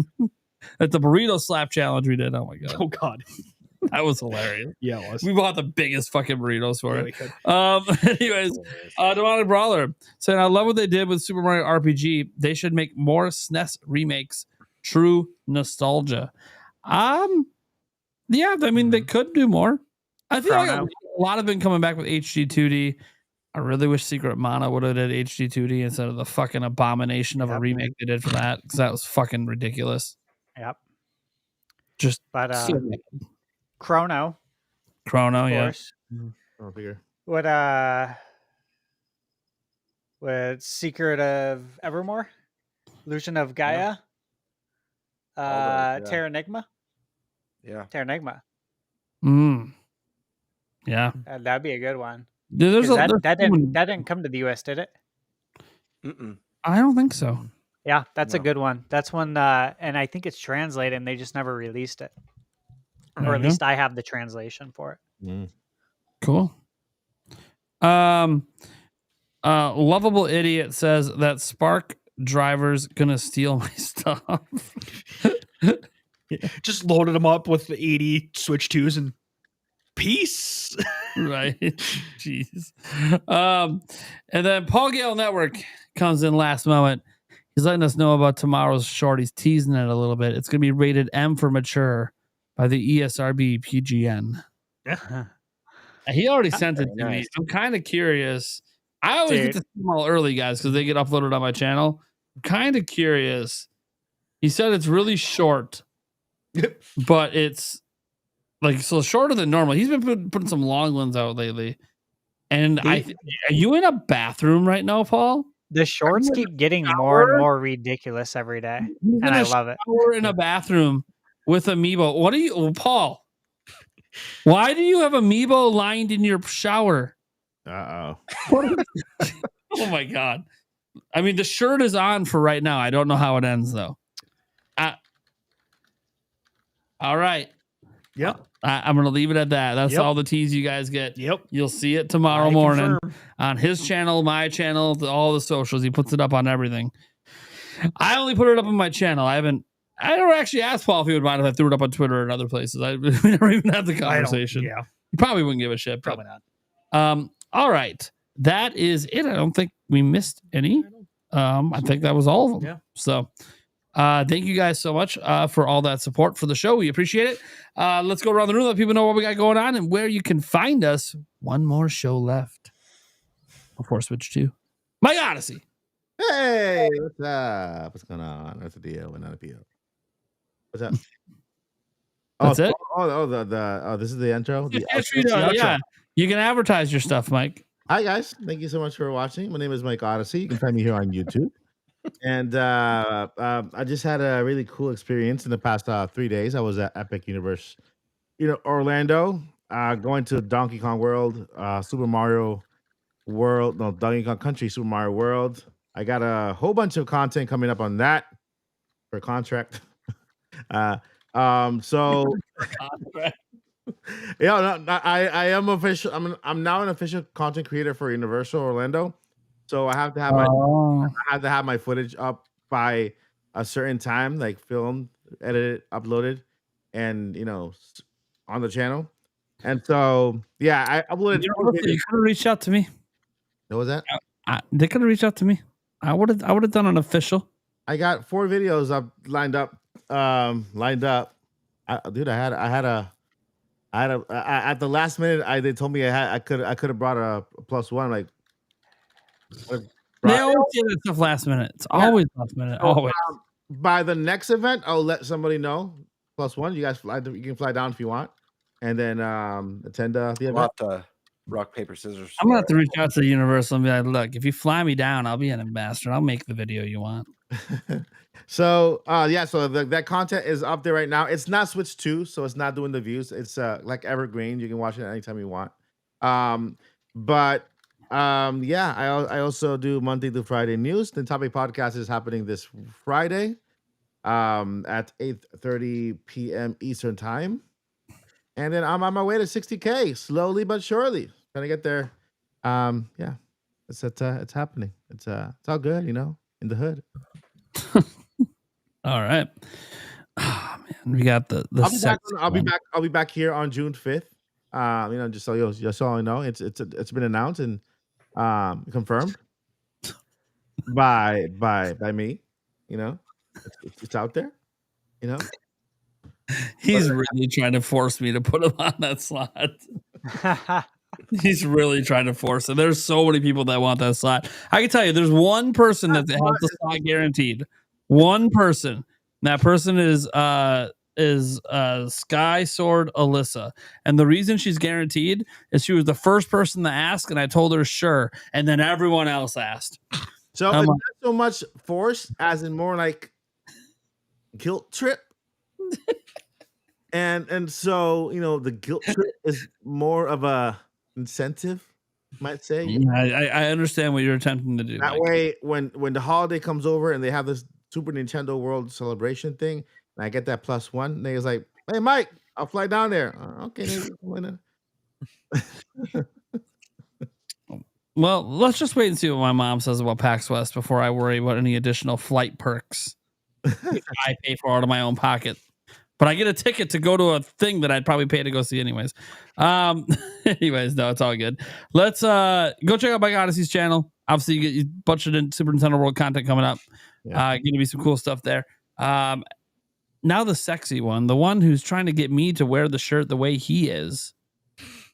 Gamebird Classic. Hell yeah, brother. Yeah, you guys can find me at Gamebird Classic here on YouTube. I make Nintendo content. Content hasn't been rolling out the last few weeks. I've been busy working on this intro, but I do have several videos planned. I'm also working on a couple of collaborations. Talk behind the scenes with Stash Man on a collaboration. Also, another YouTuber. Something a little bit different, but something that I think will be a lot of fun. So guys, definitely stay tuned. Check me out. I'm inching my way to 2K subs. Let's do it. Guys, Let's do we're it. getting there. I wanted to get there by Switch 2 launch, but we got less than 2 weeks. I don't think that's possible. Unless you people make it happen. Do it right now. Power's in your Right hands. now. Well, you know what? Hold on. Let me help you out. If we get to 2K before this video ends, I'll take something from my stuff there to give away. Maybe like an app, like a Super Nintendo World wristband watch. This video ends 3 weeks later. It just never hits end stream. We all just walk away. Based on how many people we have here, there's 334 left right now. I mean, that would almost get them there if everyone subscribed. Almost. Well, what I can tell you guys is I'm sorry for the slow drip of content, but I promise you, once this intro is done, my bad. No, it's not your bad. We haven't talked about this, but I feel like maybe a nice little 15-second outro might be nice for the channel too. Something I've been thinking about. We'll see. Care of my so it's the whole package. You know what I mean? I didn't even want to bring it up because I know you've been like not making your own content because you've been working on this. I'm like, yeah, an outro would be great to go with it. Fuck. This podcast is as important to me as my own channel. Yes, I want to grow my channel. Yes, I want to get more consistent with the content, but the value from this show and hanging out with the fans, and more importantly, building relationships with you guys and developing the friendships and just having such a sick group and sick guests on, it's equally as important to me. I look sick, but guys, I'm not sick. I'm pretty healthy. Mike, I'm talking. For the love of God, I am talking right now. I'm kidding. But yeah, check me out, guys, here on YouTube, Gamebird Classic. You guys could also find me on Twitter at _Birdmaster. There you go. Remember, you go to him for all your stick fix needs. Mm-hmm. Hell yeah. The Spice Lord. Yep, I'm here and on our Clips channel. There you go. The what? He's even so committed to the podcast. His username now has the Nintenbyte Podcast in it. Mm-hmm. There you go. I've been noticing a couple comments he makes. I'm like, dude, you're commenting more on here than you do anywhere else. Yeah, that happens. Yeah, I mean, he doesn't send a lot of text to me every day. He sends a lot of memes and videos to me. I do 100%. a lot of them. I do. And then we get to the Stash Man, who makes me jealous with the arcade cabinets I didn't even know he had till today. How are we doing? Great. So, okay, yeah, you can find me on YouTube at Thunderstash Gaming. Everywhere else, Thunderstash Gaming, and then Twitter, Thunderstash_YT. And I just put out my 100K subscribers video today. I haven't read the comments yet. Video. I'm going to read tomorrow. I'm going to read and reply because I want to make sure I was prepared for the podcast. But again, check that video out. I kind of explain how it all went down, the story. And again, I want to thank everyone in chat. Thank you for the help. Can't do it without you. And thank you to all of you guys. You guys have all been a part of this. Prime, Eric, Gamebird, Mike, you guys have all been a part of it. Mike, I've been on your podcast. The podcast has, it's really been great for me. I joined because I had a lot of fun with you guys. That was why I did it, because I really liked it. And it was something I look forward to every week. I did not join for any other reason. It was, you guys know that I legit just had a great time. But I think it's helped a lot in ways that I couldn't have imagined, honestly. So thank you. I appreciate you guys. And again, could not have done it without you. And I do say that in the video, but Yeah, thank you again. Now, for what I have planned, there's a lot. The content schedule is heavy. It's heavy duty. There's going to be a lot of heavy lifting. It's going to be like what I did for the Switch 2 experience, but like times 2 or 3. I don't know how I'm going to do it. I don't know how much sleep I'm going to get. I'm going to give you guys my all to deliver, the impressions on everything, right? And so it's going to be heavy duty, but I'm hyped for it. It's going to be the biggest challenge for me that I've had yet with YouTube. So tune in to see if I succeed or fail at that. All right. Man, how do I follow something like that? Guys, to put in perspective, like this 100K journey for Stash, like the first show he was ever on with us, he was at like 600 subs. Like, just, nobody really knew who he was, but we enjoyed his energy and his charisma, and he was always on time. That was the biggest thing on the Nintendo Prime podcast, is that he was one of the few guests that just never was late, always there when he was supposed to be, and added to the conversations in ways that was kind of surprising, because a lot of people that you bring on that are that small don't have the confidence. It's usually the biggest thing is the confidence to be on camera in front of a larger audience than they're accustomed to. That's the thing. It was a much larger audience in his channel. And you just, I don't know. It just worked. So when we had the conversation for the Nintenbyte podcast behind the scenes, me, Eric, Andres and stuff, we were talking, we're like, man, who's the perfect guy? Jake Randall's walking out. We're rebooting the show. Who's the perfect guy to bring in? We had a lot of interest. Mike was one of the people we considered. We considered a number of people. And it just kept coming back to Stash, being like, dude, we're just reviewing the footage. It's like, Stash is the guy. Mm-hmm. I really hope he says yes. It was a very short conversation. It was literally the moment I even just mentioned it, you're like, I'm in. I'm like, Jesus, you don't even want the whole pitch. You don't even want the whole spiel, the whole rigmarole. You're just in. Okay. And yeah, Thanks, watching your channel explode pretty much from that moment on. I'm sure the podcast helped in some way. I don't know, because we do the promotions and people got to see who you were.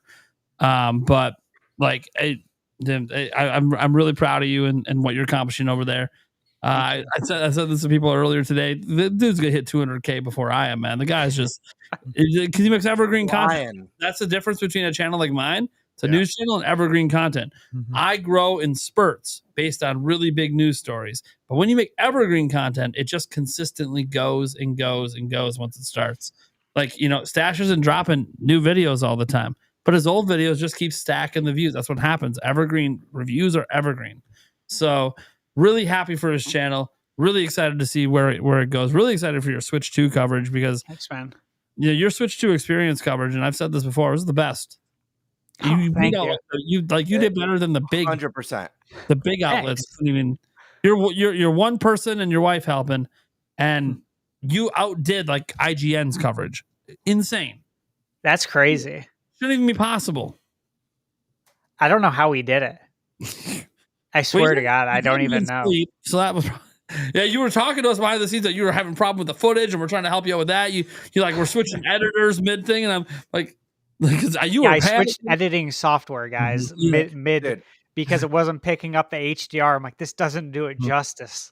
Yeah. So we're trying to help you as much as we can to like be like, oh, you want to get this stuff out, and then you made it a point, dude. The big outlets have fuck all right now. I got to get this out now. Mm-hmm.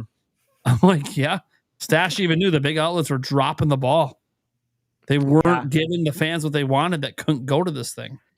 Well. This was that was a golden opportunity, because again, I signed up for every location for every time. I didn't get selected. And then I get an email a week before saying, hey, a spot opened up. It was like, oh shit. Like, and in New York, right? This was a godsend. Yeah. New York, the very first one too. And I had never been there. Yeah. Crazy, man. I was worried about getting lost. I had a friend named Kevin who got lost in New York, I think back in like 93, and I was concerned about it. Yeah. Did you find him at the Christmas tree? Yeah. I actually found him by the pigeon lady. Oh, okay. That's the first one I looked for. But no, you know what? here's the thing though. Little music at the end. We have another, like, that was a golden opportunity, but we have another one now, which is why I'm like, this is why I'm going so aggressive on that content. It's because, you know, the media is not getting it, apparently, right? That's what we talked about. Day Yeah, one. the media is not, well, they're getting the system, but they're only getting it like a day or two before, so they won't have like any content ready. And then with Thor Game Fest going on, they're gonna be like very that's the thing. That's what the big complaint was, like, yeah, we got a couple days to work on stuff, but we're not really gonna have anything ready yet. And then all of a sudden, Summer Game Fest, and now we got to shift.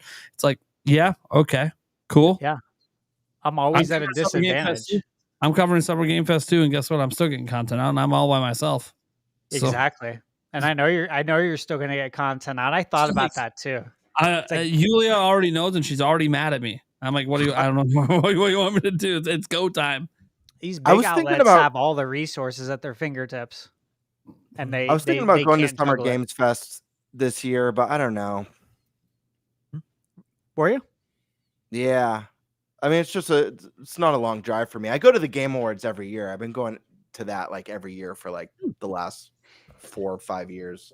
You know, I considered going to that last year, and I mentioned it to Michaela. A great show when I was talking to her about PAX, and I was like, you know, maybe this is the year that we all end up going to the Game Awards with the group. Yeah, if you guys ever go, let me know. I go like every year, so I'll be there. That's right. We got to talk to Paul Gale. Maybe get us looped into the after party. Yeah, that would be cool. That'd be sick. I know he gets into it sometimes. So, oh man, that'd be awesome. Well, all right, guys. Well, I'm Nintendo Prime. You guys know what's up. If you don't know me because you're seeing me on other channels, you're hearing me for the first time, or the Nintenbyte Podcast came up for the first time because we apparently are one of the top Nintendo podcasts in the world. Don't know how the hell that happened, but we ain't number one. So we got to keep climbing. That's right. Not More yet. work to be done. Nintendo voice chat coming for you. Nintendo podcast. Yeah, you're gonna Nintendo the fuck out of here, and we're gonna your days are numbered. Yeah, beat them up, coming for you. Yeah, and Topic is coming after you too. Whatever. The top is coming for my ass. So, all right. We're coming for you all. No, but seriously, we are trying to grow the show. We'll see what the next steps are for it. Obviously, we keep doing our thing. It keeps growing. We'll see what happens after Switch 2 comes out, because then we get into more impression stuff. But there's also going to be a flood of news. That's a crazy thing about June, is that you think things would slow down, and nope. It just gets crazier, and then there's probably a direct. It's go time. You got to be like, here's the crazy thing about this podcast, guys. It's a little over a year old. Right, we're still within the month of when we started it a year ago, and we started it in the worst year of Switch. Yeah, we did. Yep. The worst time to start a new podcast, where there's fuck all going on for a year that people really care to talk about. And yeah, here we are, one of the largest channels, and now just imagine what the next years are going to be when it's a whole new generation with all the big games still to come. Mm-hmm. Did I make that logo? Huh? Did I make did I make the logo? You inspired the logo heavily. Which one? The logo for the the logo for the Nintenbyte Podcast. So I made the your logo, right? You did the Nintendo Prime one. This one was funny. You and I were fucking around with AI prompts. Yeah. And then I took it to a real artist, and I tried to get them to make some cool shit. They fucking sucked at it. It was the dude. I'm like, I'm trying to pay people, and you guys are fucking sucking really bad. So then I'm like, you know what? We're gonna take this prompt that we got, that you and I got, and then I took it to Andres Restart, and I said, we got to make this like usable and not look like it's made by AI. But hey, there you guys go. Nintenbyte Podcast originally inspired the logo by AI. I hate it, but I tried. I mean, it's a good way to use the tool. Trying to get someone to make a good logo, and they fucking sucked. It was not good. Yeah, it was bad. But it's a good tool to come up with an idea so that you can take that to a real artist, and then they can kind of. Yeah, and they still sucked. Yeah, like, I spent hundreds of dollars, and I'm like, I'm done spending money.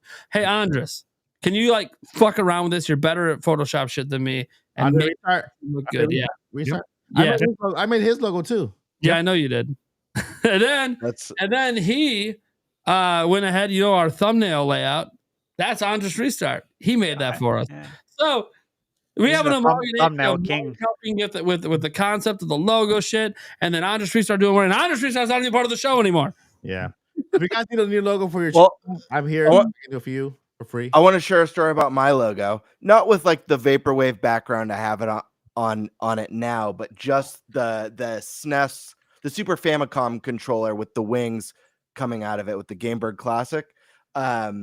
One of my really good friends, he is the lead art designer at Insomniac. Oh, and Nice. I asked him, I was like, hey, will you do a logo? Can I pay you to make a logo for me? He's like, yeah, just buy me a beer sometime. Can I And pay you a beer? made me a logo. I mean, he did it in like 15 minutes, you know. That's awesome. But he's like, will you tell me what you want? And so I drew like with crayons because I thought it would be really funny to submit one in Oh, yeah, crayon. that's what I drew Yeah, in that's crayon good. on like notebook paper You should put on that logo. that. And he just did it up in Photoshop for me. But Oh. I always like to. I also have a really cool back by those first four figures. He drew after Breath of the Wild came out. He drew a picture of Ganondorf with the what do you call it, with the fountain pen and the ink and stuff. Oh, That's like fuck. beautiful. Ah. Do you guys want to see it? Actually, Yeah. Yeah. Yeah. okay. Hold on. Let me grab it. Hey, well, Gamebird grabs that. I want to let everybody know that Mario Kart 8 Deluxe just received another update to version 3.0.5. Oh It Lord. was just released less than 30 minutes ago. What did it add any? General fixed issue where when player creates ghost data for 3DS Music Park stage, after fulfilling particular conditions for the time trials, the data could not be uploaded. It is Jeez, now fixed. that sucks. Oh, okay. So Yeah. if you thought you had a final version on cartridge of Mario Kart, you do not. Which is why I will continue to wait until I buy that final physical version. It's basically key cards. It's basically key cards. Yeah. There Yeah. it is. It's basically key cards. There It we go. is because there's so many updates. I swear to you, that is true. It's perfectly playable without it. Yeah. But Yeah. there's bugs. There's always game bugs. All right, I got to see this thing. Hold on. We got to full screen you. Let's do this. Yeah.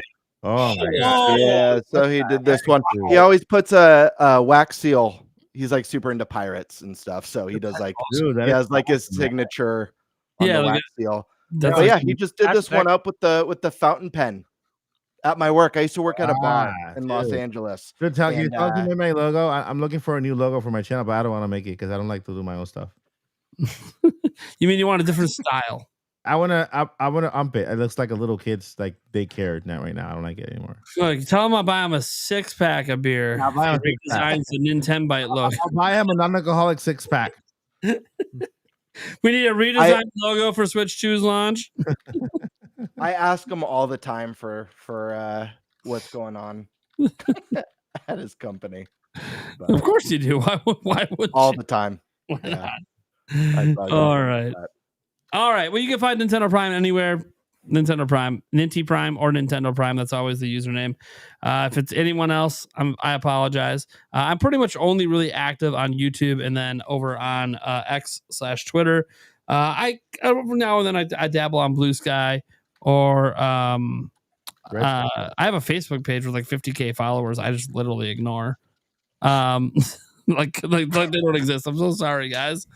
My bad. But anyways, yeah, that's pretty much where you can find me out. This podcast is also streamed over on my Twitch channel as well, which is Nintendo Prime TV over on there. If you want to end up watching on Twitch instead of YouTube, your comments will still appear on our back end if you do, comment over there. But or if you do like bits or whatever, I don't even know if that's even active over on that channel anymore. Anyways, we also have the Nintenbyte Podcast Clips channel. Mm-hmm. Eric did briefly bring it up, but we do have a clips channel. He has got a bunch of clips ready to go. I just got to send them live. I've been still stupidly busy, but you know what? I'm going to start making it part of my morning routine. One of the first things I do when I get into work, send the clip live, get it out of the way. Just like if I can get Paul Gale's stuff up every morning, I can get a clip out. So we'll get it done. We'll get Pretty much all you need is a thumbnail. Yeah, it's pretty much a thumbnail. I edit the title a little bit sometimes, but yeah. Anyways, yeah. So go check out the Clips channel because it's a way to digest our podcast in smaller chunks because we know it's a long show and that's just the way some people prefer to digest podcasts in smaller chunks. Or we got told in person a billion times, Right. people love the long show. Yes, they do. Maybe because we're the longest Nintendo podcast, because there isn't any podcast that runs as long as ours. Maybe that's part of the key that we're so popular. I have no idea. It was so many people that said that we helped them get through their job. Yeah. And life. They just did stress. Overnights. A lot of people that work overnights were like long commutes. Yep. So, hey, all you folks that I know are listening, you're welcome. Yeah, right. Look, we've been trying to get this show cut down to 2.5 hours, 2.5 hours, 2.5. We think that's a fuck. Every time we get close, it just goes the opposite direction. You know what? At this point, the show is what it is because people fucking love it. So why fix what ain't broke? Apparently, no. Make it longer. Make it longer. Like the only people that care are our guests. You know what I think the answer is? 8 hours. No, 8 hours. Variable show times. Yeah. Variable. Nintendo style. Yeah. It's almost like the showtimes are variable. Sometimes it's 3.5, sometimes it's 4.5. Every now and then it's 2.5. Every now and then it's 5. Yeah. Right. All right. Yeah. You guys are awesome. We'll catch you same time next week. Same day next week. Can't say that for the week after, but we'll talk about that next week. I usually tease our guests for next week. Next week we have Demeech coming on for the very first time. And then we have Mr. Robot Joe coming back and Favlam. So we got kind of a bigger cast next week. Everyone's excited to get in for that final Pre-Switch 2 show. All right, guys. See you next week. Later.